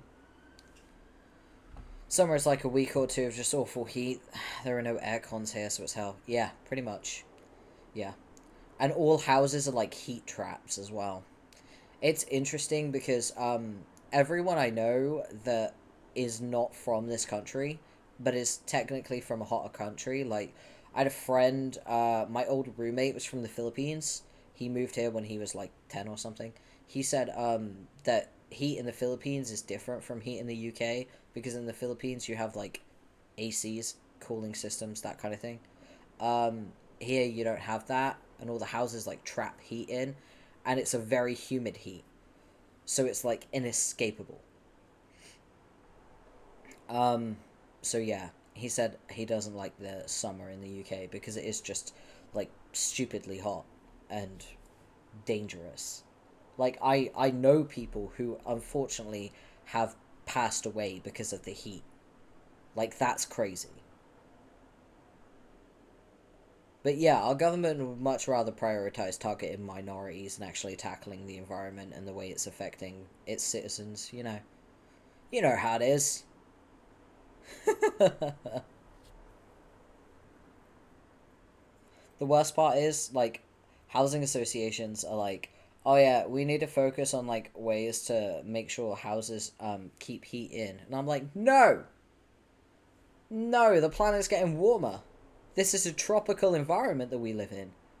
Which is a crazy thing to say, but people don't realize the climate in the UK is tropical, believe it or not. It is a tropical environment because of the humidity. At least we have that in common. Yeah, pretty much. As someone who's been to the Philippines, it's hot as hell, but manageable. Here, there is no escape. Yeah, pretty much. Pretty much. I mean, the closest you get to an escape here is if you go into a supermarket and they've got AC. And you just go to, like, the cold aisle, and you're like, fuck, I just want to hang out by the milk all day. That's pretty much it. That's the closest you get to escaping it.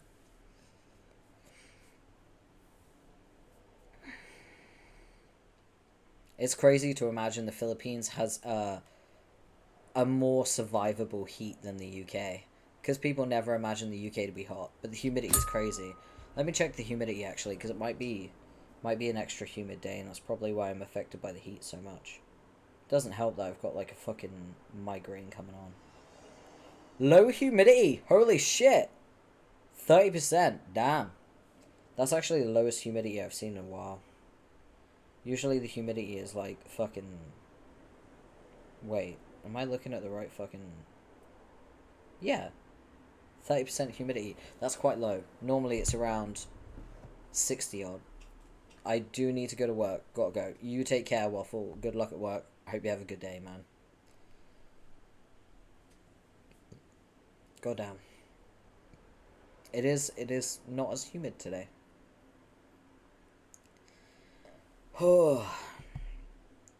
I think the goal is to get to page 600, and then I think I'm going to call it a day. Exactly. Huh? I'd rather not get sidetracked. I'm more interested in future further exploring the mechanics of the game than watching you discover what sort of outlandish Harlequin decor your father keeps in his room. Bye bye.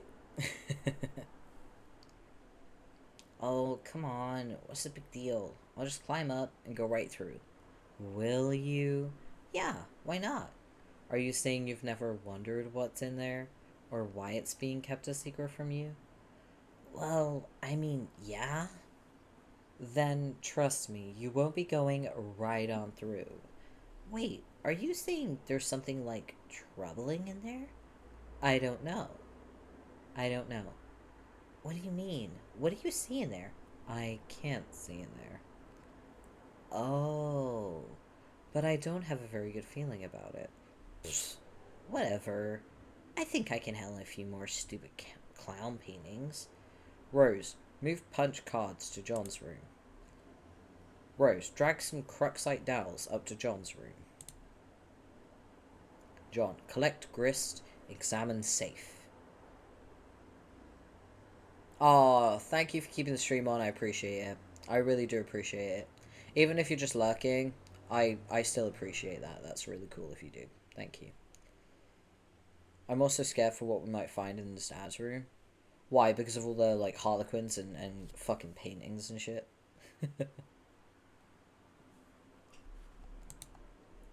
You swoop up the bountiful supply of grist generated by your co-player's recent exploits.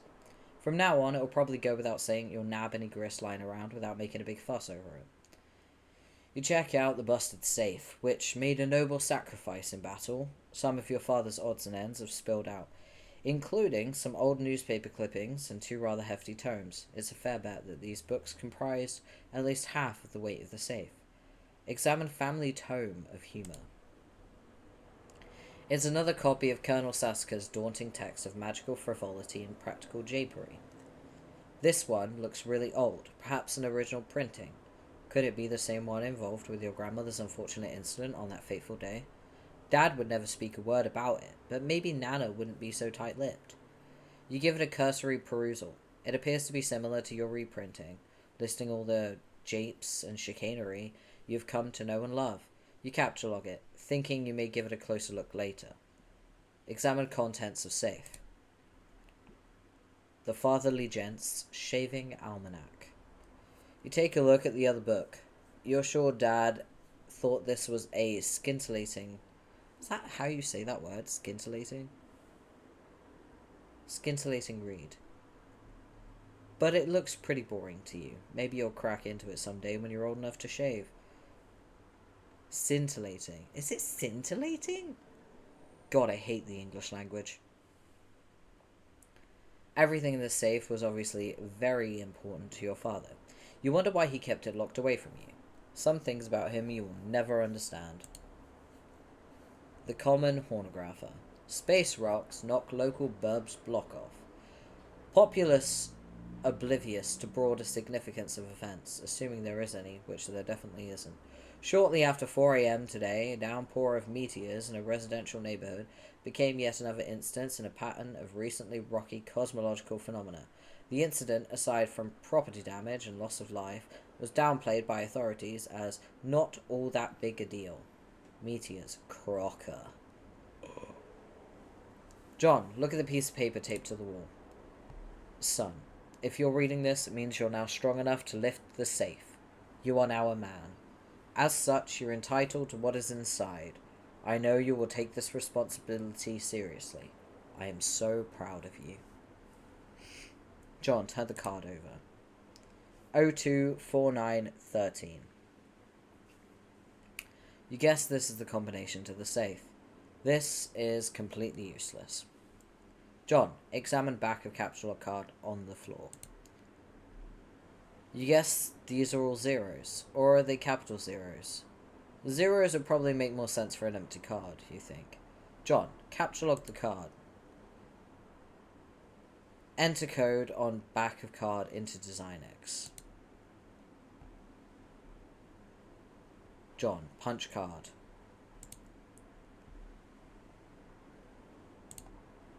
Wait, John, before you punch that. Oh. I was about to say, if you first took note of the code, then removed the card from the card, you would have punched the blank one. You would have only burned one card instead of two. Oh, yeah, you're right. Damn it. John, throw hat down in disgust. John, capture log punched, capture log card. Fucking hell. Sweet catch. What? John, take PDA.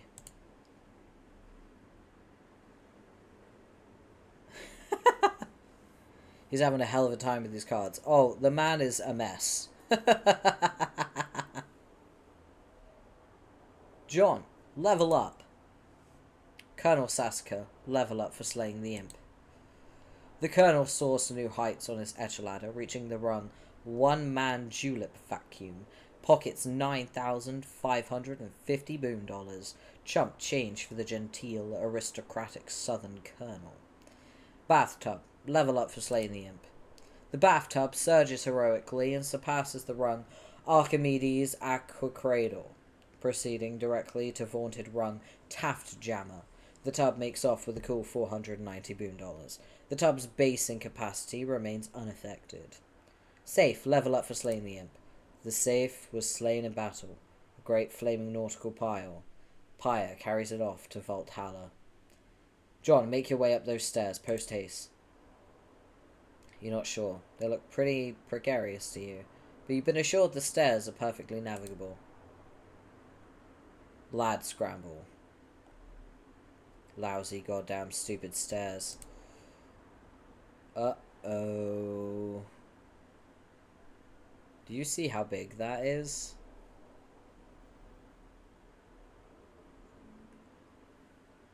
Uh-oh.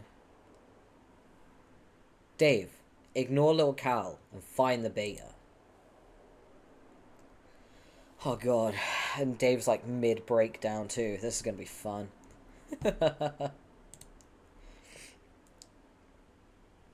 Alright. You wander over to the place where your bro keeps the sweet turntable gear. Man, that setup is sweet. You feel pangs of jealousy whenever you walk by it. Really cool jealousy, though. Like the kind where instead of getting all worked up about it, you don't actually give a shit. One of your brother's rad and extremely expensive ninja swords is missing, though. You know this drill all too well. Troubles are brewing. Dave, take expensive ninja sword. What sword?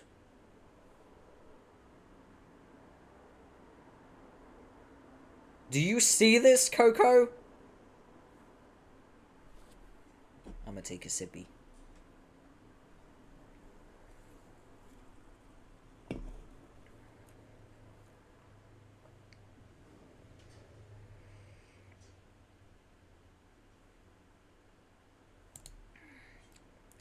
You approach the exit. There's something on the door you haven't seen before.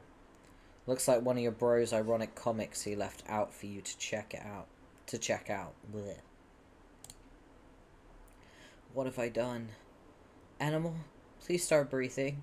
Oh god, please breathe. Okay, make-believe time is over. Oh god, oh god, oh god, oh god, oh god. What will Nanny do to me if she finds out? No one can ever know.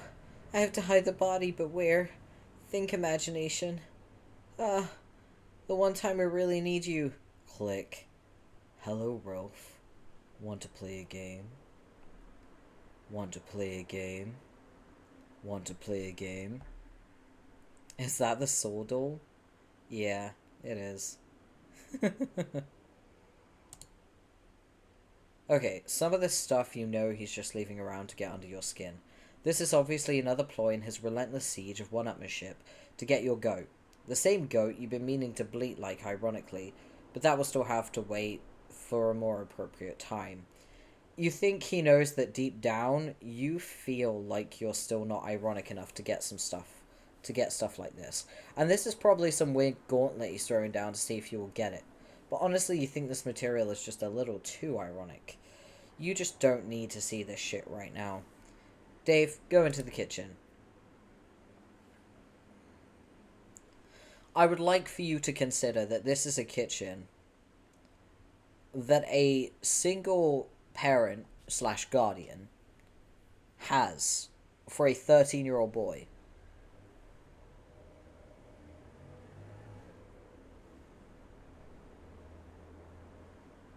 This is Dave's home environment. Why did I just get a blast of heat thrown at me? What the fuck? Don't do that. Interesting. Yeah. Definitely. No sign of bro in here either. Well, aside from the absurd quantity of awesome dangerous stuff he leaves lying around. Transfer katana to strife specibus. Can't see how this could go wrong. Oh, yeah, exactly. 13-year-old with a bunch of dangerous fucking weapons and fucking gunpowder, high fucking explosives. Yeah, it's totally normal, right? With an escalating sense of threat, you think it's time to shift your katana to your specibus. You figure it's better to free up the card anyway, since you might need to grab some of this stuff. Dave, set blender to mix. You guess bro stuck some fake blood capsules in that puppet. Pretty gross.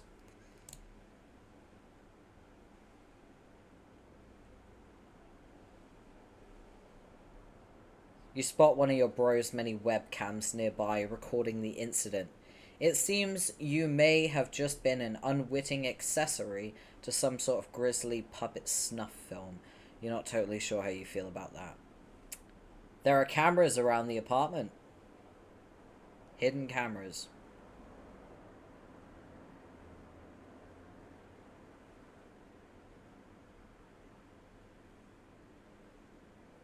Cameras. Hidden around apartment. With a minor.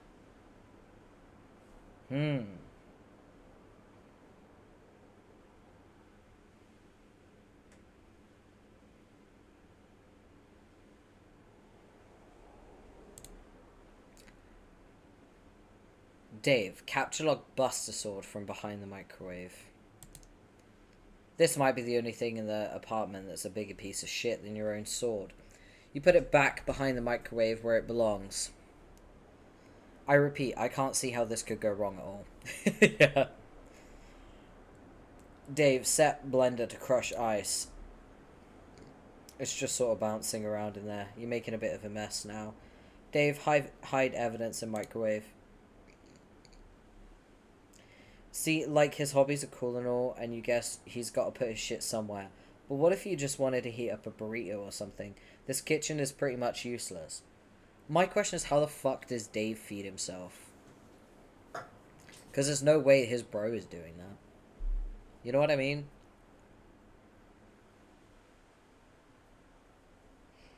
I want to know. Because he can't use that kitchen. Prayers? Yeah. Bro feasts on prayers. Thoughts and prayers. The good old Texas way. Dave, grab those fireworks. Capture log the fireworks. The sink has to offer. You just know these are going to come in handy. Why would they be in the sink if they weren't? Looks like one of them is still stuck in the garbage disposal. Dave, capture log shurikens. Hey, careful where you put in stuff, especially if you're looking to turn your Silodex into a powder keg full of sharp things. You put the box of fireworks back into card 5 and prepare to... Oh, card 3 apparently. That settles that, you guess. Dave, take nunchaku. You take the nunchaku, once again grabbing it without thinking ahead. First you capture log the box, 5. Again, while adeptly avoiding the shuriken trap, which you yourself set only moments ago. You can get these as magnets, by the way. Like the Ninja Star magnets. I like to think Dave Strider is the birth of that. Dave, capture lock each shuriken individually. You grab each shuriken, one at a time, knocking out the nunchakus. But no worries, you've got a plan. Capture lock nunchucks. You take the nunchucks, everything seems to be in order now. It would have been badass to go with the authentic Japanese names for each weapon, but sometimes you just gotta compromise with this modus. Examine fetch modus. You flip over your fetch modus and check out the back. You're not really sure where it is you're keeping this thing. Oh well, who cares? Dave, press eject button. Oh, hell no. Not after all that trouble you went through to get that stuff situated. This is potentially a very dangerous button. Dave, change to Scrabble points hash modus. First, you program your modus with the Scrabble points hash function, adding it to the list. This might be a cool function to use, but it looks like you have to empty your Silodex to select it. You're just not going to do that yet. No way. Dave, check the box detect collisions. Potentially. Yeah, potentially. As if the fucking explosives and shurikens that he has added to his Silodex, not Silodex, his Silodex, aren't dangerous enough, you know what I mean? Like, okay. Dave, take the skateboard. And just what is this guy so happy about? What is he looking at up there? You think if you see one more soft bulbous bottom being like kind of jutting out and impudent or whatever, you're gonna fly off the handle.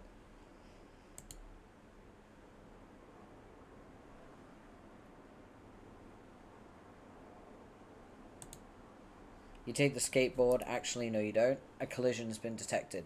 You take the wheeled ride. Man, your inventory's nomenclature is getting lamer by the minute. Dave, capture lock the unplugged power cord.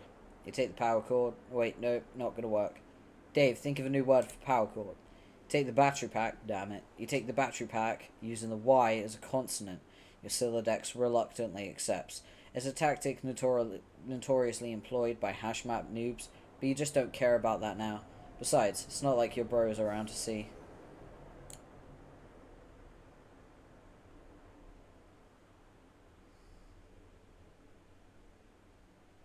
You see this fucker?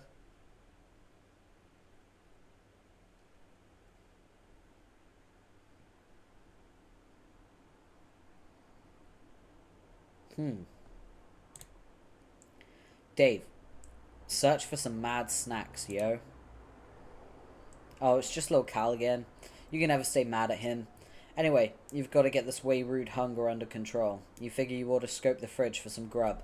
This hunger is so ill-mannered, it would make a room full of snooty... What the fuck is that? Why are we talking about mass suicide? What does that word mean?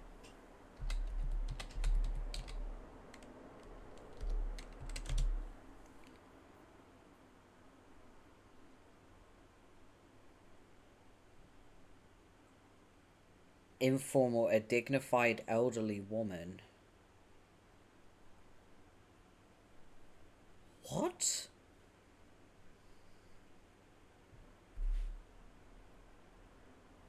Okay, Dave, open refrigerator. Just fucking... Oh god, more shitty swords. Of course, you knew these were in here. You're not even sure why you looked. If you want to keep any food or beverages in this apartment, you pretty much got no choice but to hide stuff away in your closet. Homestuck, everybody. Yep. Also, the reason why there is swords in the fridge, cold steel. Yep. That joke. That is his bro in a nutshell.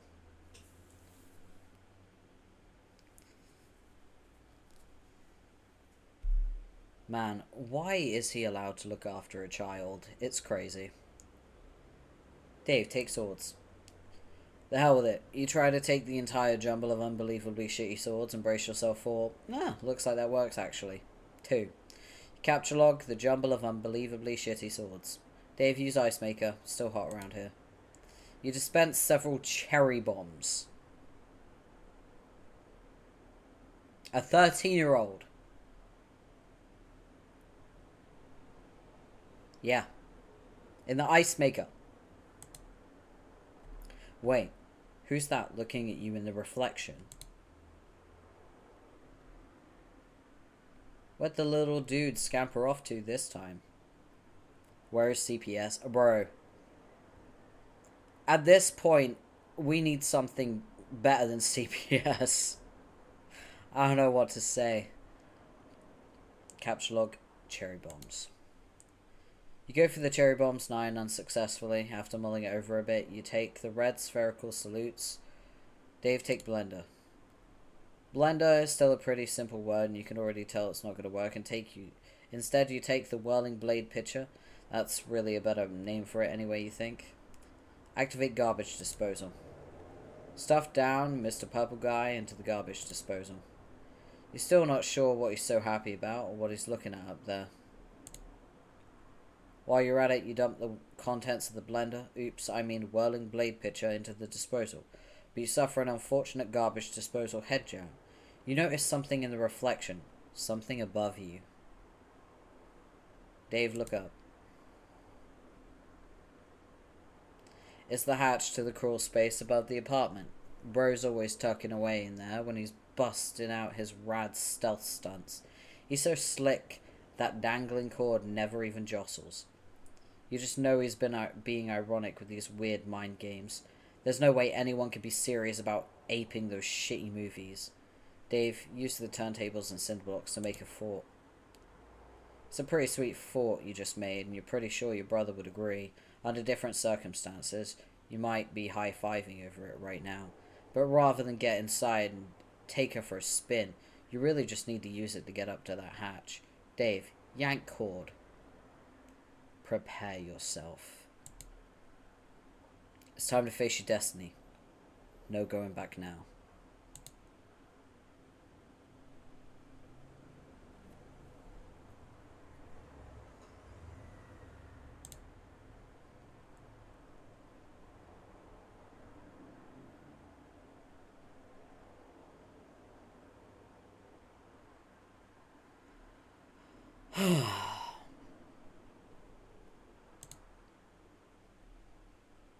Yeah, there was pretty much no way there wasn't going to be a bunch of puppets in there.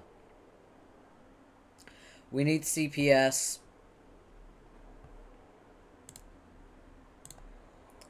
Okay, wait. Hold on. Why am I getting this stupid game for you? Oh, wait, we've seen this conversation. Dave, read note on the hatch. Bro, roof now. Bring Cal. We're doing it, man. We're making this happen. Dave, burst out of puppet pile like the one. Dave, be the other guy. You are now the other guy. John, take dowels and sheets from bed and make a tent. This is so much fun. A huge waste of time, but so much fun. The infamous quote. The infamous quote indeed. Yeah. John, carve a totem of the punched pogo card. You put the punched card containing the pogo ride in a slot and carve a totem from one of the Cruxite dowels. John, repeat process with other cards and dowels. You use the card containing the code for the hammer, as well as the one with the random code you punched over the shaving cream card for the hell of it. You carve the respective totems for the cards. John, do the same thing with the capture log card. Make a totem for the capture log card. Pretty bare bones looking totem if you ask you. Rose, collect totems. You stow the totems in your Athenium. Rose, produce capture log card. The alchemitor requires 1 unit of any type of grist to produce 1 card. You decide to use shale since it seems less generally useful than build grist as of now. You make a whole bunch of them. Whoa, did you just make all these? Yes.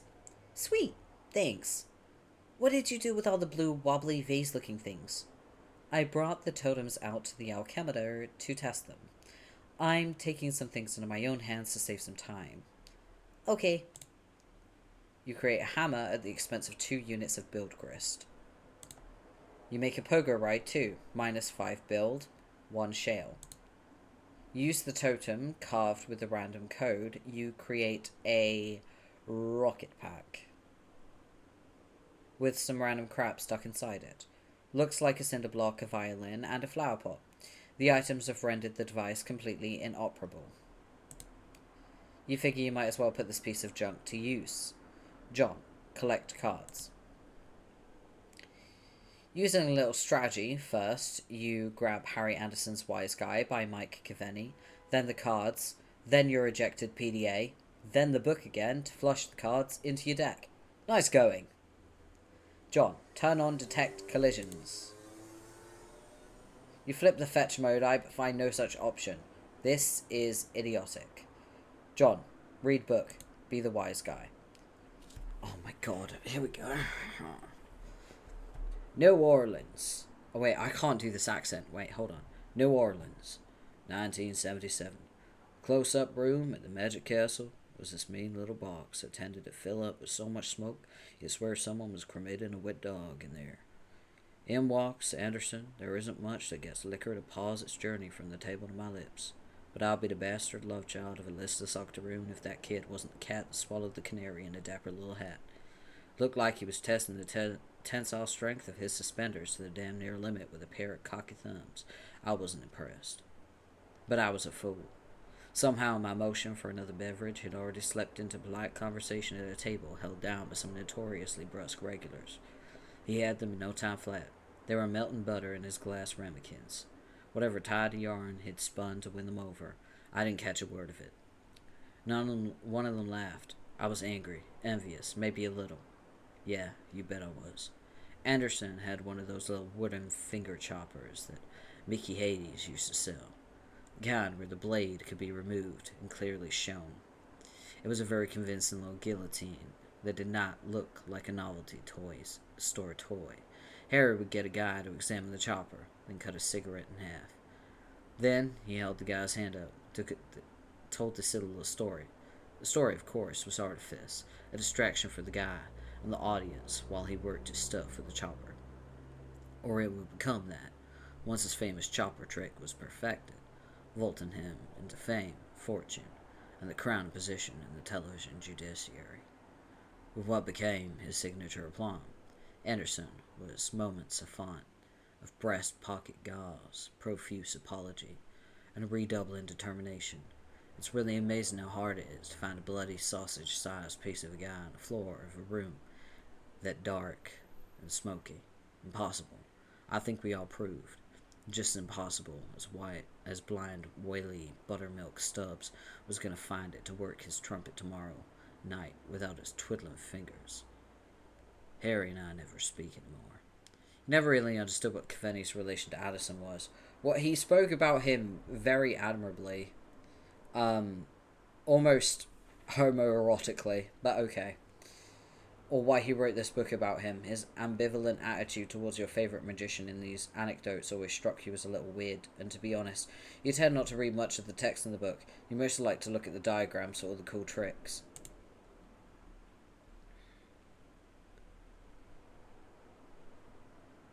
Here's a perfect example of how Harry could ruin several decks of cards, waste everyone's valuable time, and have you love him for it. He was good at that. One day, he noisily emptied his suit jacket pocket onto the hood of his car in search of change for the meter.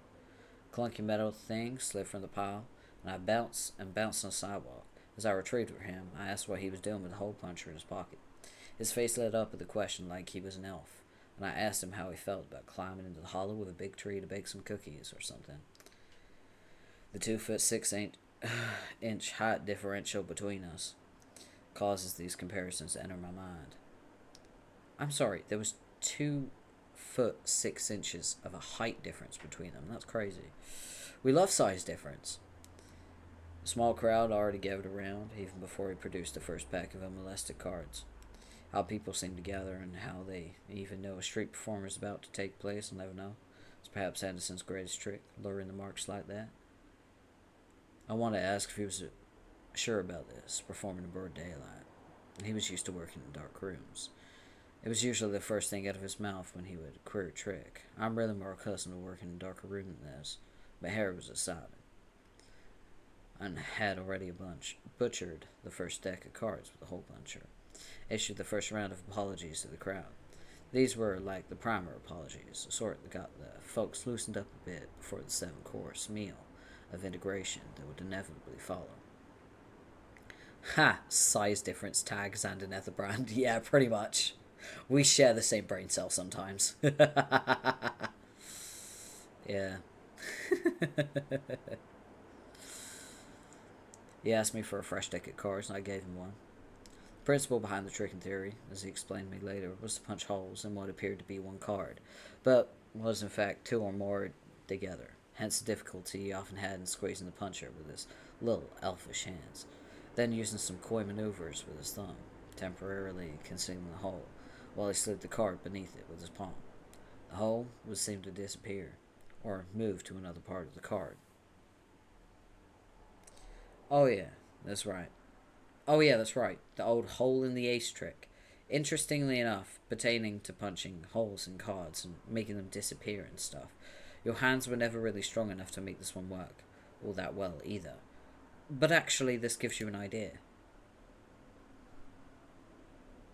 You overlap 2 of the punched cards. They mask each other's hole patterns.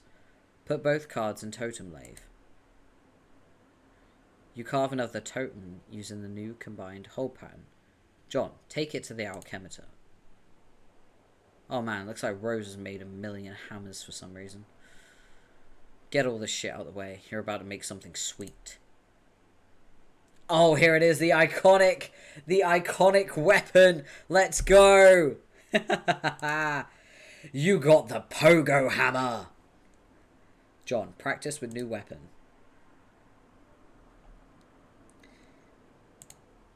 What did you do?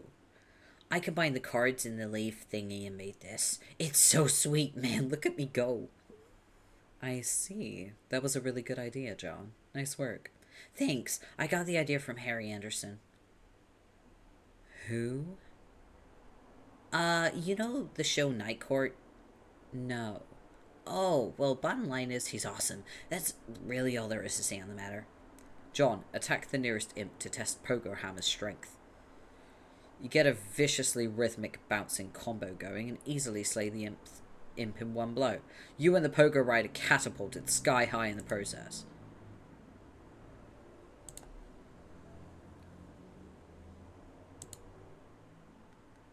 Sweet catch.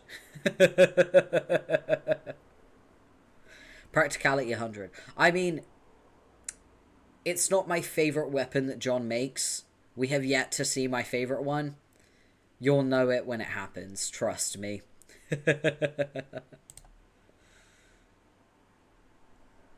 Oh god, do you see that? Oh god. Rose, pester John.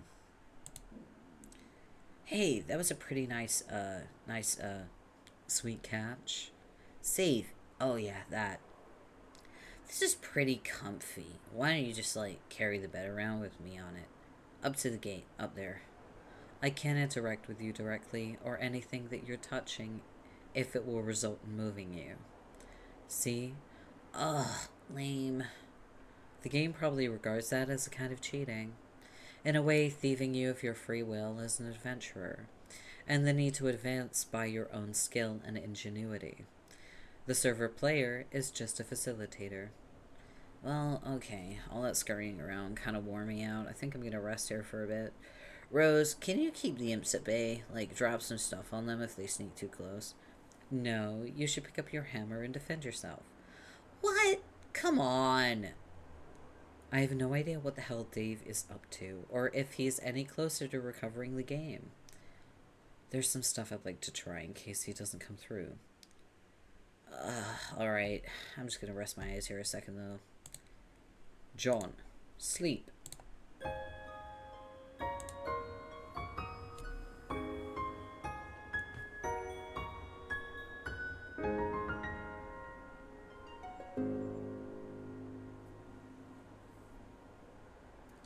Rose, check Alchemy Excursus. Oh boy, it's always fun when Rose does stuff. It's not wordy and fucking intense at all. Looks like a sort of index documenting all the known results for punch card alchemy combinations. This could be a convenient resource as you start to stumble on more useful card combinations. But ever since John started punching cards, you've been contemplating other ways this item manufacturing system could be put to use. In particular, if you obtain the code for any item at your disposal, you think you could theoretically send the code to John, and he could make it himself. That is, if you can think of anything that would be worth sending to him. Rose, capture log Spurb server CD. You eject the disk and capture log the server CD. Rose, message John the capture code. Oh, god damn it.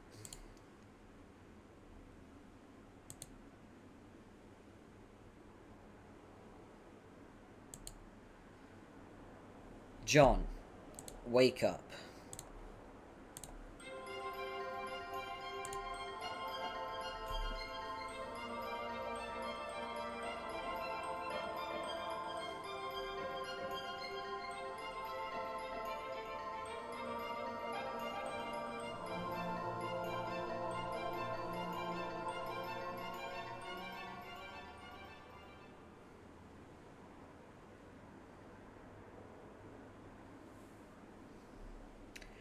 Look at the name.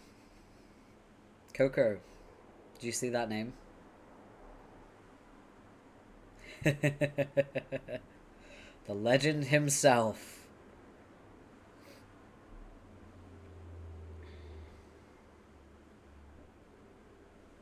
Alright.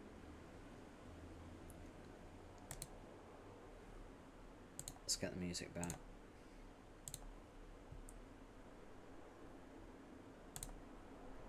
Hey! Whoa, there you are.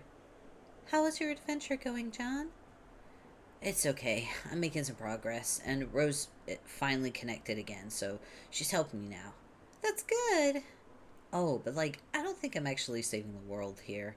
I don't know what I'm really accomplishing, but I guess it's not that. Well, I think whatever it is, it must be pretty important. Don't lose hope, John. I think it will all turn out for the best if you stay positive. Just keep listening to your grandmother's advice. Yeah, you're probably right, but I don't think I mentioned Nana to you, did I? Oh, I don't know. Didn't you? I don't know. Maybe you talked to Rose or Dave about it or something. Yeah, maybe that was it. They're really weird when they talk to me about you. Like, they're always trying to convince me you have some spooky powers, but I was like, no, she seems like a pretty regular girl to me. But when I think back, maybe there are times where it seems like you know some things? Like, maybe you know more about a thing than you're telling me. I don't know. Oh, well, John, I want to explain lots of things to you. Some things that I know. I'm just waiting. Waiting for what? Oh, John, I forgot I was messaging you about the meteor that fell near my house. Oh, yeah. Whatever happened with that? Oh, boy. Well, it turns out I was confused about it. Really confused. See, I guess I fell asleep for a while and lost track of time. That happens. Yeah, I know. Tell me about it.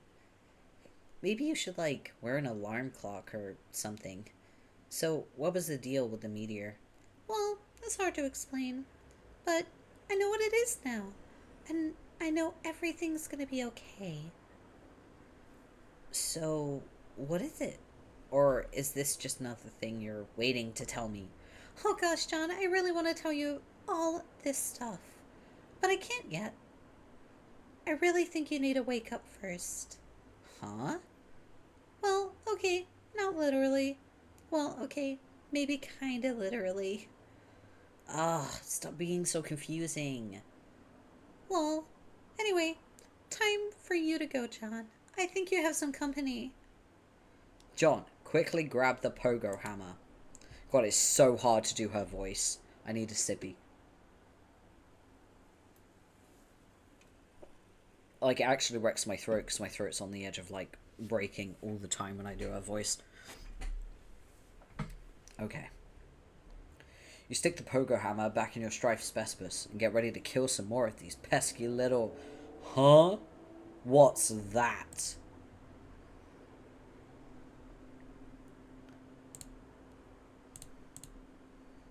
Rose, why aren't you dropping something on that thing?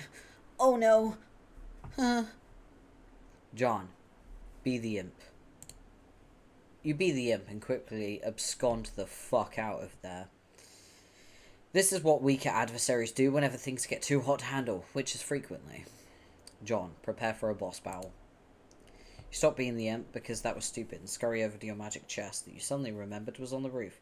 There are some things in there that would be good to stock up on for a major battle, but it looks like someone has plundered your chest. This is so outrageous.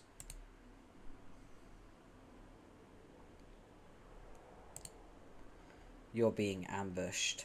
There isn't much room to maneuver on this sloping roof. Maybe you should consider making your way to higher ground.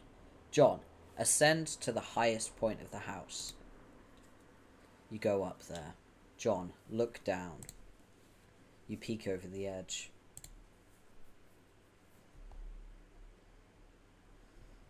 It already seems like a long way down to your yard. Not even to speak of whatever's below.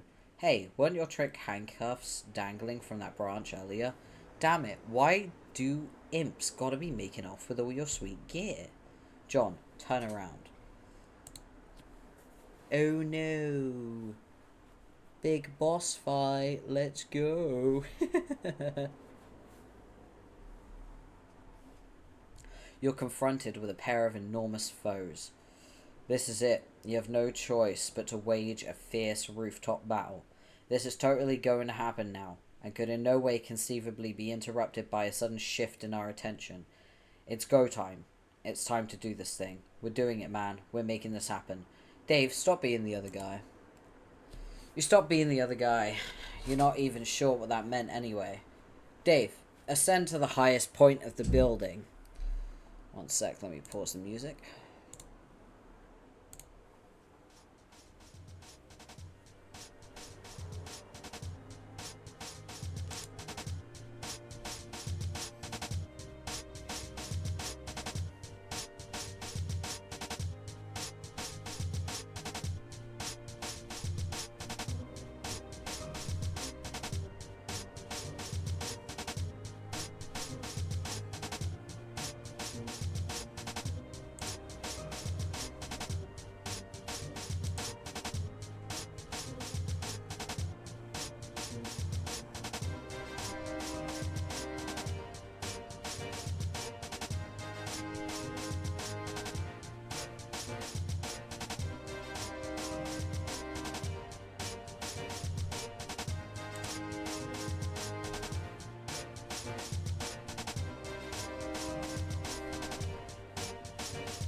Psych.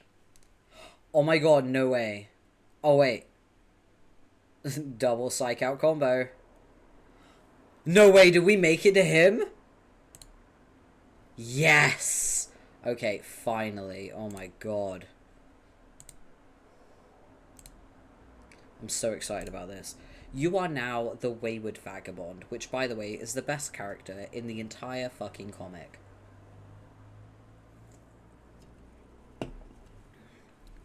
WV. Retreat. Got him already. Wayward Vagabond. Examine rotten pumpkin. What pumpkin? Running joke. Wayward Vagabond. Check the little red bar. It appears to be a gauge for a large power cell, perhaps fueled by some type of nuclear reaction. If this is the case, it's relatively low on fuel, but who knows how long it's been running here. You do not care about this sort of nonsense, and you will disregard it at once. You are very hungry. Capture log, can of gravy. Capture log, you have no idea what that means. It is total nonsense, and you do not know what to make of it. You will not give the foolish notion a second thought. Pick up the can of gravy. Just pick it up. You just pick it up. You're now holding the can of gravy. Quick break. I'll be back in a bit. Okie dokies. Use sharp teeth to poke a hole in the lid of the can. Your teeth are useless for the task. They are blunt, like that of livestock, presumably suitable for mashing up plant matter and not for puncturing metal. Attempt to open can with your weak, pathetic digits. Your weak, pathetic digits are not strong enough to penetrate the can. Your fingers are certainly pointy enough, and your black carapace is suitably rigid, but you just don't have enough muscle for the task. Take the can labelled beans.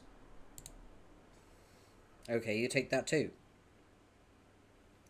Examine can of custard. Not mustard, custard. Oh. The can clearly reads mustard, a fact of which you are perfectly well aware. It is sort of cumbersome holding all these cans at once. You doubt you can hold many more than this. Maybe one or two. You'll need to find something to put stuff in if you want to carry a lot of things around. Wayward Vagabond. Examine marking on wrist. You drop all the cans and take a look at your wrist. It's a sort of specialised barcode pattern. This brings back unpleasant memories, and you would prefer not to dwell on it. Examine the small potted plant. What plant? Wayward Vagabond. Check book on human etiquette. It appears half the pages of this book have been eaten. The daunting volume is considerably lighter than it once was.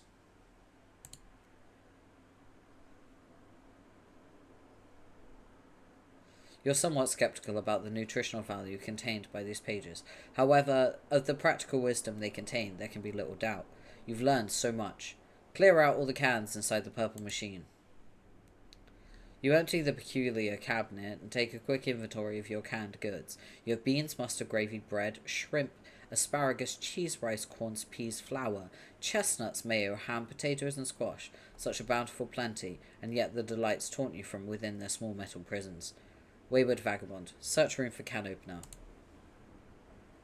You've already looked all over the place for a can opener, even making a few electronic inquiries about one, to no avail. Nothing else inside the purple thing either. Wayward Vagabond. Locate a nearby sharp object. You wield your trusty knife. It is actually a... You're not sure what they're called. It's an old rusted one of those red mailbox arm swing flappy doodads, either for letting you know there is mail in the box, or maybe for alerting the mailman to outgoing mail to be collected. You don't know really. You've wrapped a little piece of cloth around it for the grip. It's useless for opening cans. Wayward Vagabond. Be the imp. This means nothing to you. You're not an imp. You have no idea what an imp is, and you will not entertain such frivolous and childish ideas ever again. You feel stupid and hate yourself a little for even considering it. Wayward Vagabond. Become the mayor of Can Town. As the glorious founder and mayor of Can Town, you erect a dignified, majestic city hall out of cans, fittingly capped off with a tome of good manners for the roof. You have given yourself a very official and important-looking mayoral sash, made out of old cables to complete your look of authority. A number of rather civic-minded citizen cans gather in front of the building to offer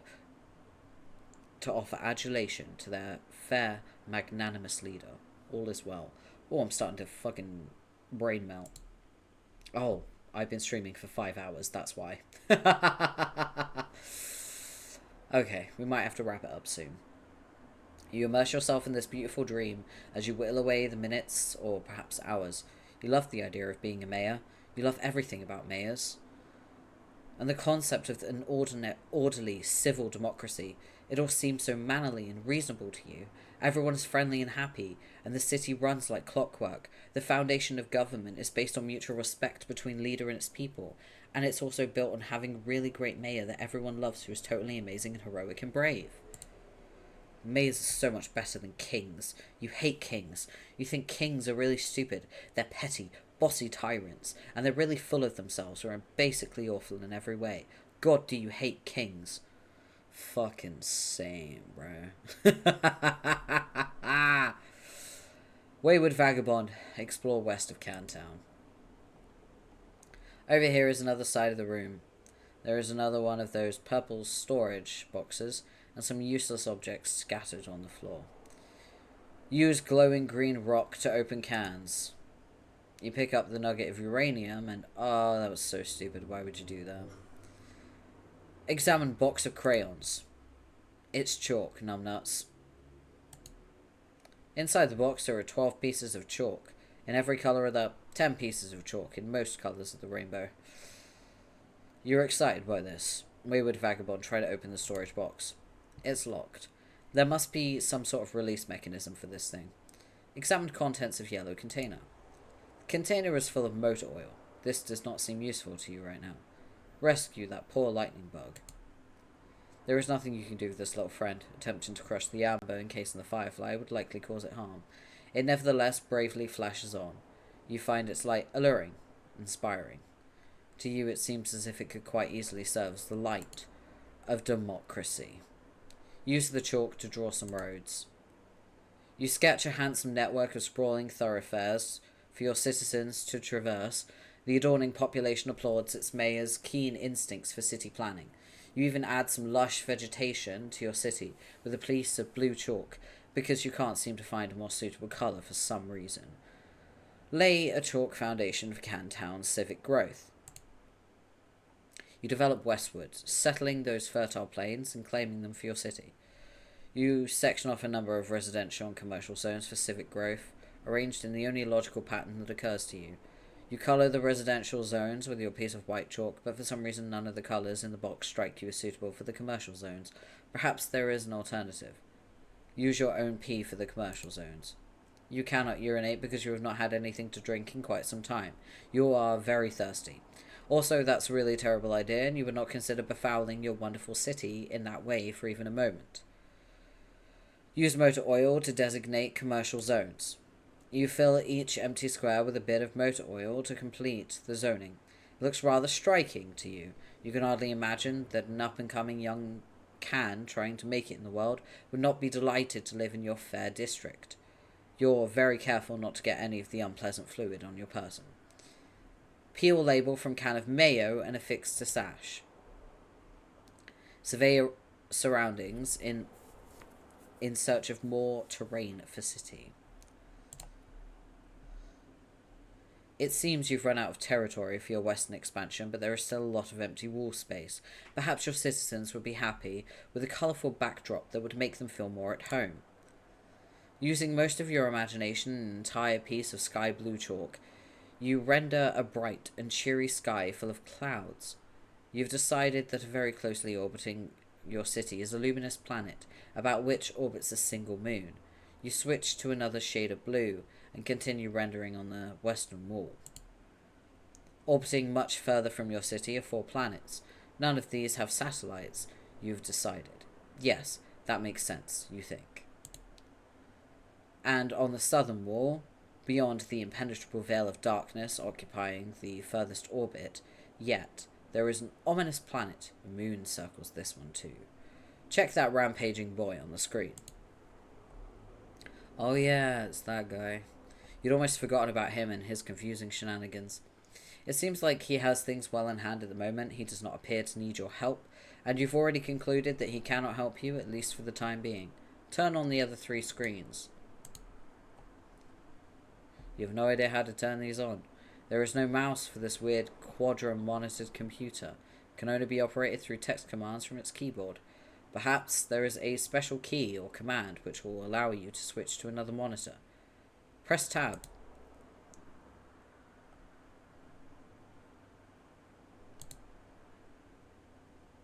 Forgot about that joke.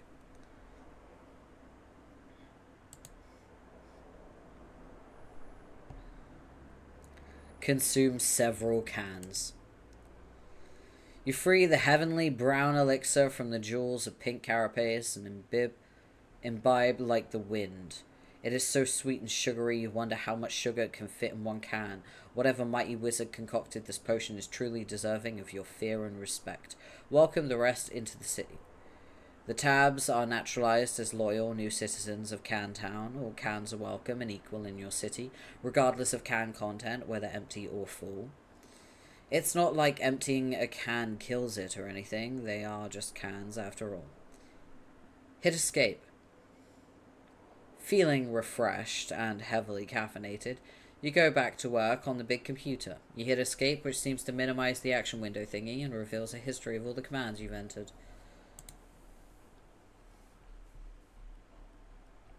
Oh my god. Use the arrow key to scroll up a bit. You can't believe how much you've already typed into this stupid contraption. What a waste of time. You scroll all the way up to your first command. It looks like there are more commands above it. Maybe someone was entering commands on this thing before you. There aren't many more. At the top of this list appears to be the very first command. Wayward Vagabond. Type switch 2. You activate screen 2. The signal is garbled, and you have no idea what you're looking at. Some sort of filthy beggar pleading for help. No one is around and nothing is happening. You seem to be locked out of any sort of interaction with whatever's happening on this monitor. Type switch 3.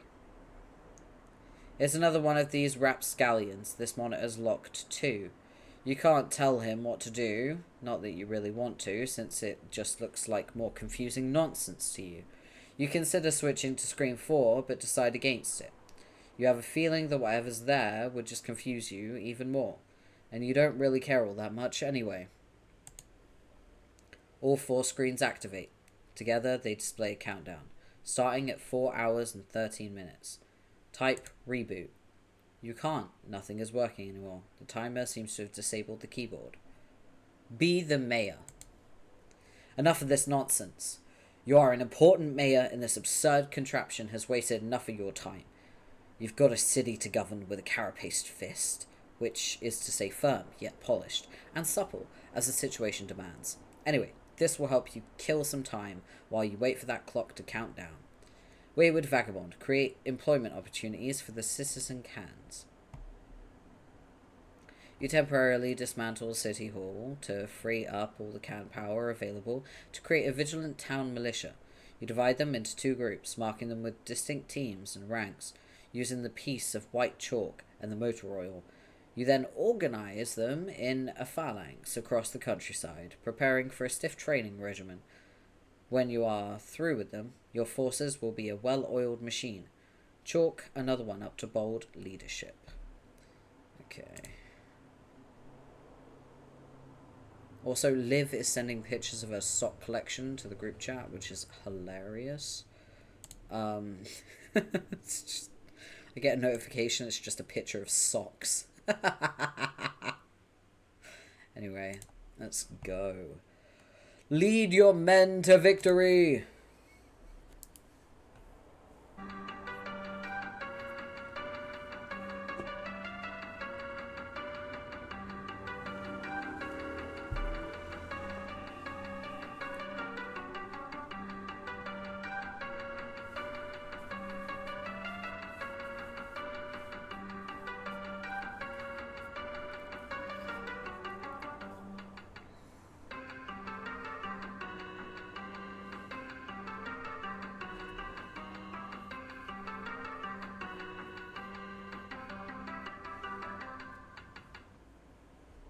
You waste more than 4 hours on this tomfoolery.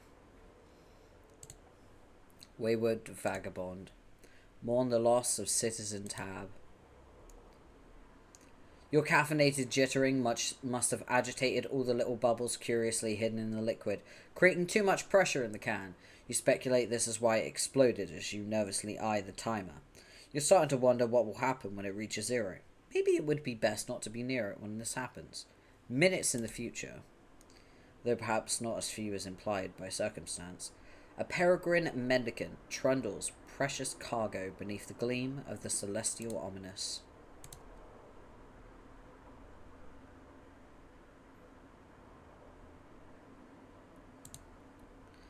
Go outside and get some sun.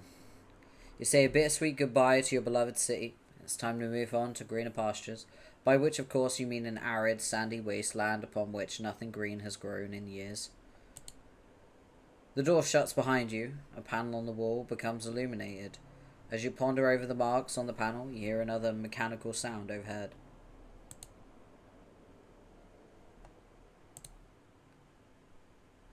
The LCD panel appears to have a touchscreen interface.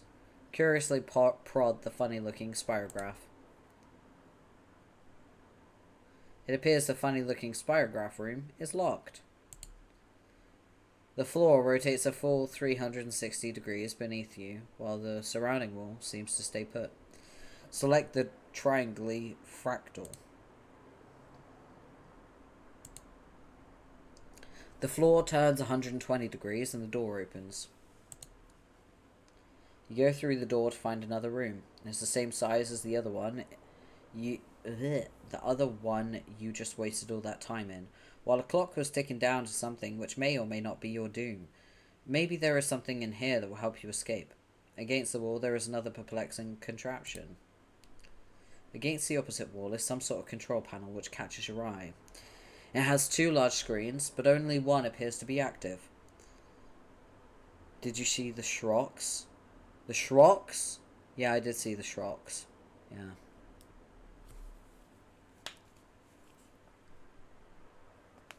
There were a lot of them. I'll take a proper look after stream. I'm going to be ending soon. I think once we end Act 2, I'm going to finish up. Which we're getting close to, by the way.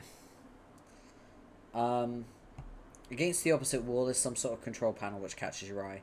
It has 2 large screens, but only one appears to be active.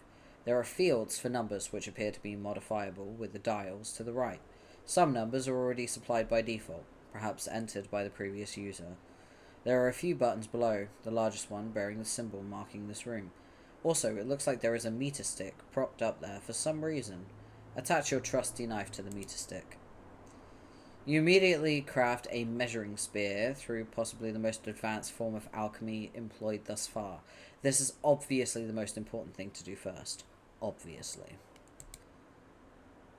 Or would it obviously be the most important thing to do if you'd remember to bring your trusty knife?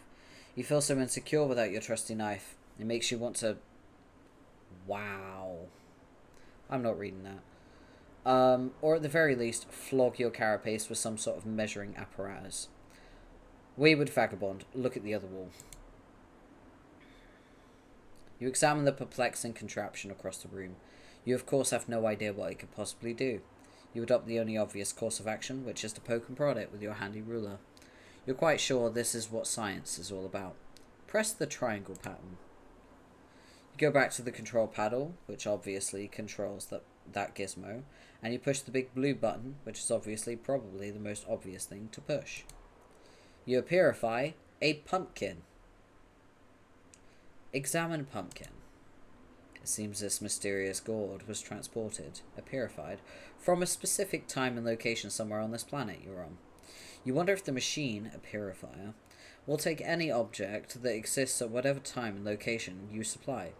There's a symbol carved on the pumpkin. You don't know what it means, and you doubt it will ever prove to be relevant in any way. Devour pumpkin. You consider dining on the ripe flesh of the plump vegetable. Your curiosity about the purifier gets the better of you. You try to sneak a nibble from the pumpkin nonetheless. Inspect green buttons. You first examine the attractive green buttons. The icon for the one on the left is that house shape you've seen plenty of times before. The right one on closer inspection appears to be a map for this underground facility with an X marking center. Wayward vagabond, press green button on right.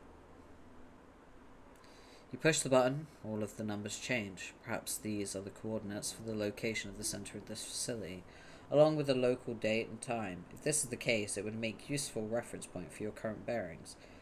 Fiddle with the dials.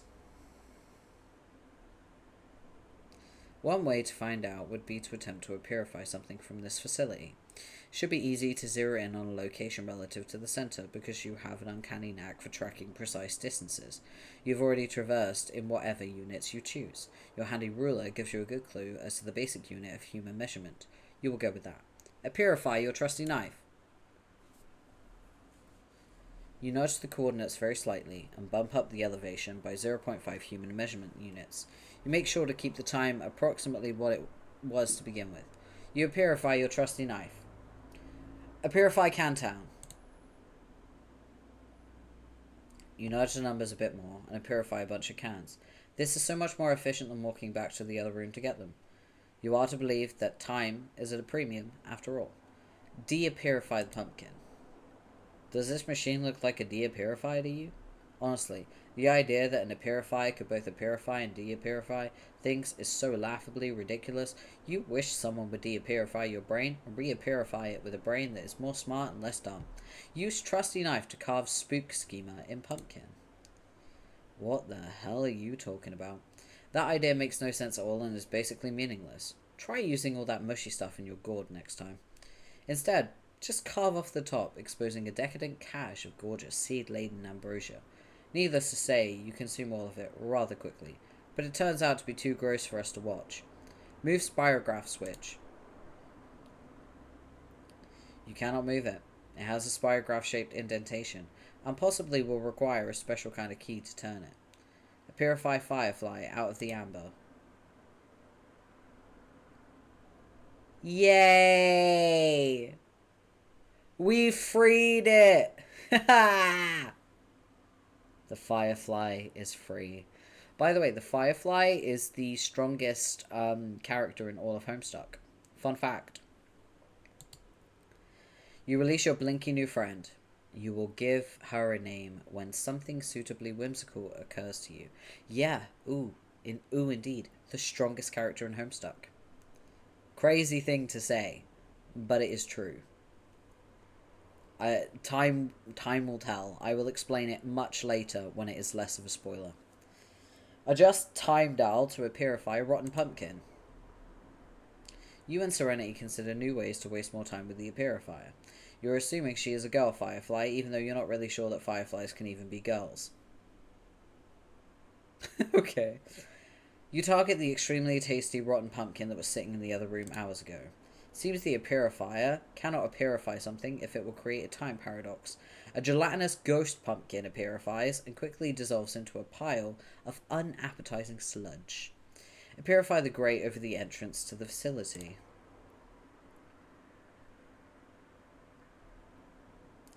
Serenity. Let's go. By the way, Serenity speaks in Morse code, but I have a mod that translates that. Because I am not fucking translating Morse code. I can't with that shit. Serenity blinks a message of urgency. You nearly forgot that while trapped in amber, she was a witness to all your tomfoolery and dilly-dallying in the other room, and knows the timer is about to expire. It's time to get the show on the road and escape. You reset the coordinates with the right green button again, and this time only adjust the elevation by approximately 10 human measurement units. Oh, here we go. Wayward vagabond, hasten to the exit post-haste.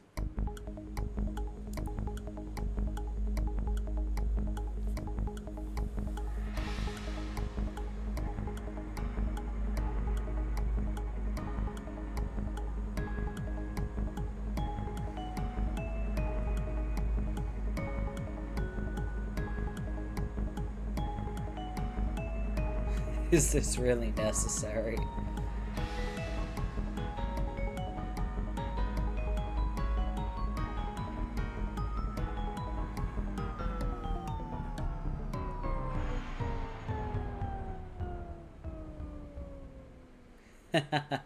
Psych? Question mark.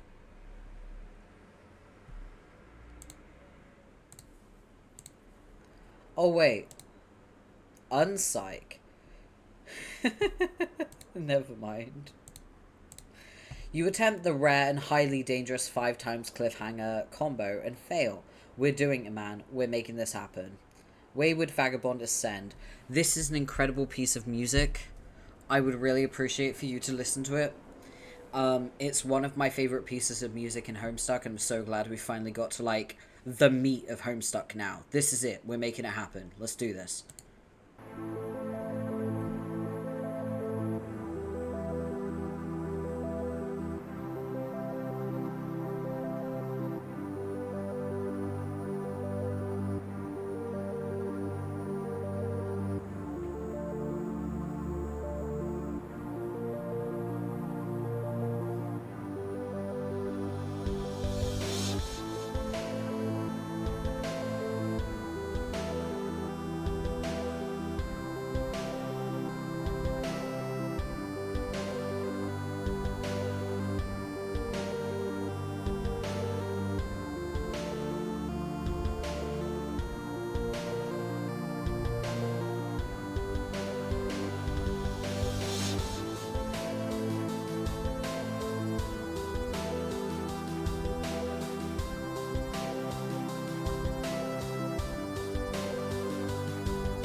Hell yeah. Fuck yeah. I love Wayward Vagabond Ascend. It's such a good song. And that song is by Buzin Kai and Michael Guy Berman. Incredible fucking song. Oh, beautiful. Whew. Let's keep going. End of Act 2. Let's go. We have officially finished Act 2. I'm going to bookmark that. Let's bookmark. I'd like to add this one. There we go. Save. There we go. We are on page 758. That's pretty fucking decent if you ask me. Alright. That is it. Man, this has been a 5.5 hour stream. That is crazy.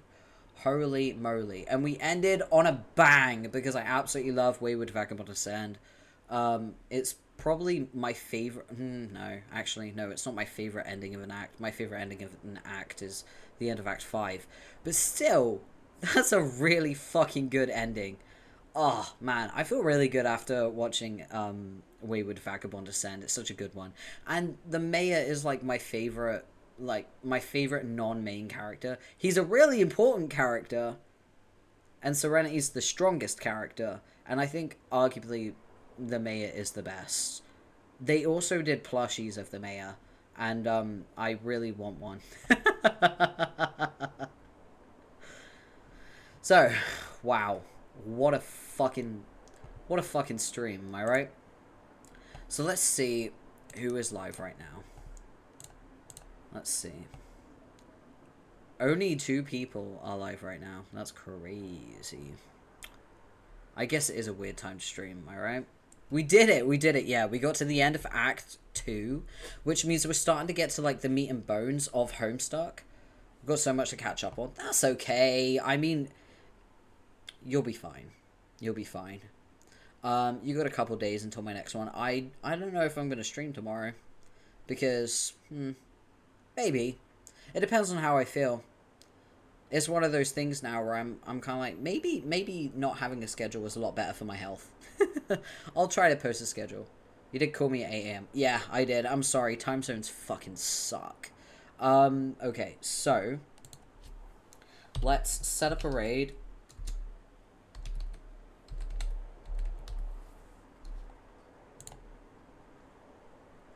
Just making sure I'm spelling their name right. There we go. Let's get the raid message ready. Please give this person lots of love, kindness, and support. Make sure you got the raid message going. Thank you for sticking around for this stream. I know Homestuck is a lot. It's very overwhelming. We got through it. It's very wordy. My god, I have a headache now. I'm gonna rest, hydrate, and enjoy the rest of my day, and I hope you do too. I will see you in the next stream. Until then, bye-bye!